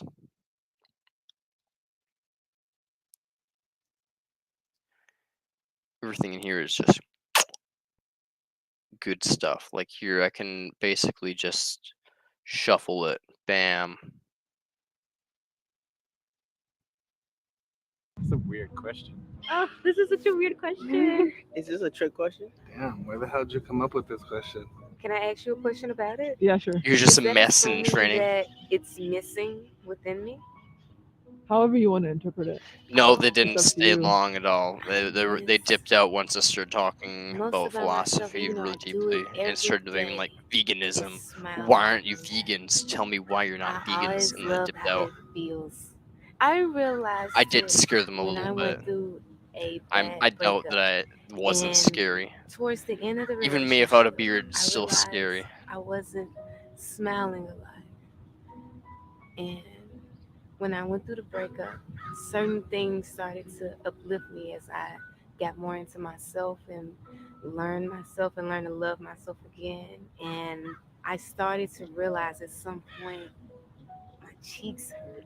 Like I'm smiling a Yo, lot. man. And My I cheeks no used to longer feel hurt so anymore. shy about I it at used the beginning to, 'cause in it's like, middle oh, school, it would hurt to am I the smile. only one smiling? Am I the only one feeling Like like this? now I don't. Now it doesn't And hurt to I smile realized anymore, so that's a it good didn't thing. matter if I was or But in middle wasn't, school because and the even if beginning I of high was, school, it hurt to someone smile else for a could long feel time. it. They'll feel like that too. So So why did it you it was shave? so One of good my to feel viewers, he's a and little bit of a go through. weirdo, But I went asked me through what a I look period like of without a beard. not So I was feeling it like, oh, for I guess I can just show long you. time. And so I shaved. I realized I'm it. So I just guess I have to do spontaneous without and it weird. to I'm like literally like, appreciate you know how there's D&D alignments? I'm literally just like chaotic good. I miss being so naive and innocent. I miss thinking like a child. No, it I wasn't a have so job much problem. It knowledge was literally now just about like the a world viewer asked me what I that look I like. just miss being like innocent. No, a viewer literally just asked me what I looked like without a beard, and so I was like, "This is what I look like without a beard," and I literally shaved on screen. So you have another weird user who worships you. Maybe you do have a cult. Nah, he's just gay, but he also does like. Well, I mean, he does come on here quite often, so like almost every day. So basically, you know, practically, but you know, eventually a cult will form. I have like 30 viewers, and eventually I'll get big. I have a ton of them that are saying them to get bigger than Amendum, so you know, perhaps I do have a cult forming. You've attracted the gay crowd. Maybe you found your people. Yeah, man. There's actually like a ton of gay people that are attracted to me. There's like an entire group of people that are into like me crushing bugs, that are like really into me crushing bugs, that are like following me now. There's a bunch of gay men that are into me crushing bugs that are following me, as well as people that are like just gay in the FLS community that are like, damn, bro, you fine. So I'm just kind of like cool, I guess. So I guess I'm kind of like popping off in the gay community. So the videos got you your attention you desperately wanted. Yeah, you basically, my vulnerable narcissism is being fed, and I'm finally getting my ego satisfied. I feel good. I do street activism these days, and people talk to me. But I get a bunch of really fine as fuck women asking to take pictures of me and stuff, and I'm like, hey, this is a win. So win for ethics and win for my con. No, I'm kidding. No, but when it comes down to it, yeah, it's been good for both my ego and for the world in terms of me starting a YouTube channel and other stuff. Now you're gonna be known as the pro-abortion guy and the bug exterminator. Yeah, basically, I'm the pro-abortion guy and the guy who kills bugs on camera to euthanize them. No, I scared him off. I always scare off people. Well, maybe I didn't scare someone. Maybe I scared off the person who was watching me on fucking YouTube.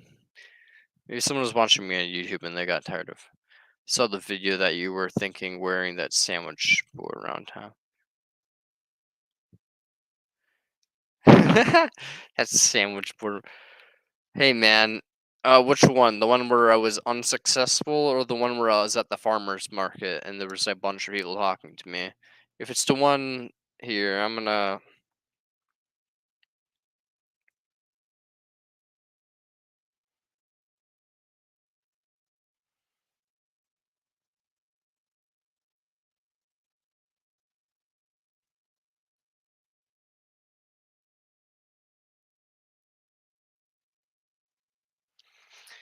If you're talking about the one yesterday, or are you talking about?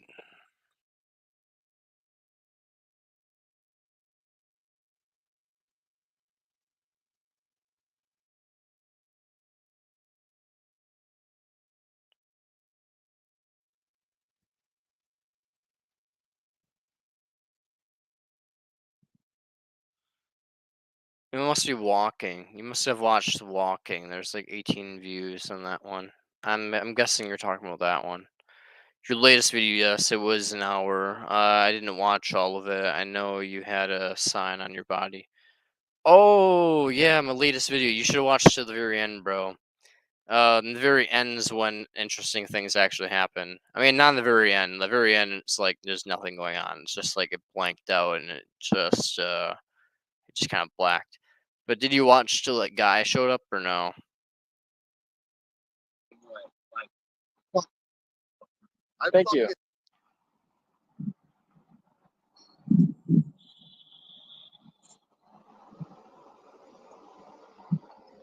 Find the generator.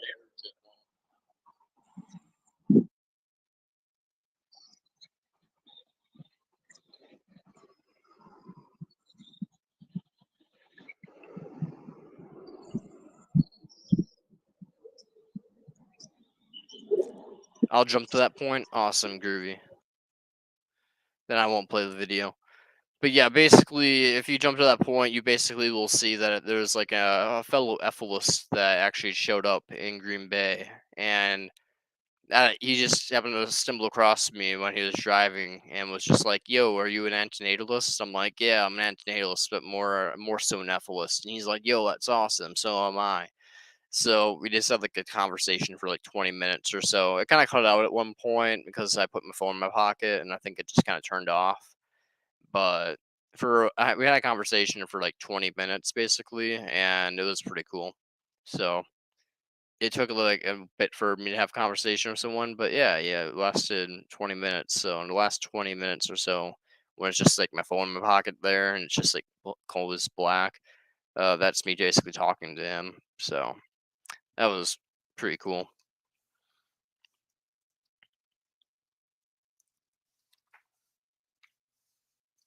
And that was literally yesterday. Was he also an incel? A little bit of an incel. I mean, he says he likes getting laid and stuff, but he also said like since the abortion stuff started changing in the country, he's scared to have like sex with people because he doesn't want to knock someone up and then them not be able to get an abortion. And I was like, yo, man, you should just get a vasectomy like I have and stuff like that. And he's like, yeah, but like you have to have like insurance, and the insurance won't cover it all sometimes. It was just like elective or whatever. And I'm like, that's true. It only covered like $300 for my vasectomy, so I'm gonna have to pay like quite a bit. But when it comes down to it, yeah, I mean, what state are you from again? I'm from Wisconsin, good old land of dairy, which is funny because I'm a vegan. So I really believe dairy is like the worst form of animal exploitation there is because you just keep them alive longer, exploit them longer, and then inevitably end up killing them in the same manner that beef could go anyways. So I basically think dairy is like the worst industry there is. So it's really funny that like my state's literally known for being like, the worst industry there possibly is. Yeah, and we also know for like having serial killers and drunk drivers. So Wisconsin, baby, the land of hell. No reason. No wonder I'm a fucking ethicist. It's literally just hell itself in America. You better be careful when you walk around with that sign. Wisconsin is a purple state. You could figure yourself getting shot from church people wearing that sign. Oh, 100%, my dude, 100%. But someone has to do it. I'm a primordialist, so I mean, frankly, I hope I get shot. I genuinely hope I get shot or stabbed by someone every time. There's a farmer's market, dude. There's a farmer's market. Here, I will. Here, you see this video right here? Thousands of people saw me last on this upcoming Wednesday. Um, like quite literally, I'm not even joking. Like there was like at least like 1,000 people there. There had to be. Like there was hundreds of fuckers there, like walking around.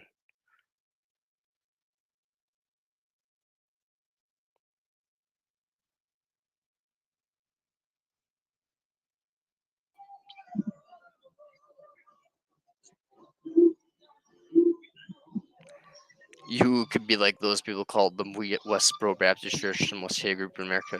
Yeah, basically. Yeah, I can't spell a message, but I'd also die a martyr, so that would be better than nothing. Honestly, getting killed by a bunch of extremists would be like not the worst way to go in the world.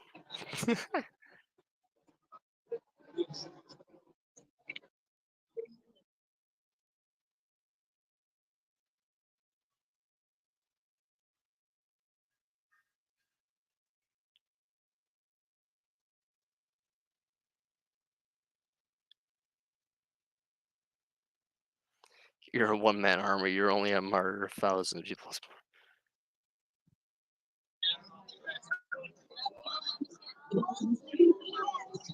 Oh, I did. I mean, I gave him my card, so he can technically follow me. Howdy.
The internet's so bad right now.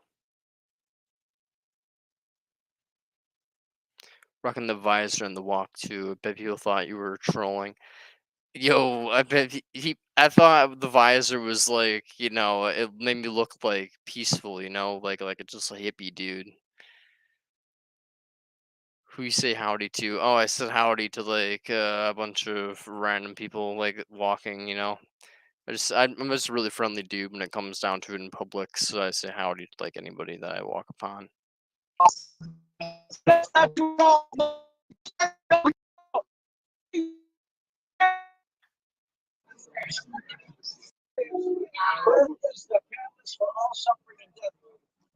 I used to read my sign. Jesus is the answer to that. Jesus took care of all. Oh, my phone's fucking lagging so bad. Over this man's eyes. I was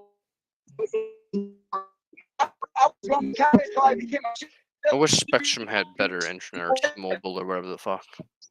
But unfortunately, T-Mobile's no, piece no, of no, garbage not shit. necessarily that. No, you must be born again.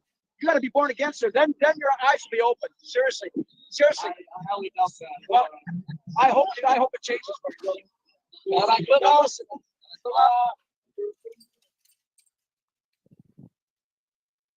Yeah, my internet cuts out because literally it's T-Mobile and it's trash.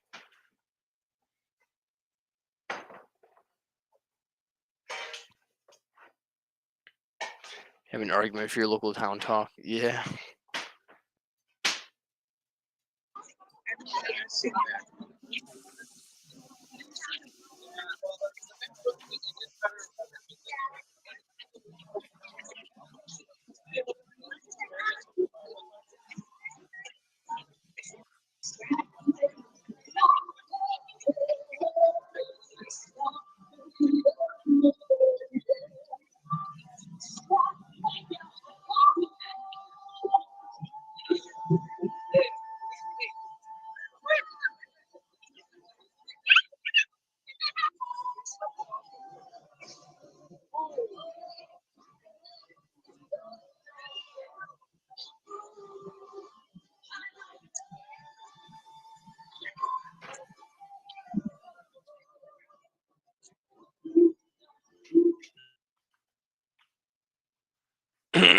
Is my family embarrassed I do this? I don't know. I could ask my dad.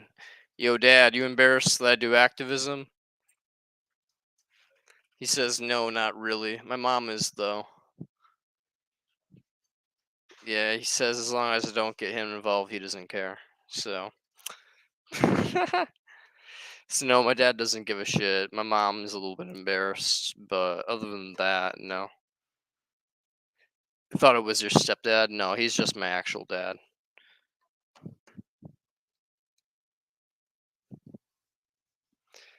My parents are not divorced.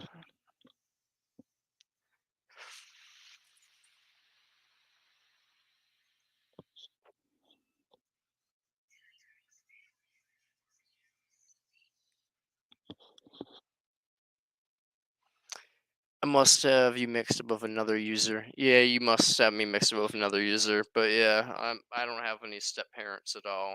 My parents are married for like 20 something years or whatever. So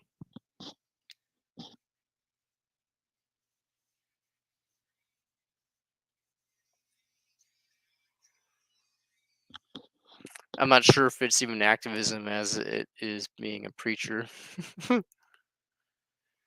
I mean, wait, you saying I'm like going above and beyond activism? I'm at this point like a preacher. I mean, honestly, I go door to door at this point, so I literally have a solicitor's permit. I don't know if you saw that.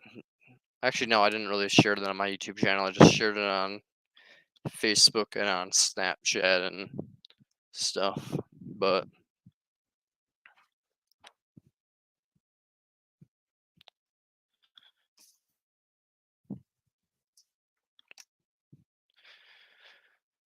I have a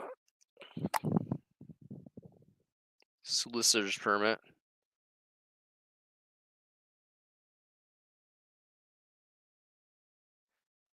Well, I do it like around the neighborhood, but I don't do it in my neighborhood. So I make sure I like go a couple blocks away, like so far, and I'm gonna go around all of Ashwaubenon eventually. That was when you had a beard. Yeah, that was when I had a beard. So now I don't have a beard anymore, but I got it on May 18th. Now it's the 26th. So, but yeah, door to door for stophavingkids.org, except on Packer game days, Village of Ashwaubenon. So I can go all around the village that I live in, and I can go door to door and I can hand out my business cards to people. Why don't you just sit outside a mall and that sign? Young people are easier to spread your message than older people. I've been thinking about doing that actually. Another person said that I should go inside the mall, and I was like, I'm not gonna go inside the mall. But I've been thinking about sitting outside the mall. It's just that that's technically private property, I think. So I'd have to get permission potentially to go onto the sidewalk, like off the sidewalk and into the parking lot. But for the Packers Stadium, which is a major landmark, they have a huge sidewalk that goes all around it. So I just walk on there. And when it comes to the farmers market, which is every Wednesday, it's on the sidewalk. Yeah, I'll try to do that maybe. I'll ask around the mall and see like what parts are public and which parts are not, and see where I can stand. I'll talk to mall security, I guess. Yeah, I'll do that maybe tomorrow or the day after. One of these days, I'll talk to the mall security and see where it's considered public property. How many of those followers in your YouTube are F-lists? A lot of them are. I mean, I know Seb is. I know another guy called Soft Apple is. A couple of them are bug crushing dudes who just find my channel interesting. The weird fetish folk. Um, I'd say about like half of the people that follow me are F-lists. There's this one girl named like Ava who's kind of cute. She's an F-list. There's a few F-lists that are following me. Quite a few.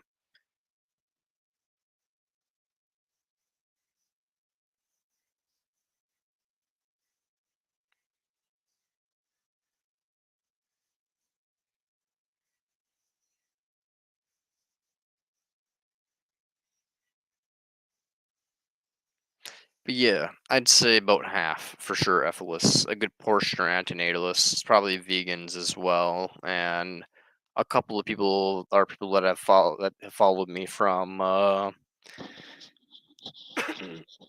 app called Bingo Live, which is just a streaming app. I can show you. Actually, my phone is 80%. All you mentioned 3 is F-lists and 2 are bug crush numbers. Not a very big group that for you need to convert to bug people to F-lists. Well, yeah. I mean, I have like 31 followers at this moment. I don't know how many of them are actually F-lists. A lot of people I think just kind of a lot of people are F-lists that follow me, but they just aren't very active. I'm just kind of talking about the people that actually like come into my live streams and talk to me. But the people that watch my videos and subscribe to my channel, I think a majority of them are F-lists due to the fact that they've subscribed. I am subscribed by the guy who's anti-F-list, so I know one person is an anti-F-list that's subscribed to me, but he also thinks I'm a good person. So because I'm an antinatalist also, and he's an antinatalist. He's an antinatalist, but he's an anti-F-list. So he's like, "You're a good person. I like you, but I don't like Gary, and I don't like F-lists for the most part." And I'm like, "Okay, fair enough." I'm like, "Sounds like you just have a problem with Gary, but fair enough."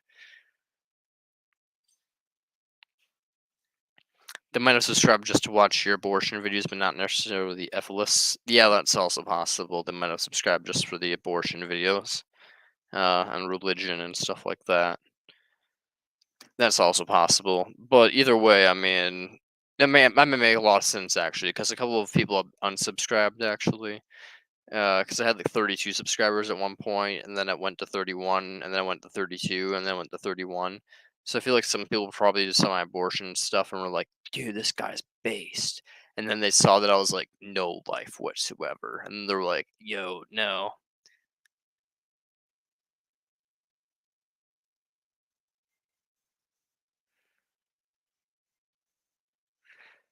So basically, my audience is people like gay dudes. People that like gay dudes are attracted to me. Hey man, I shaved my beard though, so that means I'm appealing to a crowd though. I'm gathering an audience.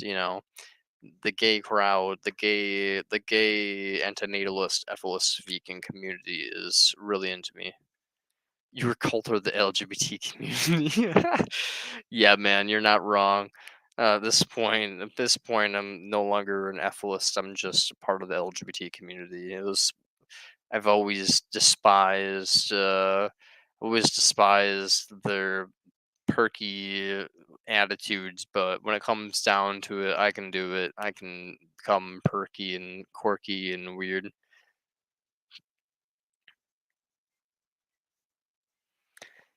Yeah, I'm pansexual slash bi, but when it comes down to it, I have like no, I have like a preference for women slightly, just because I think like the tens of women are more attractive than the tens of men, and that there's more women who are more closer to the higher end of the spectrum than there are men that are closer to the higher end of the spectrum in terms of attractiveness. So basically, I'm more likely to be attracted to a random woman that I walk across than a random man that I walk across. But there have been men that I've been like, damn, like you fine man, like I bone you and you like you can rail me, daddy. You know, there's been stuff like that, but like this is rare. It's rare that I'm attracted to a dude. It's typically just women that I'm attracted to, but I'm technically bi.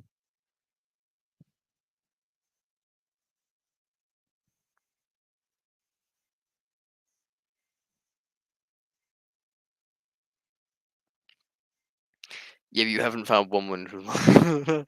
Hey man, that's a little mean. That's a little. Hey, there's some people that have followed my channel that have said I'm pretty based and they're women and they're attractive, but I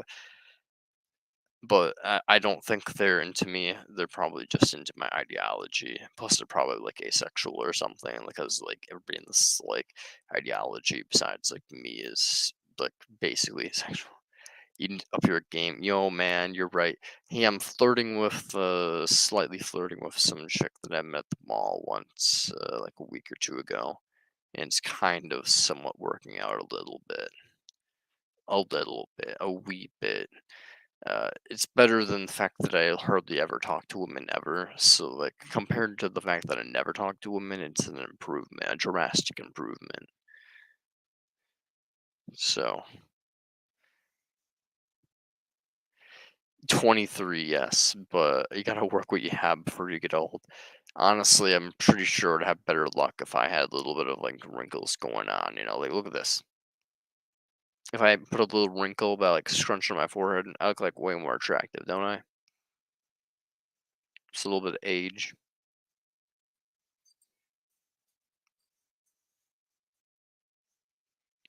And you go to college, how could you not find girls there to spread the message? Well, I spread the message plenty in college, but when it comes to girls, there was only a few that are probably attracted to me. And when it came down to it, they didn't flirt with me very much at all. So that should be your next title. Am I a sexy guy? Well, you can answer that right now. Am I? Because all the gay guys say I am, but unless you're gay, then you can finally have an unbiased opinion. Dare the Giver. Are you gay? Dare the Giver. I swear to God, if you're also gay and everybody is like just gay talking to me right now, who is the other person who's watching me? One person on Twitch, one person on YouTube. Who's watching me on YouTube? And if you, to be honest, you'd be hard pressed to find a girl who doesn't want kids. You're kind of right, but you're kind of wrong also. I mean, I found some, but they're just not attracted to me. So, it'd be hard fast for me to find a girl who doesn't want to have kids. For some Chad, probably not. They probably could find plenty of hoes. I may or may not be its mystery. That's pretty obvious that you are then. You're not ugly, at least on the outside. Thank you. On the outside, I'm not ugly, but on the inside, I'm a pretty fucked up being. Thanks, I appreciate it. But yeah, on the outside, I like to think I'm decent looking, or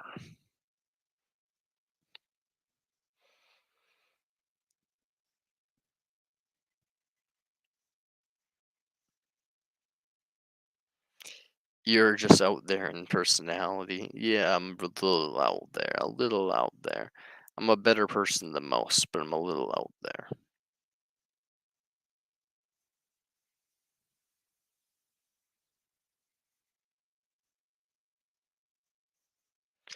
That was my mom, not my dad.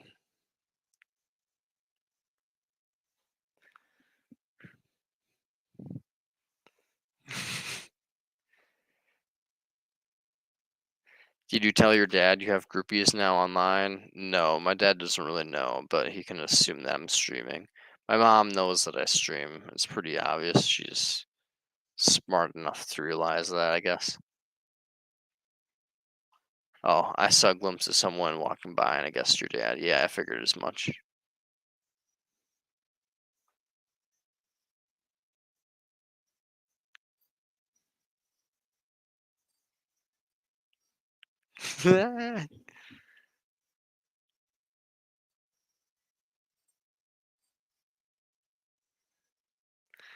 My friend Josh just uh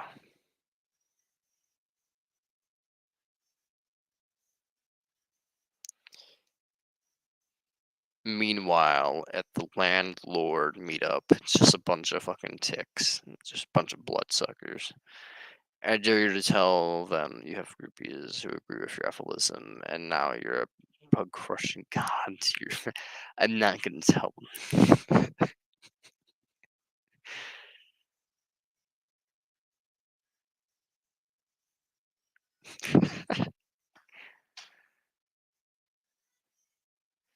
You should tell your friends to join your live streams. They don't join my live streams.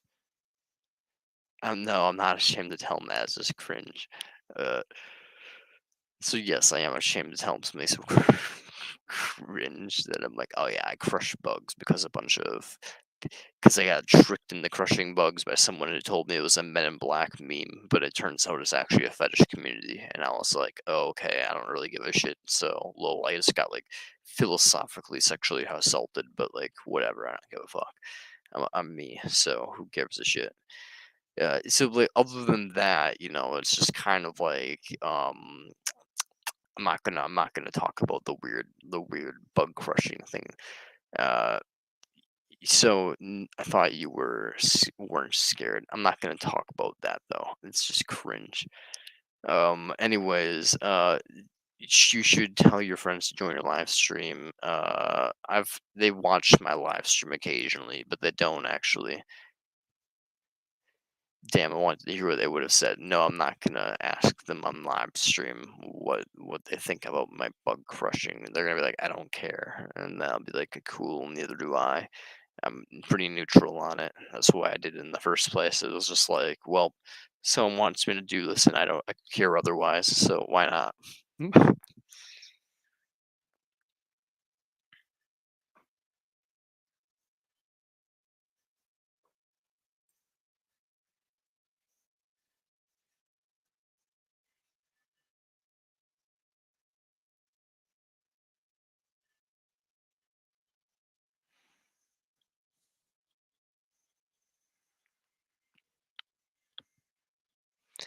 Now you're stuck in having those fans too, so you can't let them down.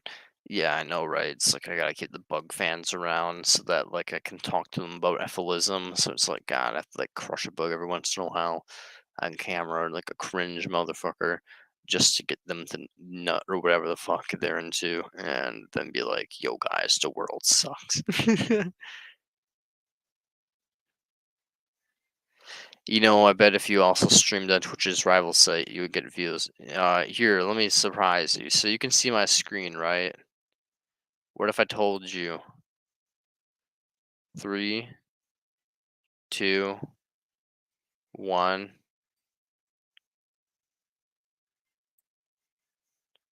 bam.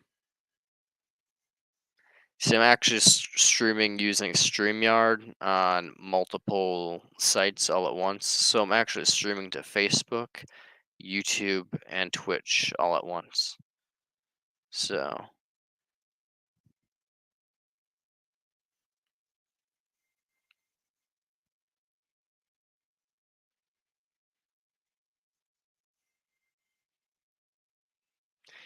but if you also streamed on Twitch's rival set, you would get viewers. Carefully, you don't want to antagonize your fans. That's one thing you don't want to do.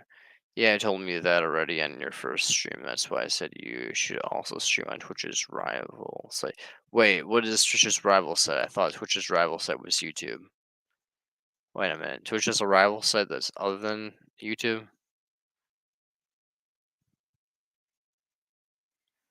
Wait a minute, what?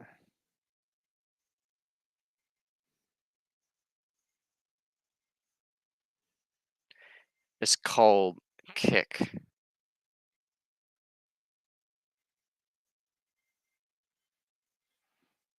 What?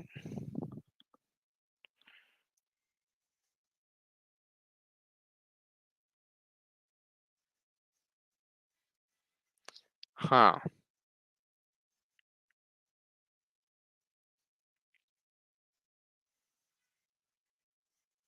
It looks exactly the same. I will do that, I guess. Good evening, Unit F12. Unit F feet 12. How's it going? We're talking about philosophy and stuff here, and just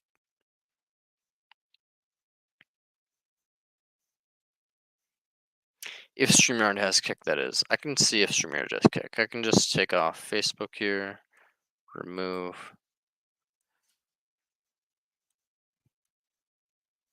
Goodbye, Facebook.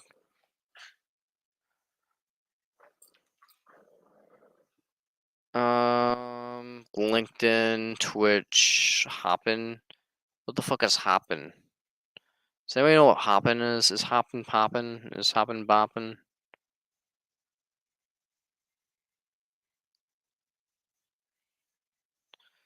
Here, I'll show you what I can see. See, present, screen share.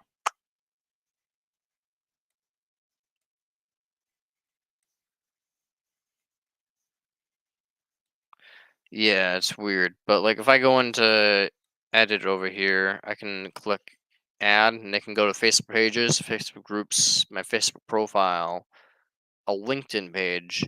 Don't know why the hell I'd ruin my LinkedIn reputation by having effortless content. YouTube, Twitch, which I no longer have a Twitch. Sorry, not Twitch, Twitter. I no longer have Twitter. Twitch, whatever the fuck Hoppin is, and custom, whatever the hell that acronym stands for.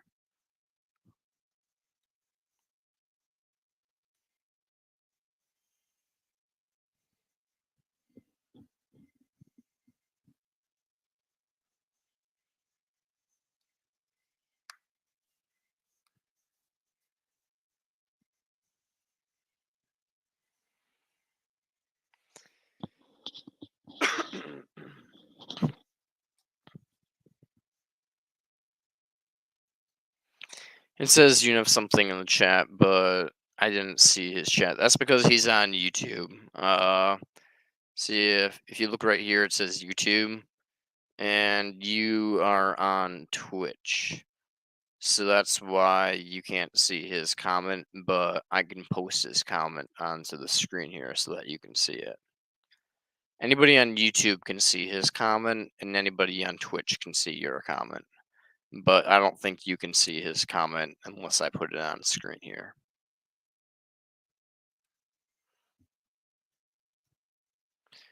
Oh, on YouTube, another one of your effortless followers is he worship your viewers. Yeah. Yo, I have no clue if Unit F12 is an effortless or not. He might be an effortless. He might just be tuning in from a random, like tuning into live stream. Apparently, a couple people have got recommended my channel by the algorithm earlier today. So it's possible people are just tuning in randomly. I have 4 viewers right now. 3 on YouTube and you also on Twitch. So I have the 3 people on YouTube are pretty quiet. There's Unit F12, Unit 5th Feet 12, but there's also 2 other people that aren't really talking at the moment. Yeah, I am bigger on YouTube. Tuning into the conversation, not a Nephilis. Nah, it's no problem. They're just tuning in, having a vibe. Yeah, I'm way bigger on YouTube though. I have like 31 subscribers on YouTube. Not that that's big, but compared to having 2, it's big.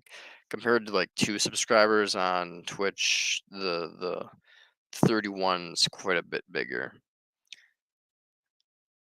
But in terms of being big, I'm not big. I'm a little lad, both in size and in size of viewers.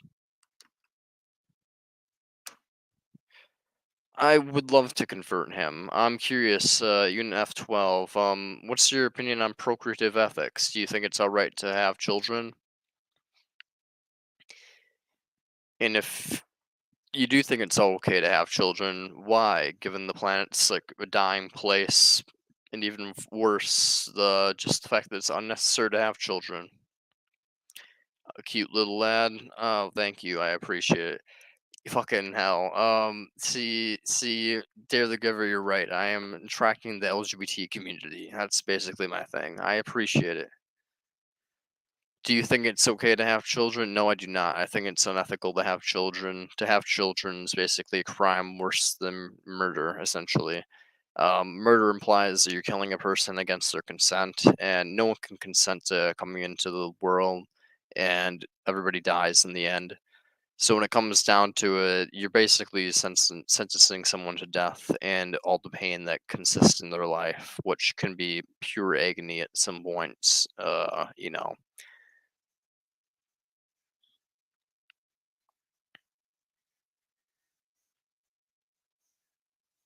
If you fail, then your messaging needs work.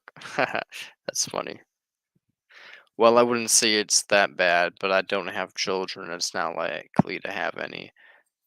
Curious, what do you mean by it's not that bad? Like, why? I mean, I think the world's really bad because for me, it seems to me that like we're not depriving of anybody of anything by not bringing them into the world, but you are inflicting unnecessary suffering upon a being to bring them into the world, which seems like quite unethical thing to do.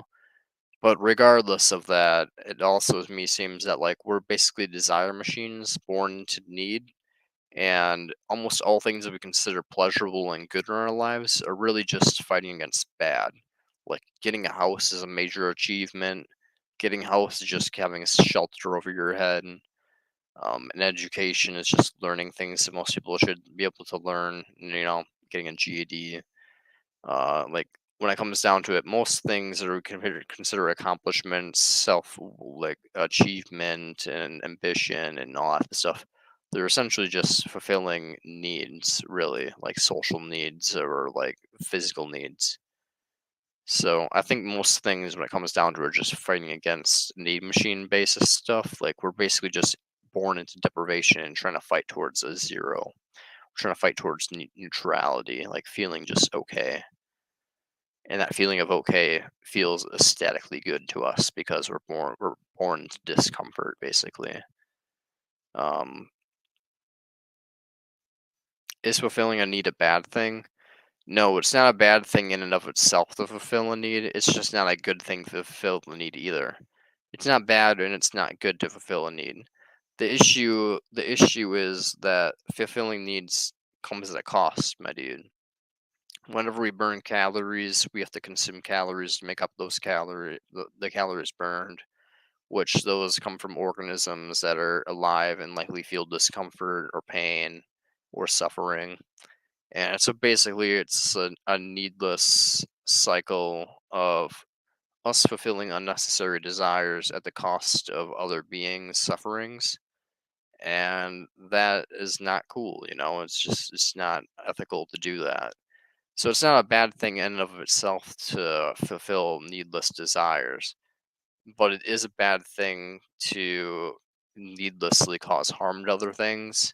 And given that our desires are needless, we're not really fulfilling anything that justifies the harm that we're imposing on others.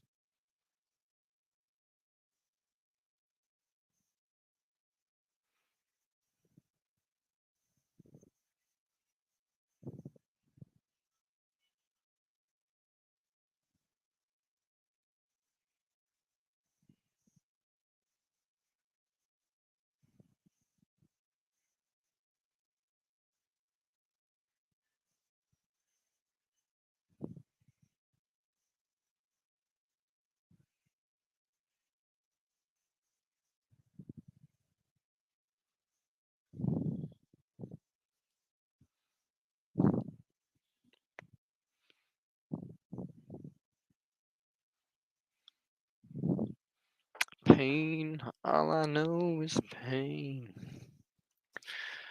Pain, it's driving me insane. All I want to do is live around. I do agree that one too many people come into this world and have miserable lives.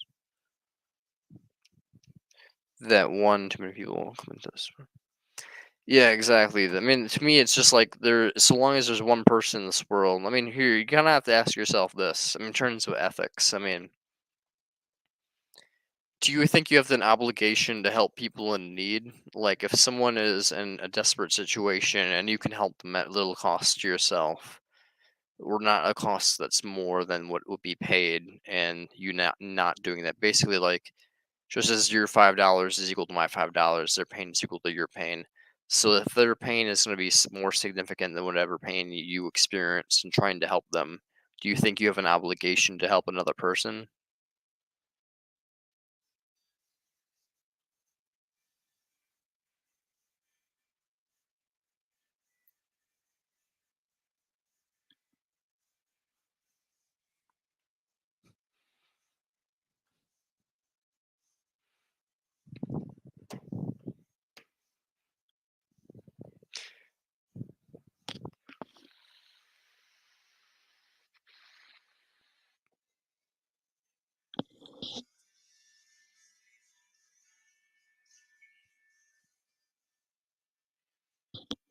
Obligation, no, but it's still a nice thing to do. Do you think we have any obligations, or do you think we just have obligations and it's in like inaction? Like, do you think we have obligations to not commit murder?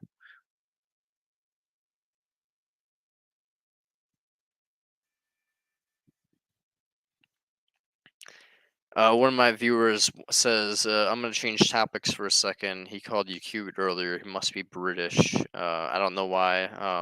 British. He called you a cute lad earlier. I also call people lad though. So, you should ask what he rates you out of 10. What do you rate me out of 10? I guess. Well, do believe it's a smart thing to obey the law. Well, yeah. I mean, oh, are you a nihilist per se? I'm not British. Yeah, I also say lad, and I'm not British either. Um, well, I believe it's a smart thing to obey the law. Gay people and bi people just say lad a lot because we like to use English, proper English. Um, well, I do believe it's a smart thing to obey the law. Are you a nihilist or something, or an anti-realist? I mean, I believe it's like smart to obey the law also, but I don't believe the law is what we ought to do. We ought to do what's right, essentially. We ought to do whatever prevents the most suffering for the maximum amount of suffering, basically. Not for the most amount of people, just what prevents the most suffering. I'm neither of those things. Okay. Um, what do you subscribe to then? Out of curiosity, like, what do you think? If you don't believe we have obligations to prevent suffering, um, but you're not a nihilist, how do you like? You think it's a nice thing to do? Are you Christian? Are you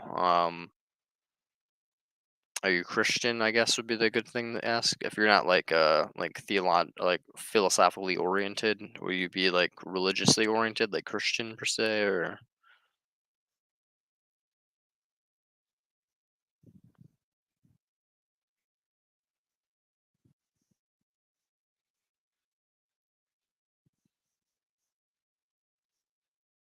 officially yes, I'm a Christian.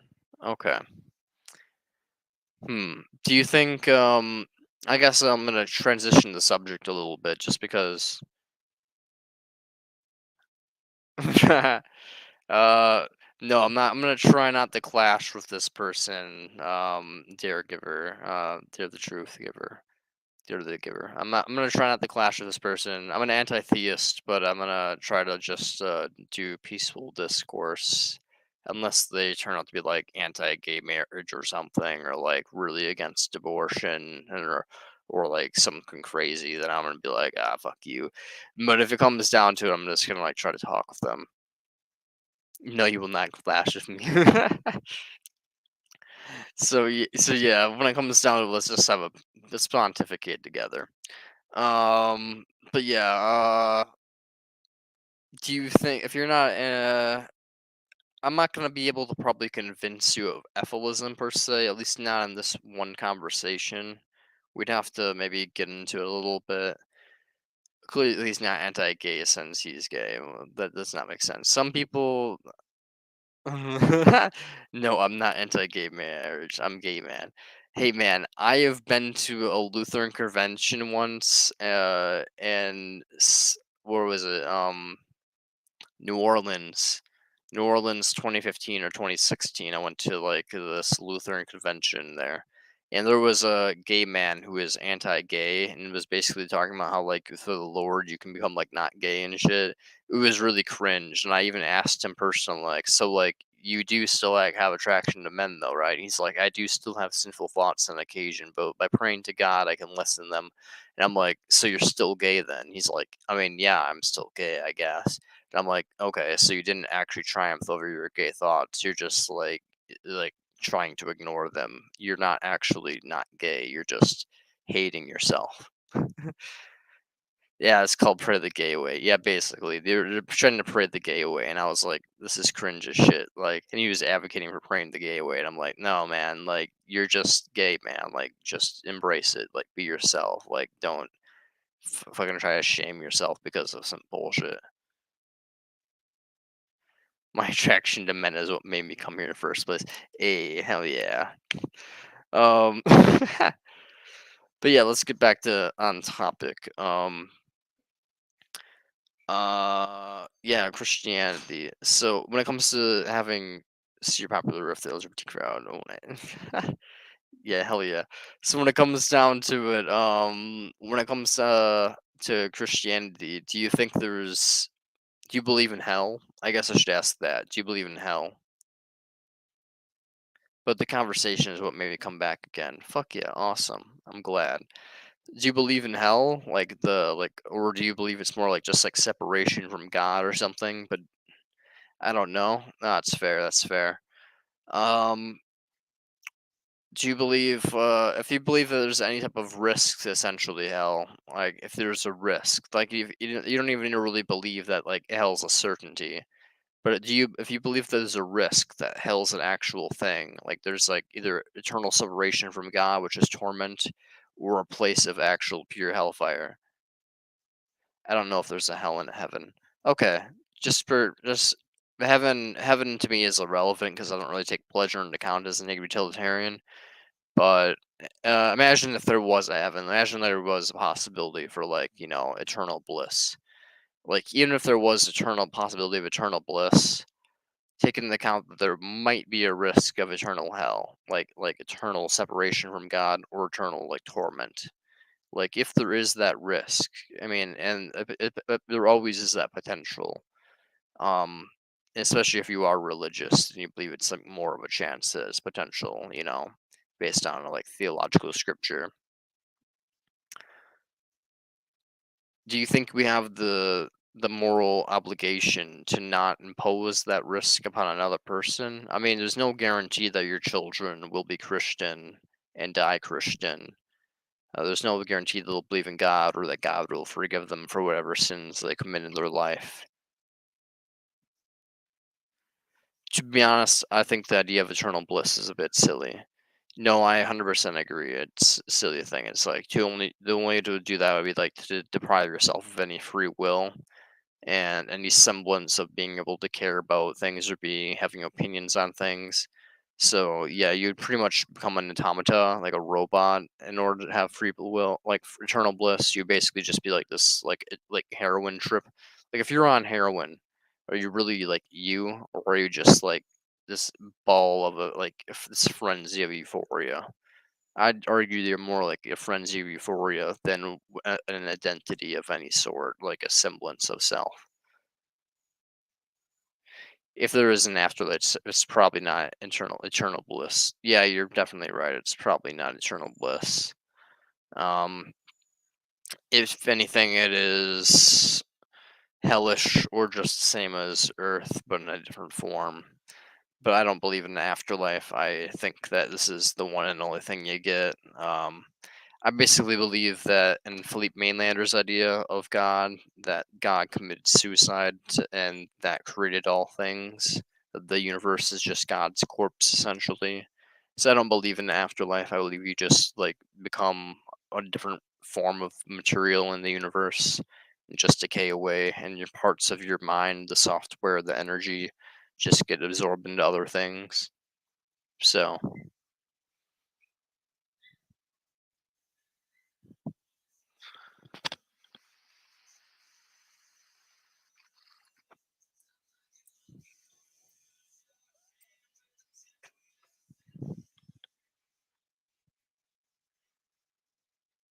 Yikes, God's corpse. Yeah, man. I mean, if you think about it, I mean, if you believe in if you believe in God, but not necessarily heaven and hell,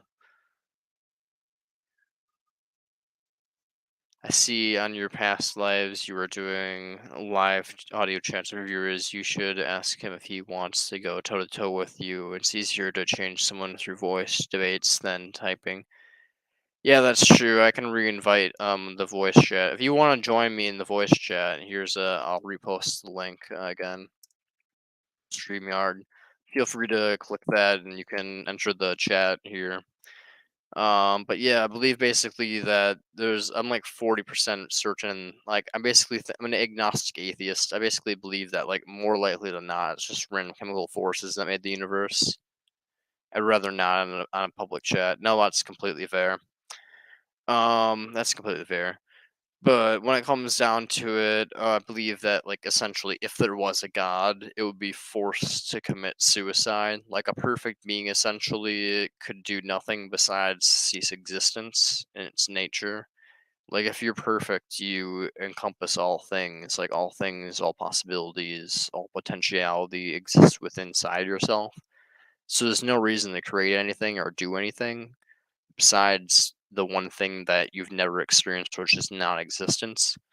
So I basically think that if there was a god, it killed itself and it became the universe.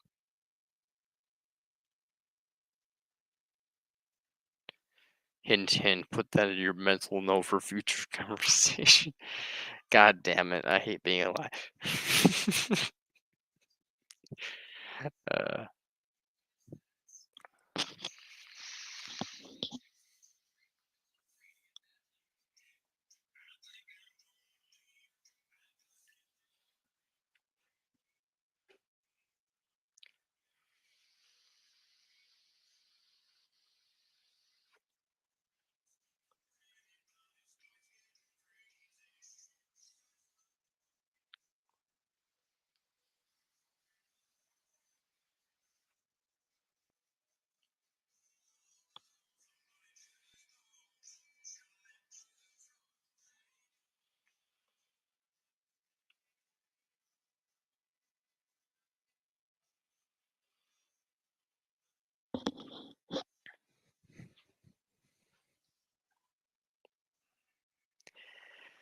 Yo, man, I want to hear at least one success story of you changing someone into Ephilism. If you don't, then your message needs changing. Yo, what changed you to Ephilis? I'm curious, dear the giver. Like, what was it, Amendum, or was it like Amanda, or like what got you into Ephilism? Like, for me, it was hearing David Benatar talk on the.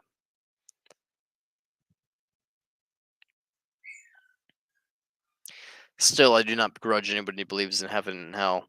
I begrudge people who believe in hell. Anybody who believes in hell is a sadist, my dude. I'm sorry. It's just how it is. Anybody that believes that there's like a place of like eternal damnation that you're just gonna like burn in forever is fucked up, man. If you believe that there's a place where people go to all eternity to just burn forever and like the most constant agony that you can never ever imagine from an earthly point of view, and you believe that that person that puts you there or that being that puts you there is a truly benevolent God that cares for you and that you voluntarily put yourself there, no, that person can go fuck themselves. They're a piece of shit and they're whatever benevolence they have in their earthly life trying to disguise that view, that guise that they have for their hatred for the non-religious.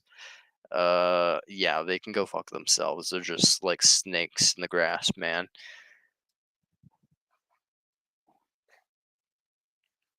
I'm not. I never said I was. I just found you sitting at your desk doing homework one night.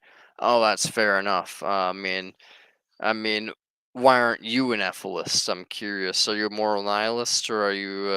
If you're not an ethicist, like, how can I convince you of ethicism? Like, what makes you opposed to ethicism? Dare the giver.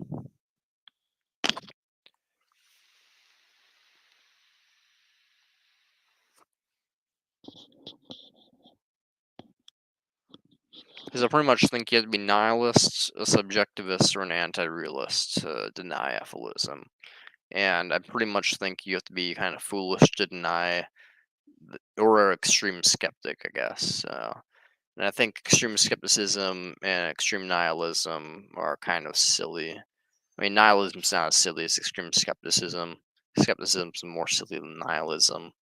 And anti-realism, I'm just kind of like anti-realism is hard to argue around. I can't really do that. It's fairly similar to nihilism, but I don't know how to fucking argue against anti-realists, man.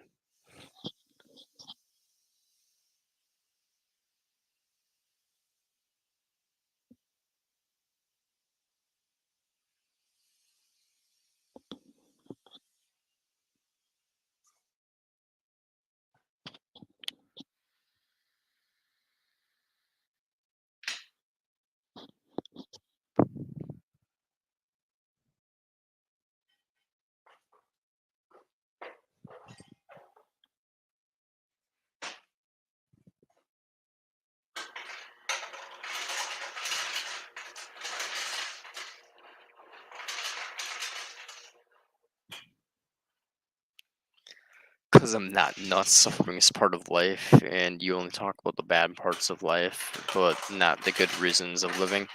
Well, you'd have to describe to me what the good reasons of living are. I mean, I don't personally see anything that's a good reason for living besides like artificial things you just kind of generate for yourself, and those things have extreme costs to other beings. So it's pretty much just like subjective artificial desires you create to live when it causes objective real pain, which has a universal value to like other beings. Just as my $5 is like your $5, their pain is like my pain, but you don't get pleasure from the same things I get pleasure from. And some people don't even experience pleasure at all. They have anhedonia. And other people will experience lives of pure torture and never experience pleasure even slightest equivalent to your own. So it's just to me, it seems like very, very unfair trade-off for oneself. And you just have to ask yourself, living a cute line is a good part of life. Are you suffering then? Dude, I'm a pro mortalist. I basically only want to die. So, like, when it comes down to it, am I suffering? Kind of. Am I suffering, like, compared to someone who's living in Syria? No, not remotely. Like, the degrees of suffering vary quite a bit. There's, like, discomfort, pain, suffering, and, like, torture, in my opinion, basically. And I'm like in the degree of like suffering slash pain, basically, like where it's like I'm not really like suffering, but like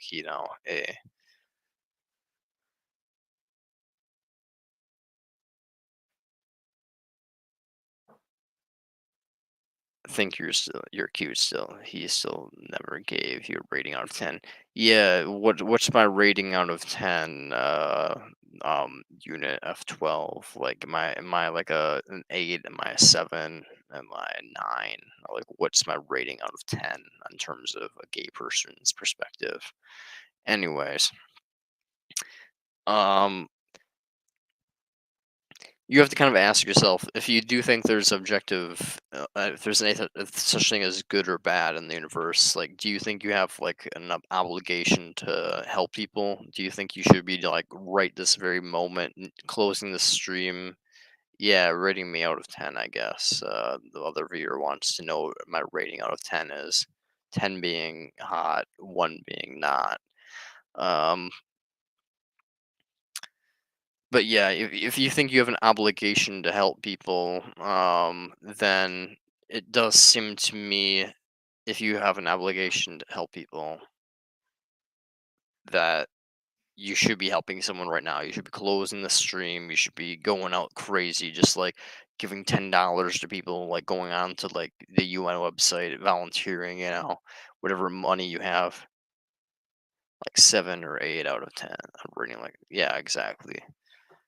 Um, but when it comes down to it, I don't think anybody has an obligation to just promote pleasure in the world. I think we have obligations to reduce suffering and try to like prevent suffering in some ways, convince people of not having kids, for example, like I'm trying to do right now.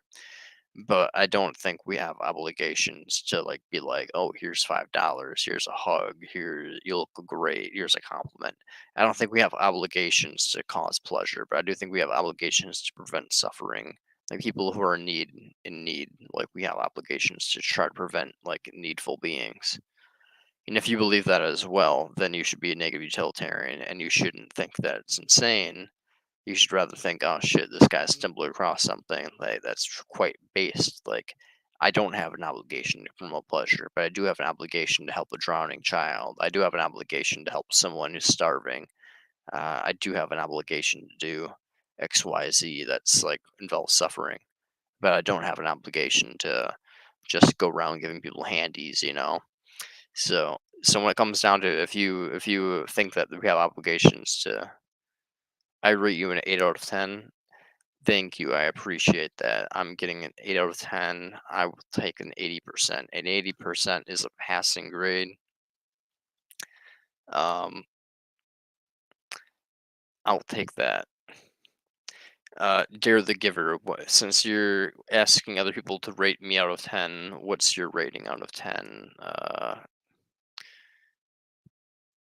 Well, you can look at it this way. You're giving us some pleasure by just sitting here looking pretty, so you can bring joy to someone's life. Doesn't that make you feel all fuzzy inside? Not at all. I'm a 7, fair enough. Um,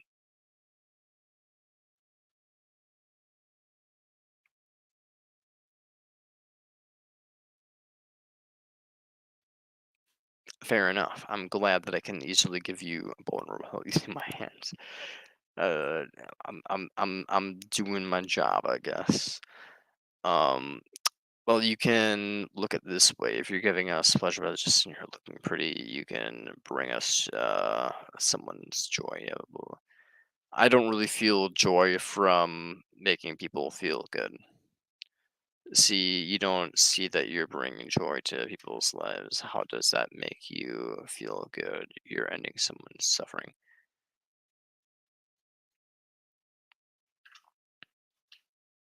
I do like the conversation too. Glad you do. I mean, yeah, that's the thing though. If you really think about it, I'm not really bringing people pleasure. I'm just satisfying people's boredom for the most part. People are constantly bored. Life's not really that entertaining. There's not really much going on in life that's worth pursuing. Um, Anything that distracts oneself from the constant agony that is life is pretty much worth enjoying, like that aspect of the distraction. If we're gonna give me a bit of pleasure, ooh, ooh. You're welcome. Um, but when it comes down to it, yeah, I mean, for the most part, most things are just distractions slash fulfilling biological urges. Like if you don't fulfill biological urges like sexual thirst, you feel like sexually deprived and you get depressed and you feel needful and lonely and stuff of that nature. So when it comes down to it, like most things that we consider pleasurable are just fulfilling biological urges and which are if you don't aren't fulfilled make you feel pain. So when it comes down to it, yeah, everything that is actually quite true. Yeah, exactly. So when it comes down to it, I'm not actually really providing you all a lot of pleasure. I'm providing you maybe some pleasure, maybe a little bit, maybe, a huge maybe. But when it comes down to it, most things are just fulfilling needs. And that is one awful thing about life. There is a pecking order. And if you're at the bottom, it sucks. Precisely. As a pecking order, there's a constant need machine drive, and someone's need comes at someone else's expense. And that's why I think life is just a horror show, basically. It's not worth perpetuating. Uh, my alarm's telling me to go take my antipsychotics for my major depressive disorder. Just thinking about this poor bugs you crushed. uh, Anyways, I'll be right back in like a minute or two. I gotta go take my antidepressants before I forget.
Just think of this progression. Oh wait, so he's one of the bug people you attracted. See, you brought joy to someone's life. You made happen and end their suffering.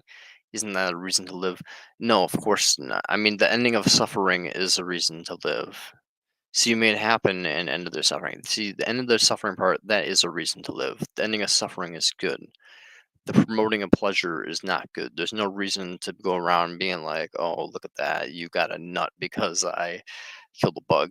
Like, no amount of suffering is worth someone else's nut. Basically, like there's no like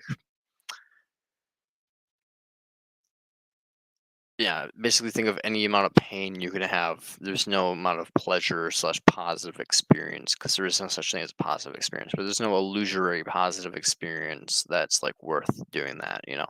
There are like reliefs from suffering that are worth like doing. Like if someone's being like deprived of something, there's like the relief sensation that's worth like there's certain relief sensations that are illusory and perceived as pleasures that are worth achieving. But there's no like if there is such thing as pleasure, like if there is such thing as a positive value, no positive value is worth exchanging for a negative value. It's just not the case. And I remember to clip something from the first day I saw you on Twitch. You had a goal of hitting 100, but chose to do 10 guaranteed instead. So you're still 8 to go. You're ending this. And other people suffering, having to wait to see what would happen. Fair enough. See, when it comes down to it, ending suffering is a good thing, and I don't think that I ought to like die or anything. It's the difference between the ethicism and all that stuff. When it comes down to it, I have no obligations to like try to like make people feel like happy or anything like that. I have obligations to try to make people not feel sad, but I don't have obligations to make people like feel happy.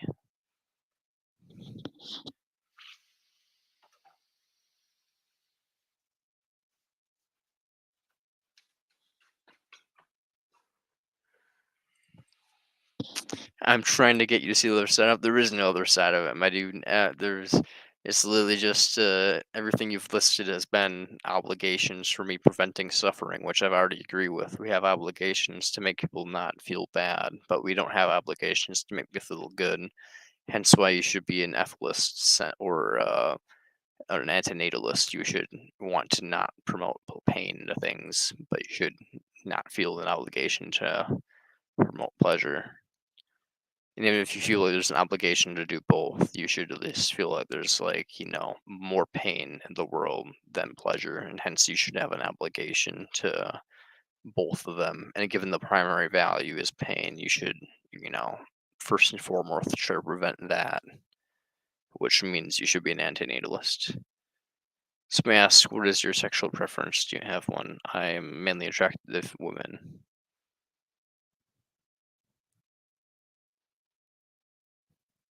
No, I see the positive side of life. I just don't see it as worth exchanging the positive for the negative. I used to see the positive quite a bit, and now I see the positive as being very much an illusion. And even if it's not an illusion, I don't see it as a proper exchange for the negative.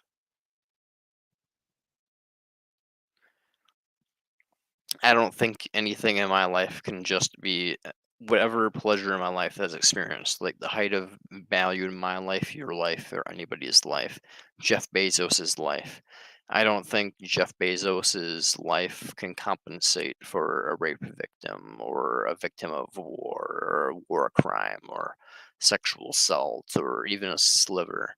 Like, I don't think Jeff Bezos's like $1 billion and yachts and stuff compensates for the fact that someone broke their leg in the world. Like, person who's broke their leg would be like, "Fuck Jeff Bezos, I don't give a shit."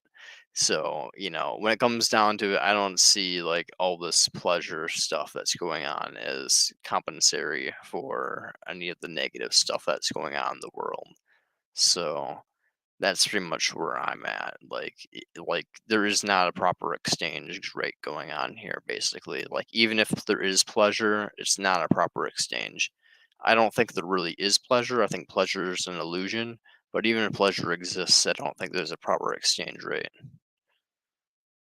Yeah, there are people that truly suffer and it's awful. And when it comes down to it, I don't think, yeah, it's not a proper rate of exchange going on for this awfulness. There's not enough good going on for this awfulness. Even if there was good, I don't think there is any good, but even if there was enough, it was good. There couldn't be enough good in the world to properly justify like the bad. Like, you'd have to, I don't even know what you would have to do to justify, like, a rape victim, there's been billions of rape victims throughout history, and I don't think a single bit of good can justify it. But, I mean, I'd want to see what someone thinks. Like, heaven, do you think someone going to heaven can justify a rape victim? Given the fact that no one's being deprived of anything by not being born. If you're not born, you don't miss out on heaven.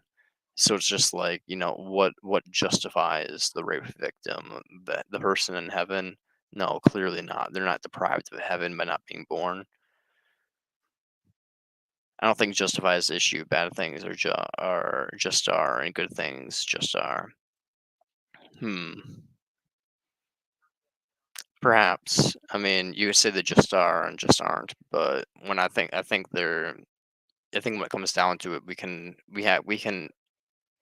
kind of influence the world to have less bad things and more bad things. So it kind of is like, in a way, like there is like things that are justified and unjustified.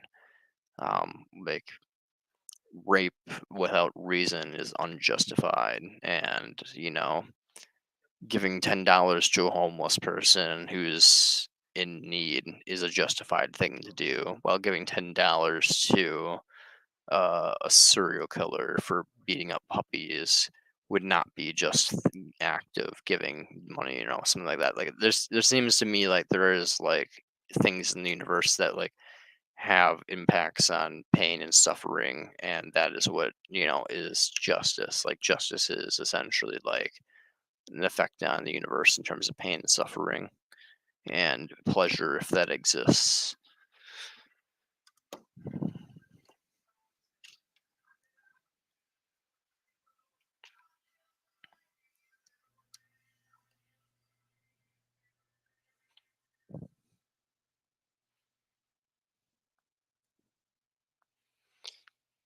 We want more of one and less of the other. I mean, to me, it seems that we want less of one, but we don't necessarily want more of another. I mean, I don't necessarily really want a yacht. I don't necessarily really want hookers and stuff. I don't necessarily want to be like having the feeling of eternal like bliss at all moments. I just really want to not be suffering when it comes down to it. I just want to not be like bored. I want to not be in pain. I want to not be anxious. I want to not feel like there's like a pressure on me. Hey, I'll take the boat, lol. Hey man, you'll take the boat, but what's so good about the boat though when it comes down to it? That's what I think. Like when it comes down to it, the reason I want the boat is because I don't have a house, and the reason I want a house is because I feel like there's a pressure to have like by society to like have like a roof over my head and like some type of accomplishment behind my belt. And so when it comes down to it, the whole reason I like value all these materialistic things is pretty much just societal pressure. I'm gonna play a friend for a bit. I'll come back if you're still on. I want to hear if you have any kind of effect in the sky, or if you're messaging that's just right through his ear, or if you change. You can live on my boat. Here's the thing, yeah, if someone had a yacht, they could be the party host, and all that. That sounds great. But that's also another thing about like it's just like a deprivation of like social need and feeling like the world's such a terrible place and you can provide for people if you had a yacht and stuff like that. So all of that is just like need fulfillment. Like there's all these needs being done and you feel like, oh, I was just joking. Yeah, I know, I got you. But when it comes down to it, I mean, like everything that we think is like a good thing that it's just an example. Like everything that you think is a good thing pretty much can be broken down into like fulfilling of someone else's needs or your own needs. Like it's basically just like fulfilling of deprivations, basically. Like even the yacht is just like fulfilling a house or entertainment or boredom or status or like anything that's like essentially like something that would make you feel negative, if it weren't fulfilled. Anyways, I'm gonna be right back. Well, actually, no, I'll just take the phone with me. Ethics come from what will keep us from being looked at as monsters by people we surround ourselves, right? Ethics come from what will keep us from being looked at as monsters by people we surround ourselves, right? No, I don't think that. Vegan antenatal cephalus here. Oh, howdy, welcome, Ova Rod. You're more than welcome to comment whatever you feel like. Um, Ethics come from keeping us. No, I don't think so. I think ethics just come from the fact of experience. The experience generates value. There's a difference between me and this vape that I'm about to hit and blow out the window, and all the atoms of the vape cloud. There's a difference between me and the mesh. Basically there's this experience generates value. There's something when neurons fire and that software is basically the hardware, which is your brain, has the software, which is the neurons firing. That creates value. The positive experience or the negative experience generates value in the universe. But when it comes down to it, like, being a rock or being something that doesn't have experience, like a plant, it doesn't really have any value to it. So ethics just comes from the feeling of positive or negative things and the weighing of positive or negative things. And for me, I believe that when it comes down to ethics, the positive doesn't really come into account very much, if at all. So I basically think that in terms of ethics, you're just weighing negative value and prevention of negative value. Some people would argue otherwise from a utilitarian standpoint that it's weighing negative and positive value. I don't really particularly care. I think it's just weighing negative value, but you could argue for weighing positive value also. Um, at that point, you would just have to ask yourself: does the gazelle being torn apart by the lion experience more pain than it does experience pleasure? The lion experience pleasure from eating the gazelle, and I think it's quite obvious that there's far more pain going on than pleasure. So so then it's just from the inside of so it's my brain's having a stroke. So then it's just from inside our head, you're saying, and not from outside. Yeah, value comes from experience. Basically, it's not from outside. There's no like God watching over us. And if God was watching over us, then the value would be generated from God's experience, which would be a different being. So there's no like cosmic like thing, and like no like universal law being like, oh, this is what's right and this is what's wrong. This is where value is. Value is derived from the experience of beings, which evolutionarily speaking comes from a common ancestor of just like a unicellular organism, which came from aversion responses of trying to like avoid certain things. So hence we all come from a universal value of aversion responses, which is pain. So that's basically as close to as objective as you can get. It's subjective in the sense that our value come from subjects, but it's subjective in the sense that it's universally experienced.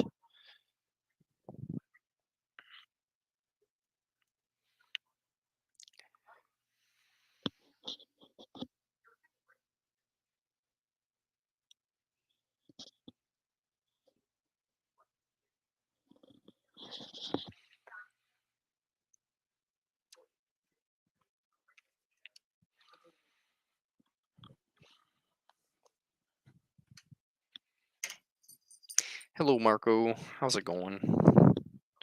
Look at my cat. He's adorable.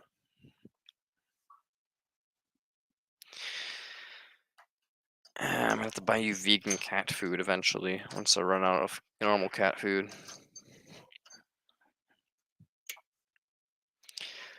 So could we wake up as we go that keeps us safe in the world?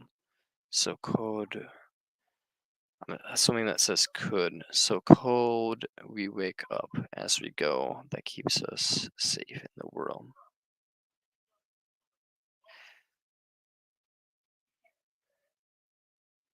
Yeah, vegan cats need turn. Yeah, exactly. I've heard there's like a Vegan Gains, I guess, has a cat that's vegan, and he recommends a certain like brand called like Evolution cat food or some shit like that. Apparently, it has artificial taurine in there, and I'd basically buy a taurine supplement as well for Marco, just so that he makes sure to get him an extra amount of taurine. Unless it's bad to have extra taurine, I'd make sure to do some research into that and make sure like excess taurine doesn't cause like medical issues. Um, I'm asking, are we the NPC?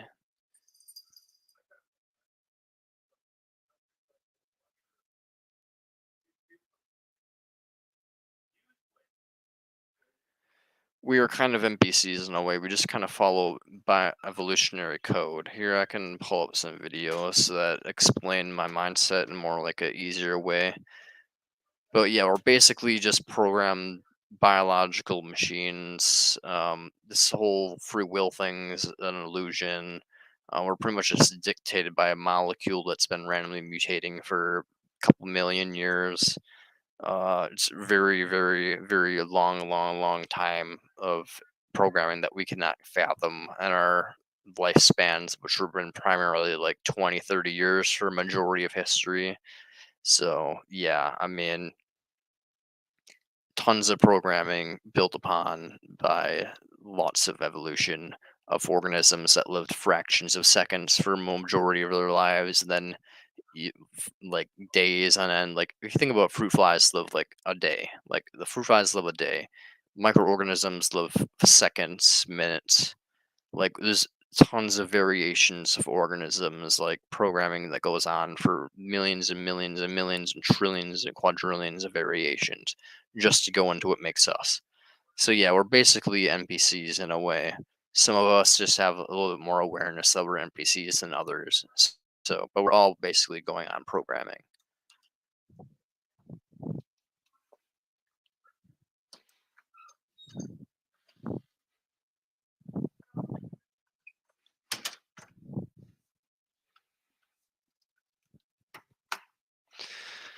And now I kneel on this fucking grainy ass carpet that digs into my legs as I pull up some great Tai Chi for entertainment value. Subscribe to this guy, by the way, guys. He's a great channel.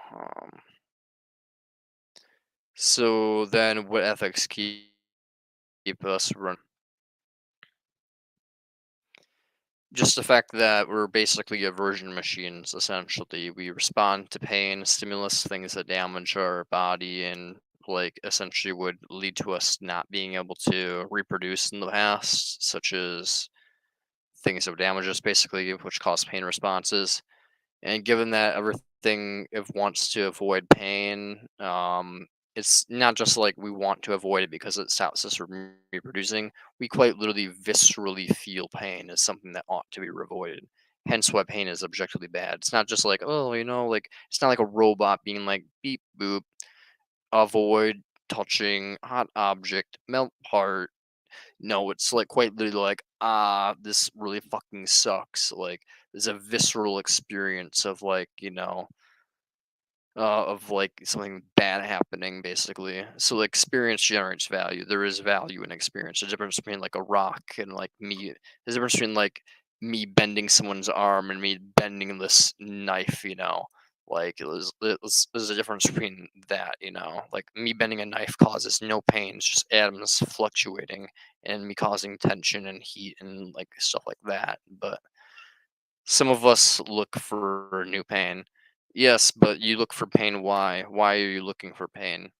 You're looking to pain, physical pain, to avoid mental pain, or you're looking to anguish yourself in mental ways to comfort yourself in other mental ways.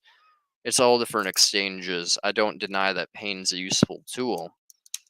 It's an intrinsic tool and a mechanism of survival and a mechanism to avoid other future pains and to just and avoiding death, which is like we think is a very big pain, but it's not. It's just a cessation of existence. But when it comes down to it, I mean, yeah, people do seek pain for sadistic purposes or masochistic purposes. But when it comes down to it, they're really just seeking pain to avoid greater pain in terms of mental or physical pain. Usually mental.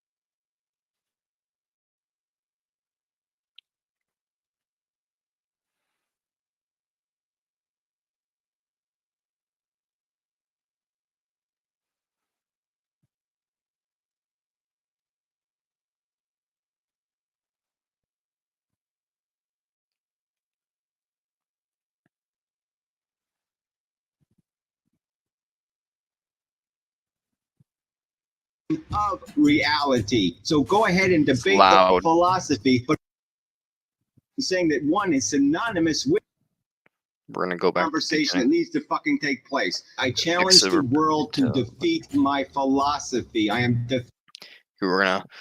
But did ethics, if there were, lead them to that looking for pain? I think so.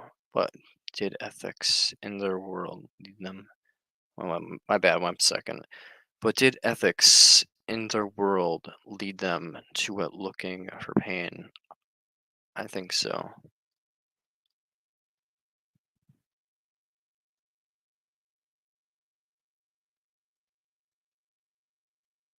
Hmm. Maybe. I mean, I suffer because I do activism, yes, but I mean, I don't see that as like a point against negative utilitarianism or anything. We have to break a few eggs to make an omelet, per se. You have to suffer to prevent suffering. I don't deny that. Suffering is still bad. Suffering is inherently bad in itself. Like pain isn't bad, and pain can be an instrumental tool to prevent more suffering. And we have to suffer to prevent suffering. I don't deny that. So people do suffer to pursue the truth. Yeah, we all suffer. I don't deny that. We all suffer, which is why we shouldn't bring people into this world. If there was a risk of people not suffering, then maybe we could have a conversation about that. I mean, the risk would still probably be so significant that, like, it wouldn't be justifiable to bring someone into that risk. But when it comes down to if there was people that didn't suffer, I mean, maybe we could have a conversation about, what it's like to not suffer. But when it comes down to it, all beings suffer, and there's no justification for that. It's just a Ponzi scheme of things that's going on here. No one, no one should have any of the things that happen to them. And unless you think that there is a justification for your suffering, I'd love to hear it. And if you do think there's a reason for your justification for suffering, please, before you say that, think about what else might be implied from your justification, and ask yourself if you think those things are okay. If there might be some implications to whatever you're thinking in the moment here. defending a conception, a construct, a mental understanding of the universe, okay? The world we live in. It is not my morality. It is a idea. It is a M equals WC squared fucking squared. It's a fucking goddamn intellectual equation. It is something everybody can see or not see. It is something you can evaluate. It is not some personal goddamn morality dependent on Harry being the one who owns it and who enunciates it. Fuck that. There are truths in the universe. You can say the universe has no truth. The theory of natural selection is ambiguous mush. It is psychological babble. It has no meaning. It didn't really happen that way. The earth does not not revolve around the sun, it doesn't do anything. There's no truth. There's no truth to be defined. That is bullshit. What I'm saying is that there's an objective reality and there's an objective, true fucking morality. The whole thing is one thing. The whole thing is a description of reality. So go ahead and debate the philosophy, but playing word games and saying that one is synonymous with draconian preaching and the other is synonymous with learning is just fucking bullshit. It is just meaningless fucking rhetoric. You have to make the fucking argument. I'm making the argument, okay? You cannot like the argument, but respond to the argument. Quit all this personal bullshit. It is not me enforcing anything on you. It is me defending a fucking idea. People got hostile because I was pointing a finger at atheists and saying, you're just as fucking bullshit full of religion as the Christians. You don't have an intelligent deity. You have deified ignorant goddamn forces. You have presumed the universe makes sense. The carnage of animal life makes sense. You justify all of it because you're not atheists. You're just fucking heathens. That's all you are. I've explained why I feel the way I feel. I've explained that I look at the world and I see the suffering. I see the horror. I have empathy. My heart fucking bleeds for it. I imagine what it would be like to be experiencing. Well, we're gonna review. Look, I think we need to think about AI and how it's learned today and how ethics are being built into that. It's coming from us. It's dumbing it down. I think looking at that closer can show us who the real NPCs are.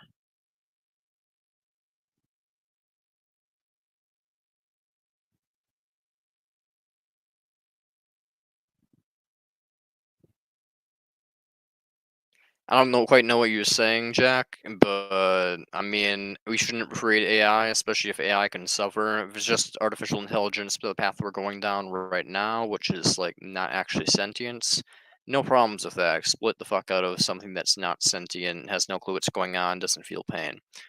That's not intelligence, though. So, they're not really they're NPCs, yes, because I mean they're quite literally nothing besides just pattern seeking things. But quite literally, no. If you're looking at NPCs, there are people that 50% to 9 to 70% of the population, 50 to 70% of the population does not have an internal monologue. That means they don't talk inside their head like I'm talking out loud right now.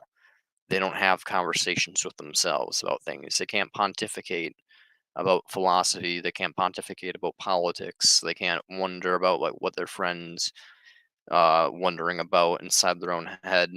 They have to talk out loud. They have to read books out loud. All type of shit. Like it's fucking wild. When it comes down to it, a majority of people don't have a fucking clue about what's going on in other people's heads, and they don't even consider what's going on in other people's heads. So there are plenty of NPCs, in my opinion, on the planet. Not in the sense that like, they don't feel and they don't have value. They have value because they can feel pain.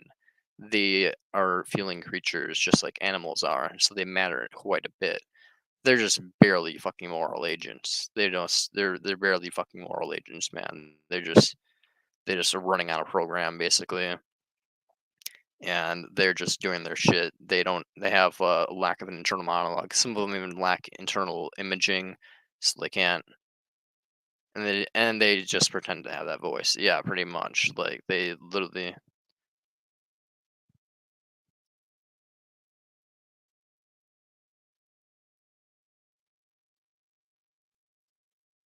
There it is. Gary says there's an objective reality and an objective true morality. And problem is that he never demonstrates this. I mean,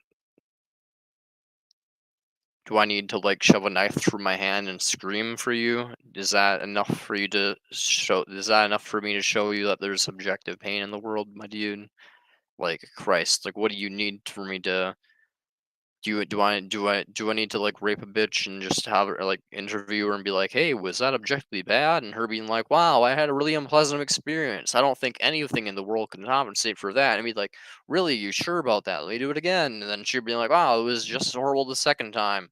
And then you'd be like, wow, and maybe rape is bad. Maybe there is objective things in the world that are horrible. Like no, of course there are things that are objectively bad, my dude. Pain is bad, okay? people experiencing pain unnecessarily for no reason compensating is a bad thing.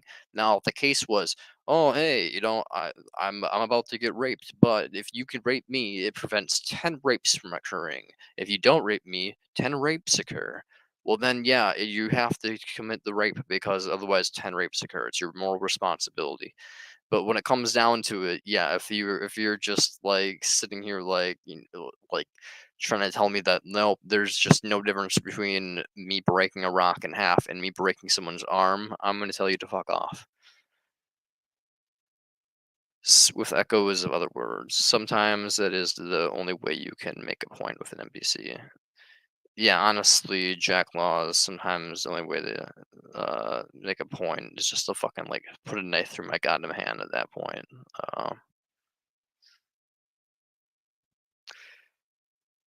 So really do be. Anyways, I'm gonna continue playing the video. All this fucking horror that exists in the fucking real world. I grew up with it in my brain every fucking night when I went to sleep, contemplated the victims of our life, the people who are paying the real price for us being here, thinking about the soldier on the battlefield having his leg blown off and what it was like sitting around for hours trying to stop the bleeding and just trying to survive while he got some kind of half-ass care. Those scenarios went through my head. I have explained the fucking philosophy. You can say it is for whatever, I don't even know how anybody could possibly construct it as anything but an empathetic philosophy. I am fucking destroyed. I am horrified, I am annihilated as a human being by the fact that there's this huge volume of fucking blood that we're playing in. I will sit there and be the first to crucify me. You can rub me into the dirt, you can destroy me, you can wipe me out, you can puke on every molecule I am made of. And if my fucking understanding is true and accurate and it wins the day, then it will be worth it to me. I'm looking for nothing from this but exemption from your insanity, from you fucktards who keep investing in a system that is fucking broken. It is fundamentally broken. There's no winners in this fucking game. The best you do is satisfy half your fucking desires designed by your fucking DNA molecule, you dumb fuck. You are owned by a molecule, for Christ's sakes. I am defending intelligence. I am defending using some fucking logic and looking at this insane, sick, crazy-ass equation that you are all investing in.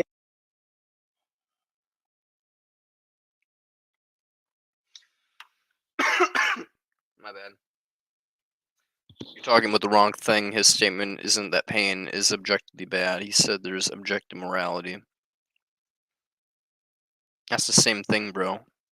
Look, evilism, it's from his point of view, and that is from yours. It's the first person and the third person view.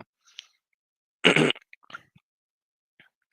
mean, yeah, to me, basically, saying there's objective morality and saying pain is objectively bad are the same thing. If you say pain is objectively bad, that is saying that there is objective morality.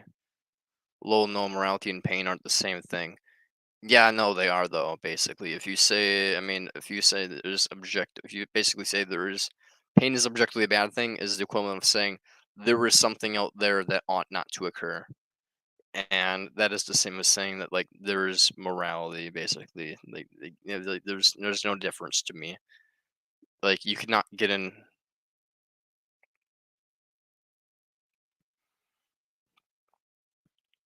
Yeah, life is DNA molecule replicating, incapable of giving a shit. And we keep feeding that exclamation point. Yeah, fuck yeah. I mean, it's like, why keep on feeding this molecule for no reason, bro? There's a cost to it, and if you don't acknowledge that cost, I don't know what you're talking about, man. It might just be semantics in your mind, but when it comes down to it, I don't see a difference between saying that morality and pain are things are any different. If you want to play semantics and be like, oh, Gary's an idiot because of this, you're also calling me an idiot. You're also calling a bunch of people an idiots just because we disagree with your wording and choice of language, I guess. But that's just semantics, and there's no real value to semantics. It's just word games. And saying, hold on, stop, wait, you have to stop and question what the fuck this is that we're invested in. And you fuckers won't even do that.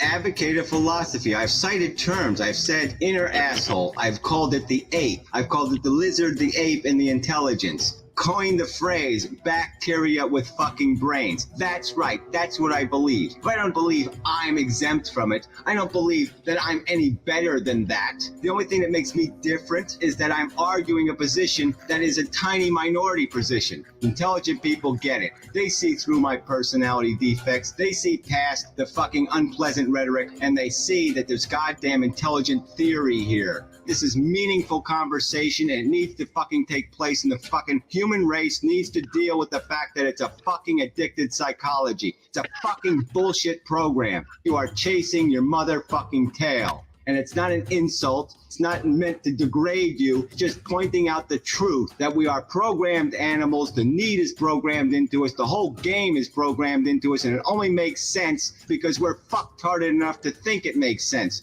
You are feeding off of this pointless and idiotic competition, consumption and reproduction through the process of natural selection. That's the fucking ball game. We are a psychological animal that has merely been programmed to do this consumption and reproduction thing in an elaborate, psychologically sophisticated way because we are maggots on a higher level of the biosphere. But that's all we are. That's it. That's the game. Word games semantics, are you serious? If you play morality and pain are semantics, then you're playing word games. I'm not saying they're synonymous. I'm basically just saying that they're like essentially pain is bad. If you say pain is bad, I'm not saying pain is morality. I'm saying if you say pain is bad, the word bad implies morality. So if you say the pain is bad, then that means pain is, entering into morality as a category. So basically, yeah, I am saying that. So, anyways, um, there he goes, old intelligent people get it. And another one of Gary's reasoning at him is if you don't agree with him, you're not intelligent. Yeah, I mean, frankly, if you don't agree with him, I mean, either not getting it, or you're not looking at it from a different. You're either not intelligent or you're indoctrinated, or you're just angry at Gary and just not paying attention to what he's saying. So that's pretty much what I think. But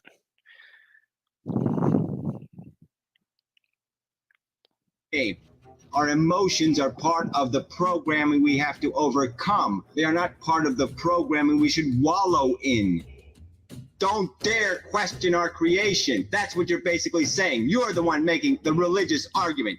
No one can question the sanctity of the personal, emotional bullshit organism. That somehow is the cherished stone in the universe, is the eccentric personal bullshit. And that is just fucking rubbish. The game is consciousness. The game is managing it so you don't have all these blood and guts and suffering and misery all over the goddamn table.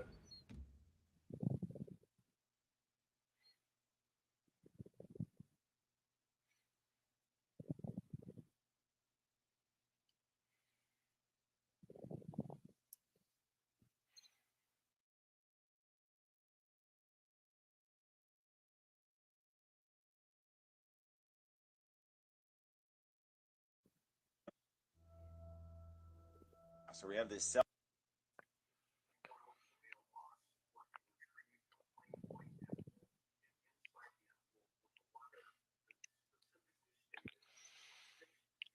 yeah, I think I am serious, my dude. I don't. A lot of either you're unintelligent, you're not paying attention, or well, I guess I could add disingenuous in there as well.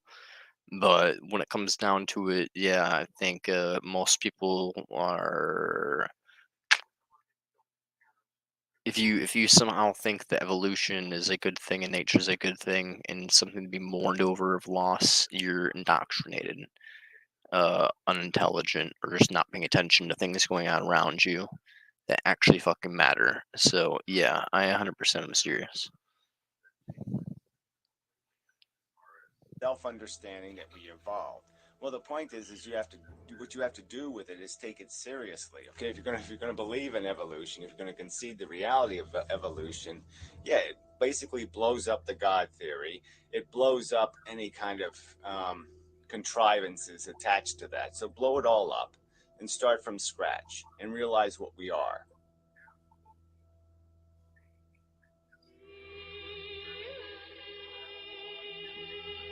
We're chemical machines, okay, that have been built over 4 billion years, and we've been tested in what can be called, quite accurately, a gladiator war, where the machines went into the battle, and if you won, your DNA replicated, and that's all it was a war. And as time evolved, that war became more complex. As the organisms evolve, they get more and more elaborate tools. So we have all these elaborate individual tools. And then it became gang warfare, essentially. Then you become gangs of lions or gangs of this and tribes of that. And then the tribe's genetics essentially starts evolving.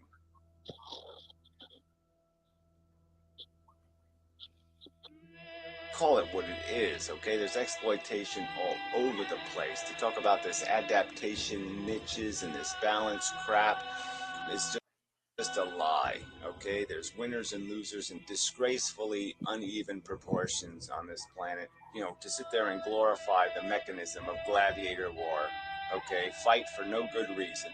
Kill 10 of your kind, or maybe 500 of the other. Can I steel man 3 arguments against effelism? Yeah, sure, I can try. Nothing matters. There's just I'm the only one that exists actually. See, solipsism is actually true, and you see, effelism implies that everything needs to be destroyed, and therefore, because solipsism is actually true, and I'm God, therefore, everything is an illusion, and I should actually just kill myself. So therefore, it's not actually effelism; it's suicidality, and Big Bang Boom. Effelism's flawed. I should just be a solipsist and commit Zimbabwe. Um, Number 2, Steel Man. Let's see, Steelman number 2, because all effelism arguments against it are bullshit.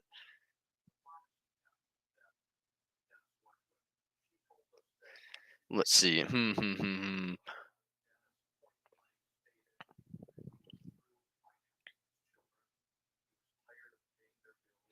There's a god, and no, that was retarded. That would still apply effelism.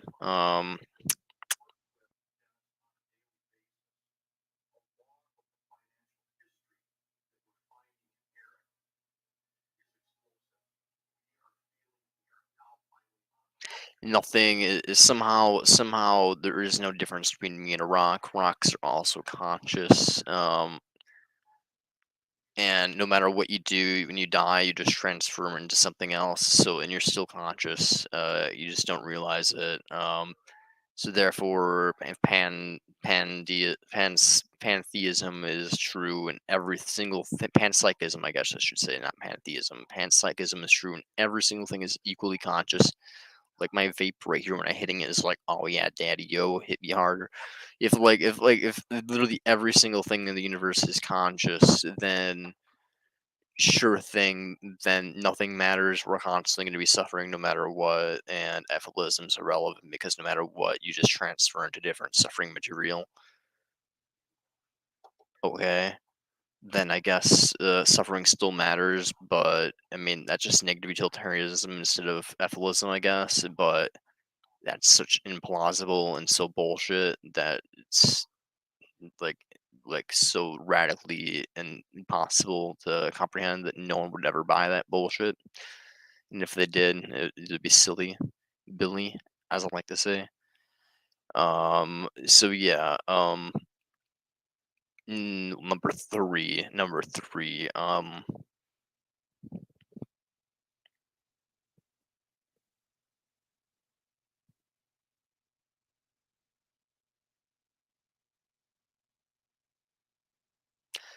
3 would be there's like a god that like really just takes pleasure in our suffering but can't kill itself, and requires our suffering in order to live and not suffer itself. Not even live, and it requires us to not suffer. It cannot die, but requires suffering in order to not suffer.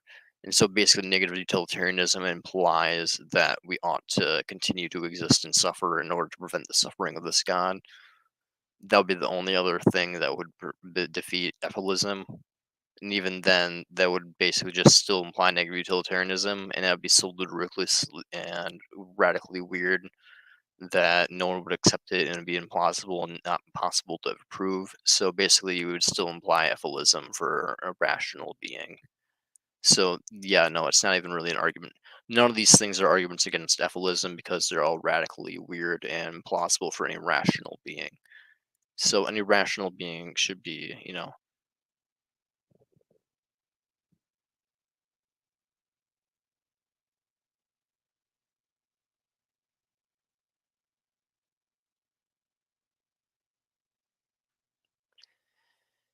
this person wants to get kicked off my live stream really bad. Yo, do you want to get kicked off the live stream or do you want to ask proper questions? Is a cat or dog alive? No fucking shit. It meets all the definition of properties of alive, you dumb. Is bacteria alive? Yeah, bacteria is alive, fuckface.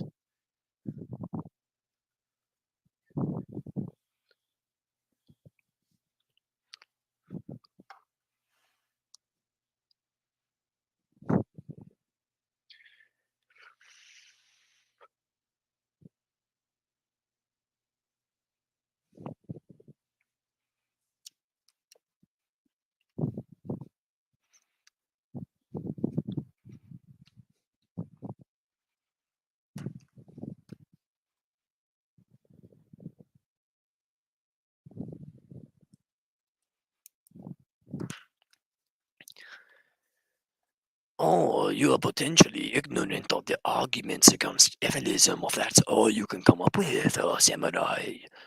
Oh, oui. Well, here's the thing, Mr. Ephilism. All you've given me is like, oh, I have 13 reasons to blow my load, and fuck you. Look at my video and give me views. No, unless you're gonna come on this live stream and actually tell me why, because you apparently are able to waste multiple hours of your time just watching me ramble a bunch of strangers, but you can't actually come on the live stream and talk to me. So unless you're willing to do that, I'm not gonna waste my time watching your silly little 13 reasons why video. So fuck you. Yeah, I have seen the video where cats express themselves with buttons. It's quite adorable. If you're asking if cats and dogs are conscious, that's what I think you meant to say, then I would say cats and dogs are sentient. Are they conscious? Depends on what your definition of conscious is. If you mean, are they like aware of themselves? Probably. Do they have internal monologues? No. So, but then again, a ton of people don't have internal monologues. So, if that's the definition of consciousness you're going by, then a ton of people aren't conscious. But I go by consciousness and like have self awareness. So, I'd say, yeah, cats and dogs are conscious. So, just as people are.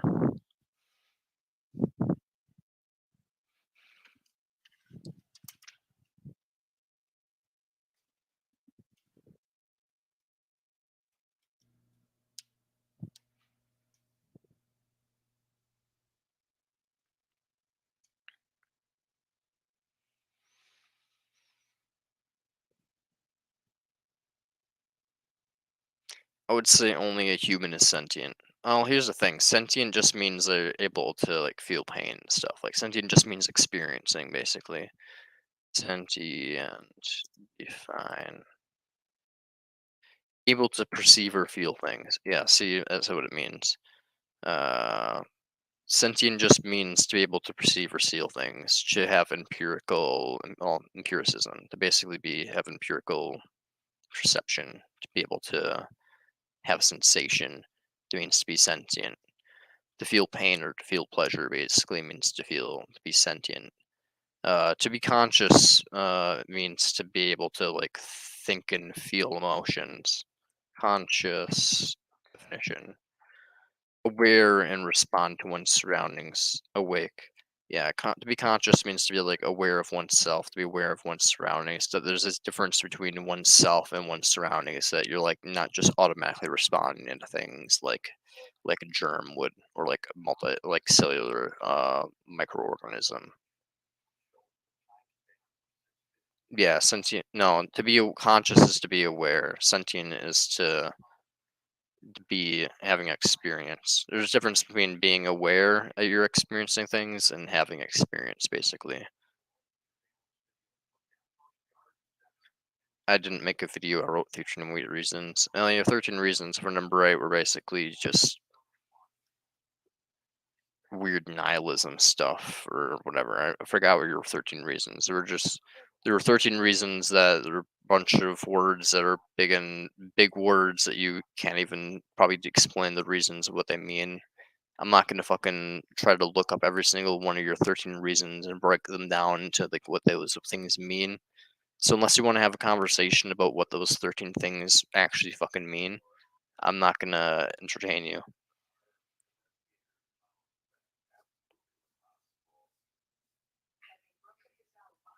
How can you profess you have an opinion about something when you don't? I know the other side of the argument well is yo, my dude, you basically just like manipulated the words of like every person that I've ever seen you like have like an argument quote unquote against. So I'm not even gonna really take you as like a valid source of information. Why the fuck would I consider your 13 reasons worth my time of day? Given the fact that you basically just twist everybody's words around to fulfill your view needs. So yeah, I'm not gonna bother with your bullshit, bud. I'm waiting for you to be like, "Oh, how did I do that?" And then I'm gonna be like, "Fuck you," and yeah, it's just how it goes every time, isn't it? Nephilism.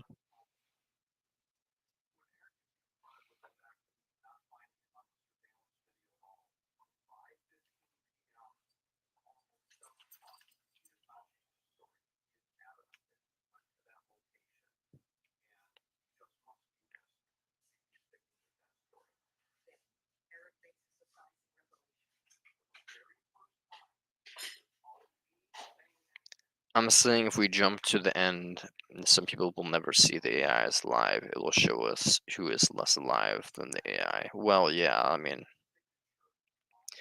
there already are AI that seem like more aware and functional than some people. Like fucking like I've seen some autistic retards that are just like I've seen AI that function better than them. Like Christ, I'd rather have a conversation with an AI than like my that boy Vinny from Special Ed. So no offense, Vincent, if you're somehow like going "Duh," and like watching this. So if you are, you probably just thought it was funny that I went "Duh," and you're like, "Oh, it's me." But hey, we have to ask if every cat or more is that they're what? I can see that now in cats and dogs. We have to ask if they ever cat be more or is there limit? What? We have to ask if they ever cat be more or is there limit?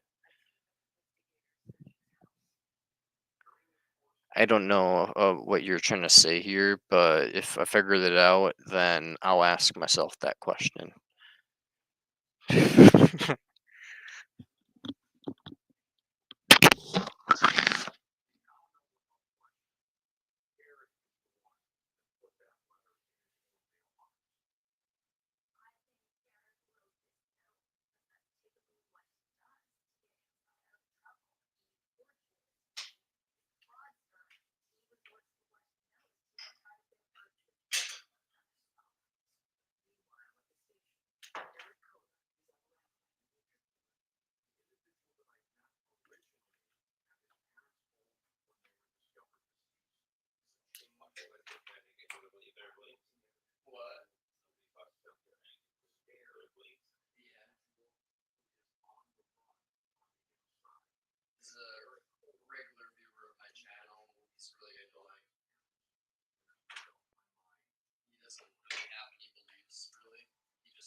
Oh well, for limits of sentience, I think everything that can feel pain is sentient. Anything that I don't know what consciousness what animals are conscious and which ones aren't conscious. I think all mammals are probably conscious. Most birds are some birds are conscious. Maybe some birds are not conscious. Most people are moral agents. Well, 50%, 50 to 3% of people are moral agents.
Yo, bro, Marco's not evil. I mean, he's not evil, but he's a piece of shit.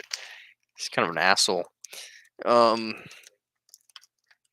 I've watched cats use baby bird as they hurt as bait. I mean, it's not a difference in people, to be fair. I mean, people are shitty. We illegally did the exact same tactic in Afghanistan or whatever. We call it double tapping. It's basically when you fly over an area, carpet bomb it, and then once the medics and civilians come in to help the injured, you carpet bomb them again, and then just kill all the civilians, which basically just ruins the economy and all that type of stuff. Just cripples the infrastructure and ruins all hope, because then no one wants to help out the injured people.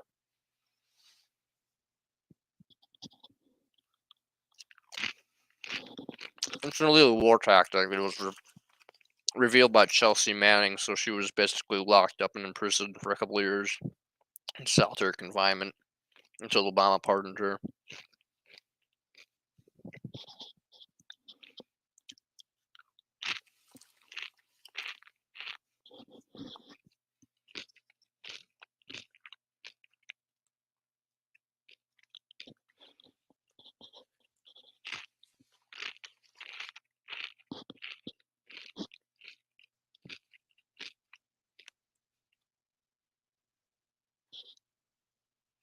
Yeah, Chelsea's a goddamn hero. She's a real G.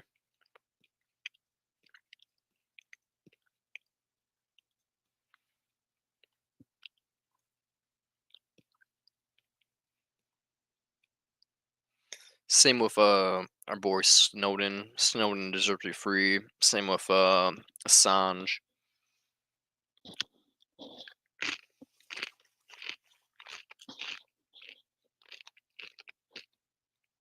There's a bunch of news reporters and people that are whistleblowers that deserve to be free because they revealed a bunch of war crimes and our intelligence agency violations.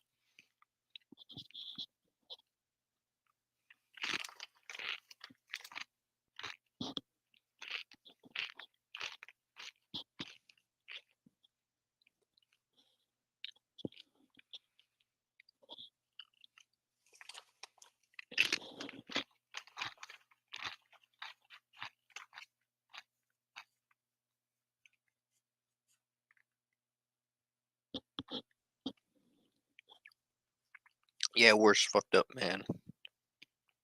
It's very prevalent in our tax funding in America.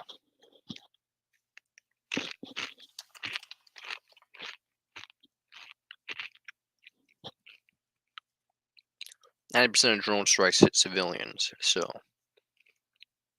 just saying.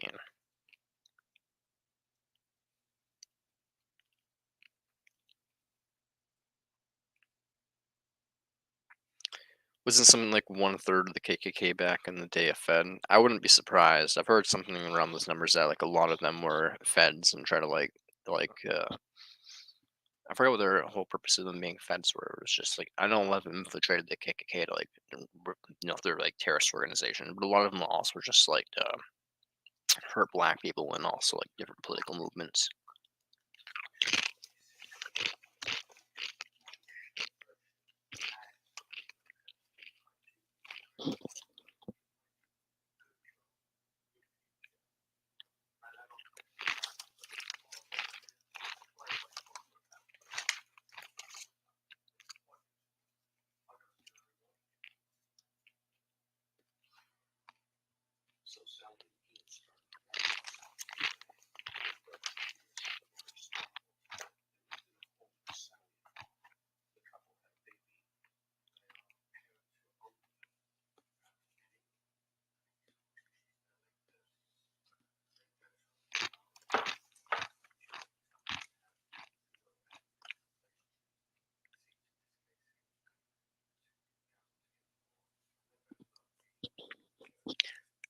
Yo, you fucking Nietzschean piece of shit.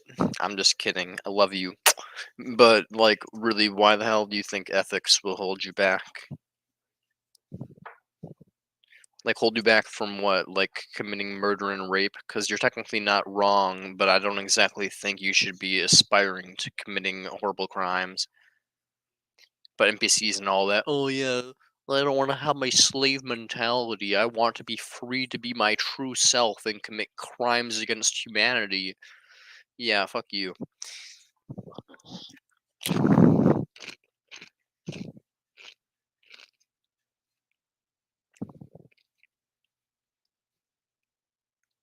No, no one's ever said that, but now they have. I'm greatly disturbed. Thank you.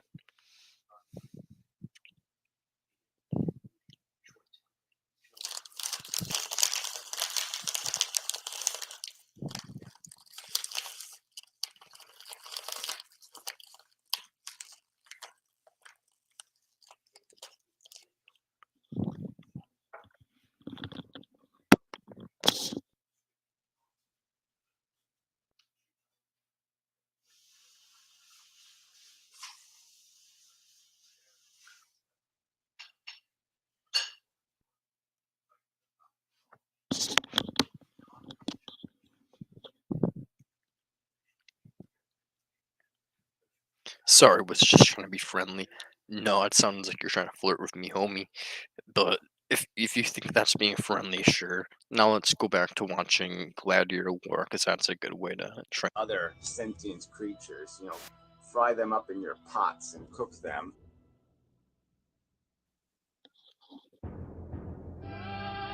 Evolution is a story, and it's not a good story. It's a story of a forced march.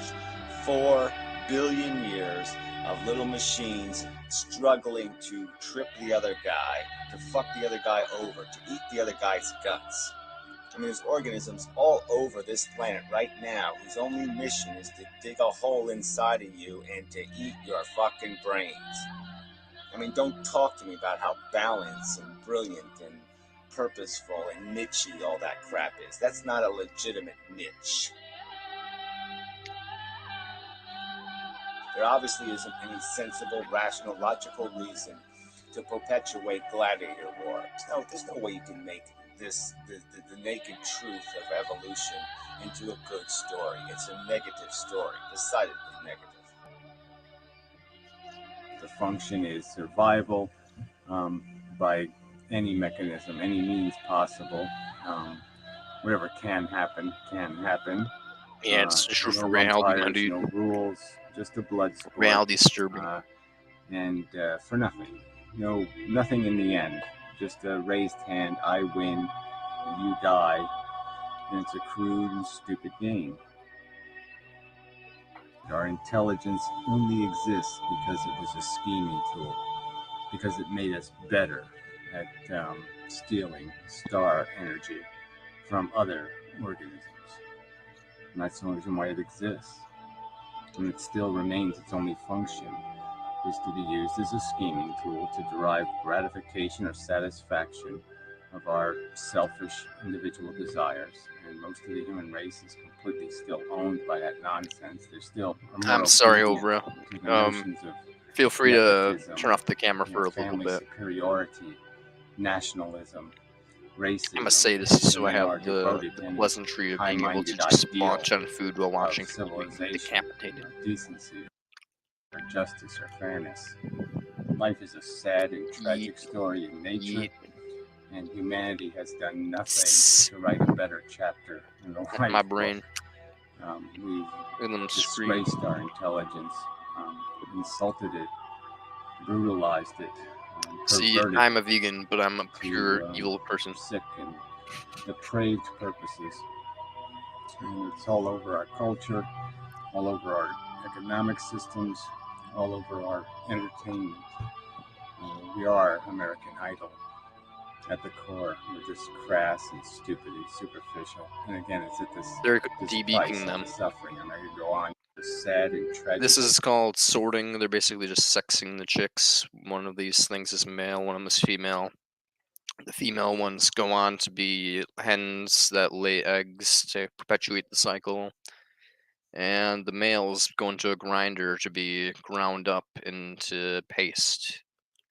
Story in nature and humanity. Debeaking, basically, you've ever heard the saying pecking order? That's because in nature there's a lot of space for animals to roam around, and they have a hierarchy of which ones are in charge. And factory farms are basically just pressed against each other in like cages that are like I forgot what the name of the cages are called, but essentially like they have no room to move around. If they're lucky, they get to be in open areas, but they're crammed together. Lucky in quotes. So basically, because of the pecking order, they constantly peck at each other to have hierarchies. But there's so many of them that there's no way to have a hierarchy. They're just like a massive horde of them. So there's no hierarchy. And so yeah, basically because there's no hierarchy, yeah, they're basically constantly just pecking each other. And yeah, basically to prevent them from killing each other or like trying to prevent them from killing each other, it'll still happen. They melt their beaks off, which have a lot of nerve endings in them. So as chicks, like that's basically like the equivalent of like I don't know, like melting your fingers off your hands so that you can't punch someone, you know, just to be like, lol, we want to harvest you and we don't want you beating up our other cattle, human cattle, so we're gonna cut your fingers off. That's basically what they're doing essentially. And yeah, as Over says here, the worst part is they now have a way of sexing chicks without doing that, but it costs more. So yeah.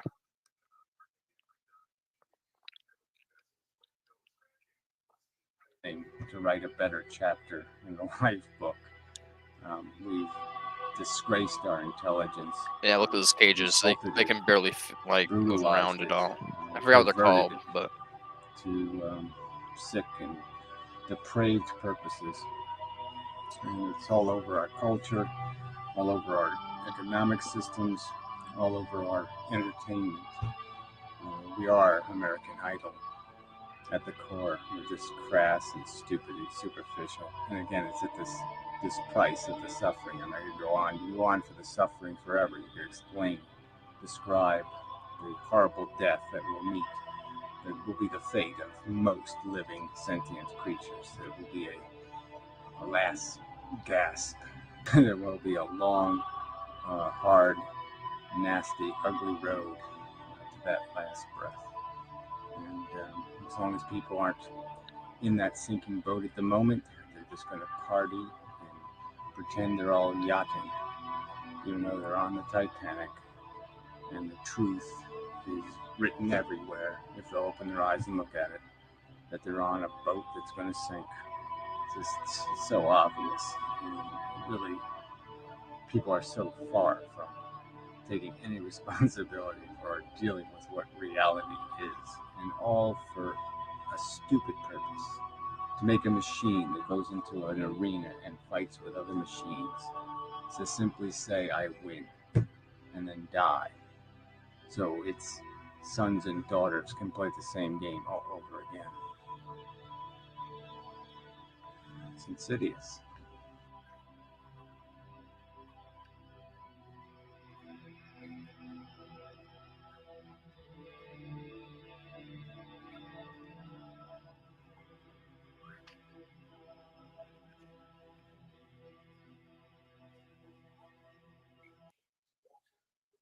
And that's going to be a real problem as this technology gets better and better, and we have drones, and we have robots, and we have all this other crap. You know, war is going to yeah, get that's the name of insidiously it. messy. Conflict is Battery going to get cages. insidiously messy.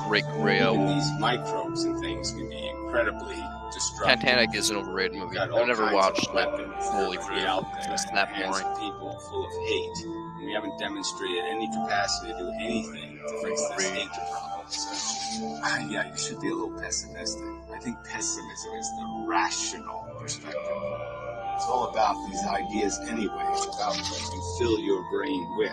Whether you're filling it with nonsense and rubbish and wishful thinking and daydreams about a wonderful DNA ride, or a recognition that it's not a ride. It's a dumb molecule doing biological experiments.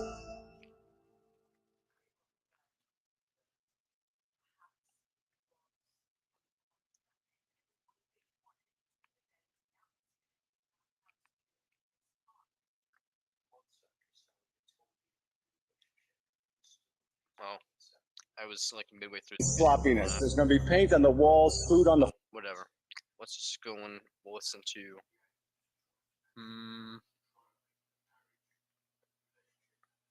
You are in a position to claim truth, probably about lots of things. You're just saying, I want to keep this idea that science hasn't revealed the truth, which is you're just a psychology, okay? A completely fucknutted, addicted Looney Tune who's chasing something that just doesn't exist. You're chasing happily ever after, and it doesn't exist. You're heading for a brick wall, a bloody mess. If you get any satisfaction or real comfort in life, it's going to be momentary and it's not going to last. And that's the way it is. It's just stupid. Look back on your life and say, well, what would you pay to redo any of that? Come on. We're chasing better, okay? That's why science exists. It's not running from religion. It's not fighting religion. It's looking for something to hold on to, something to say, well, look, we're going to get rid of this disease shit. Let's get rid of this hunger shit. Let's fix a problem somewhere.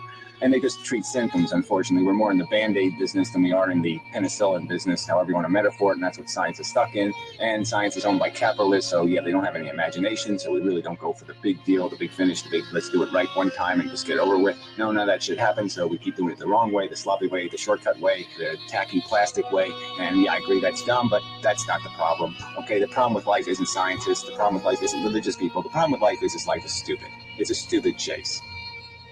Everything about us only exists because a cell acquired the capacity to reproduce and then evolved for 4 billion years. Evolved through basically a carnage of competition. fitness was defined by a silly definition. Yeah, the other guy's dead. That's the definition of fitness. The other guy's dead. We're a psychology. We're little need machines chasing our fucking potato chips, whatever metaphor fits for you. And that's all there is here, shithead. There ain't nothing else. We've been contrived to run a race for which there is no purpose in running. To survive for the sake of surviving. We're the thing that comes out of 4 billion years of running a stupid wheel.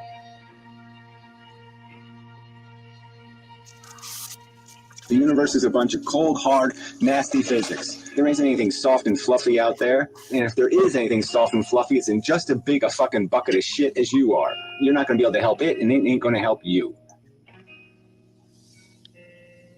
It's not science's fault human beings are motherfucking greedy and selfish assholes, and that every bit of technology you give them, they use it and abuse it and suck it dry. All right, the fact that scientists figured out how to make gasoline out of crude oil isn't a crime. The fact that human beings can't moderate their consumption is the crime.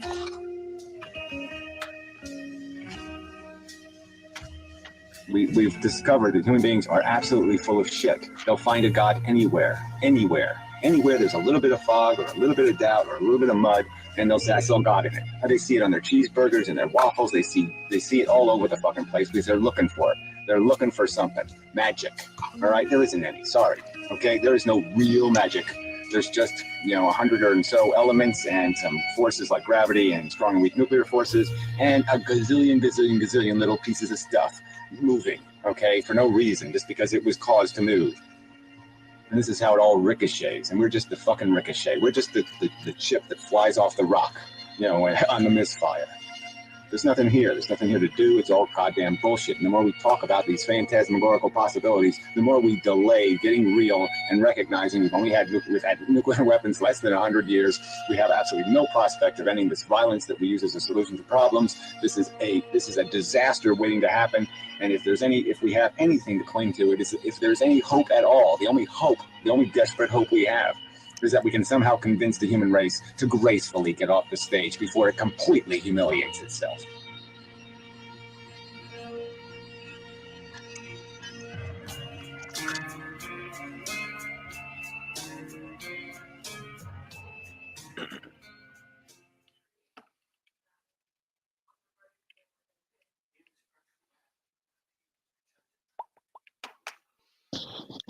Yeah, so I think that was a solid 7.5 hours stream.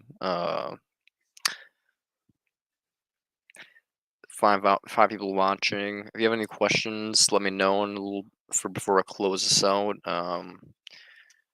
Yeah, I guess I'll just play a little bit of Nefarious Rockers.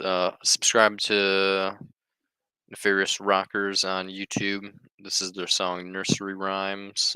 Feel free to ask any questions, but I'm going to close out the stream here in a little bit, and I'm going to go to bed because I got work in the morning. So.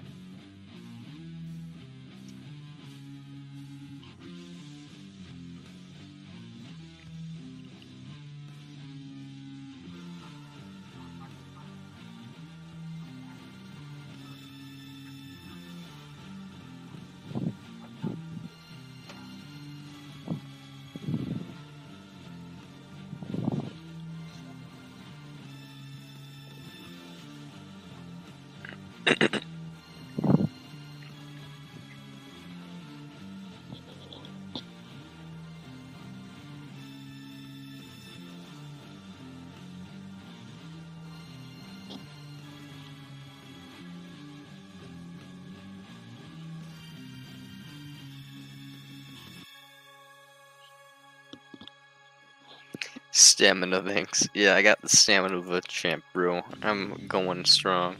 If I didn't have work tomorrow, I'd still keep on live streaming for a couple more hours. I could probably go to like 10 hours or some shit like that. I've done it before.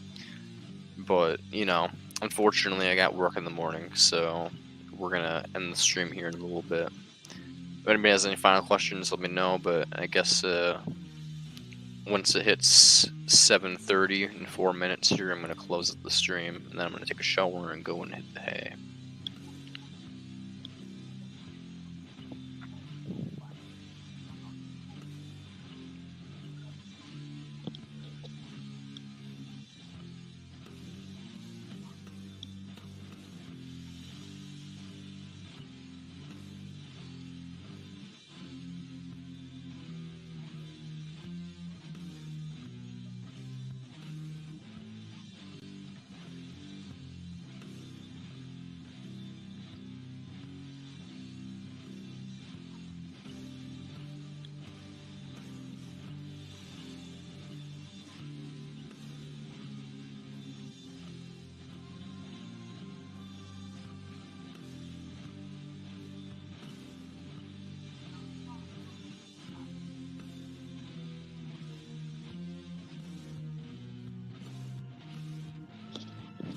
West Coast.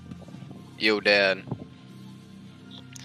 Wisconsin's not part of the West Coast, is it? You were like the Midwest, or? Yeah. We're the Midwest. Wisconsin's part of the Midwest. The West Coast is like Cali, I'm pretty sure, right? Yeah. So we're like the Midwest. We have like the default accent. We don't have any accents, you know. Everybody else has an accent but us.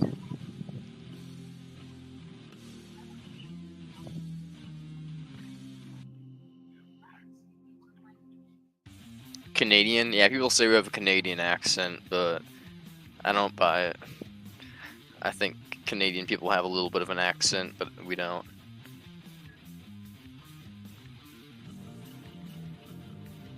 No. 7:30 is in like I've been streaming for 7 hours and 30 minutes. It's 12:23 a.m. here, so it's like a little bit past midnight. So it's a little bit past midnight here, but I've been streaming for 7 hours and 30 minutes, like almost 30 minutes. Yeah. I've been streaming for a while. I woke up at I took a nap at like noon and like woke up at like 4:30, and I was just like, hey, you know what? I'm gonna start streaming. And then I basically just like cooked dinner on stream, was walking around the house on stream. Basically did everything today like on stream basically. I've just been vlogging my life basically. So.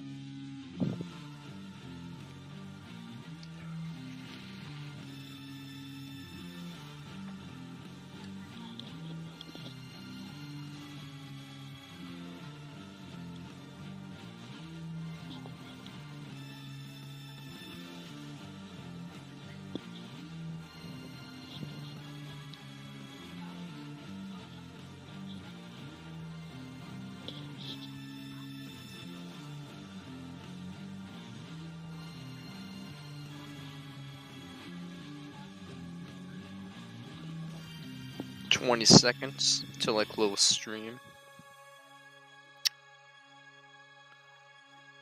Shout out to everybody who's always on here. Soft Apple Core. Shout out to that really chill dude who is like one of the original viewers of this channel from Twitch. Dare the Giver. Shout out to Overrot because she's really cool. I think she's a fellow FList, I'm pretty sure. And shout out to a new viewer, Unit 12. Good night, my dude. And take care, y'all. I'm gonna head on out.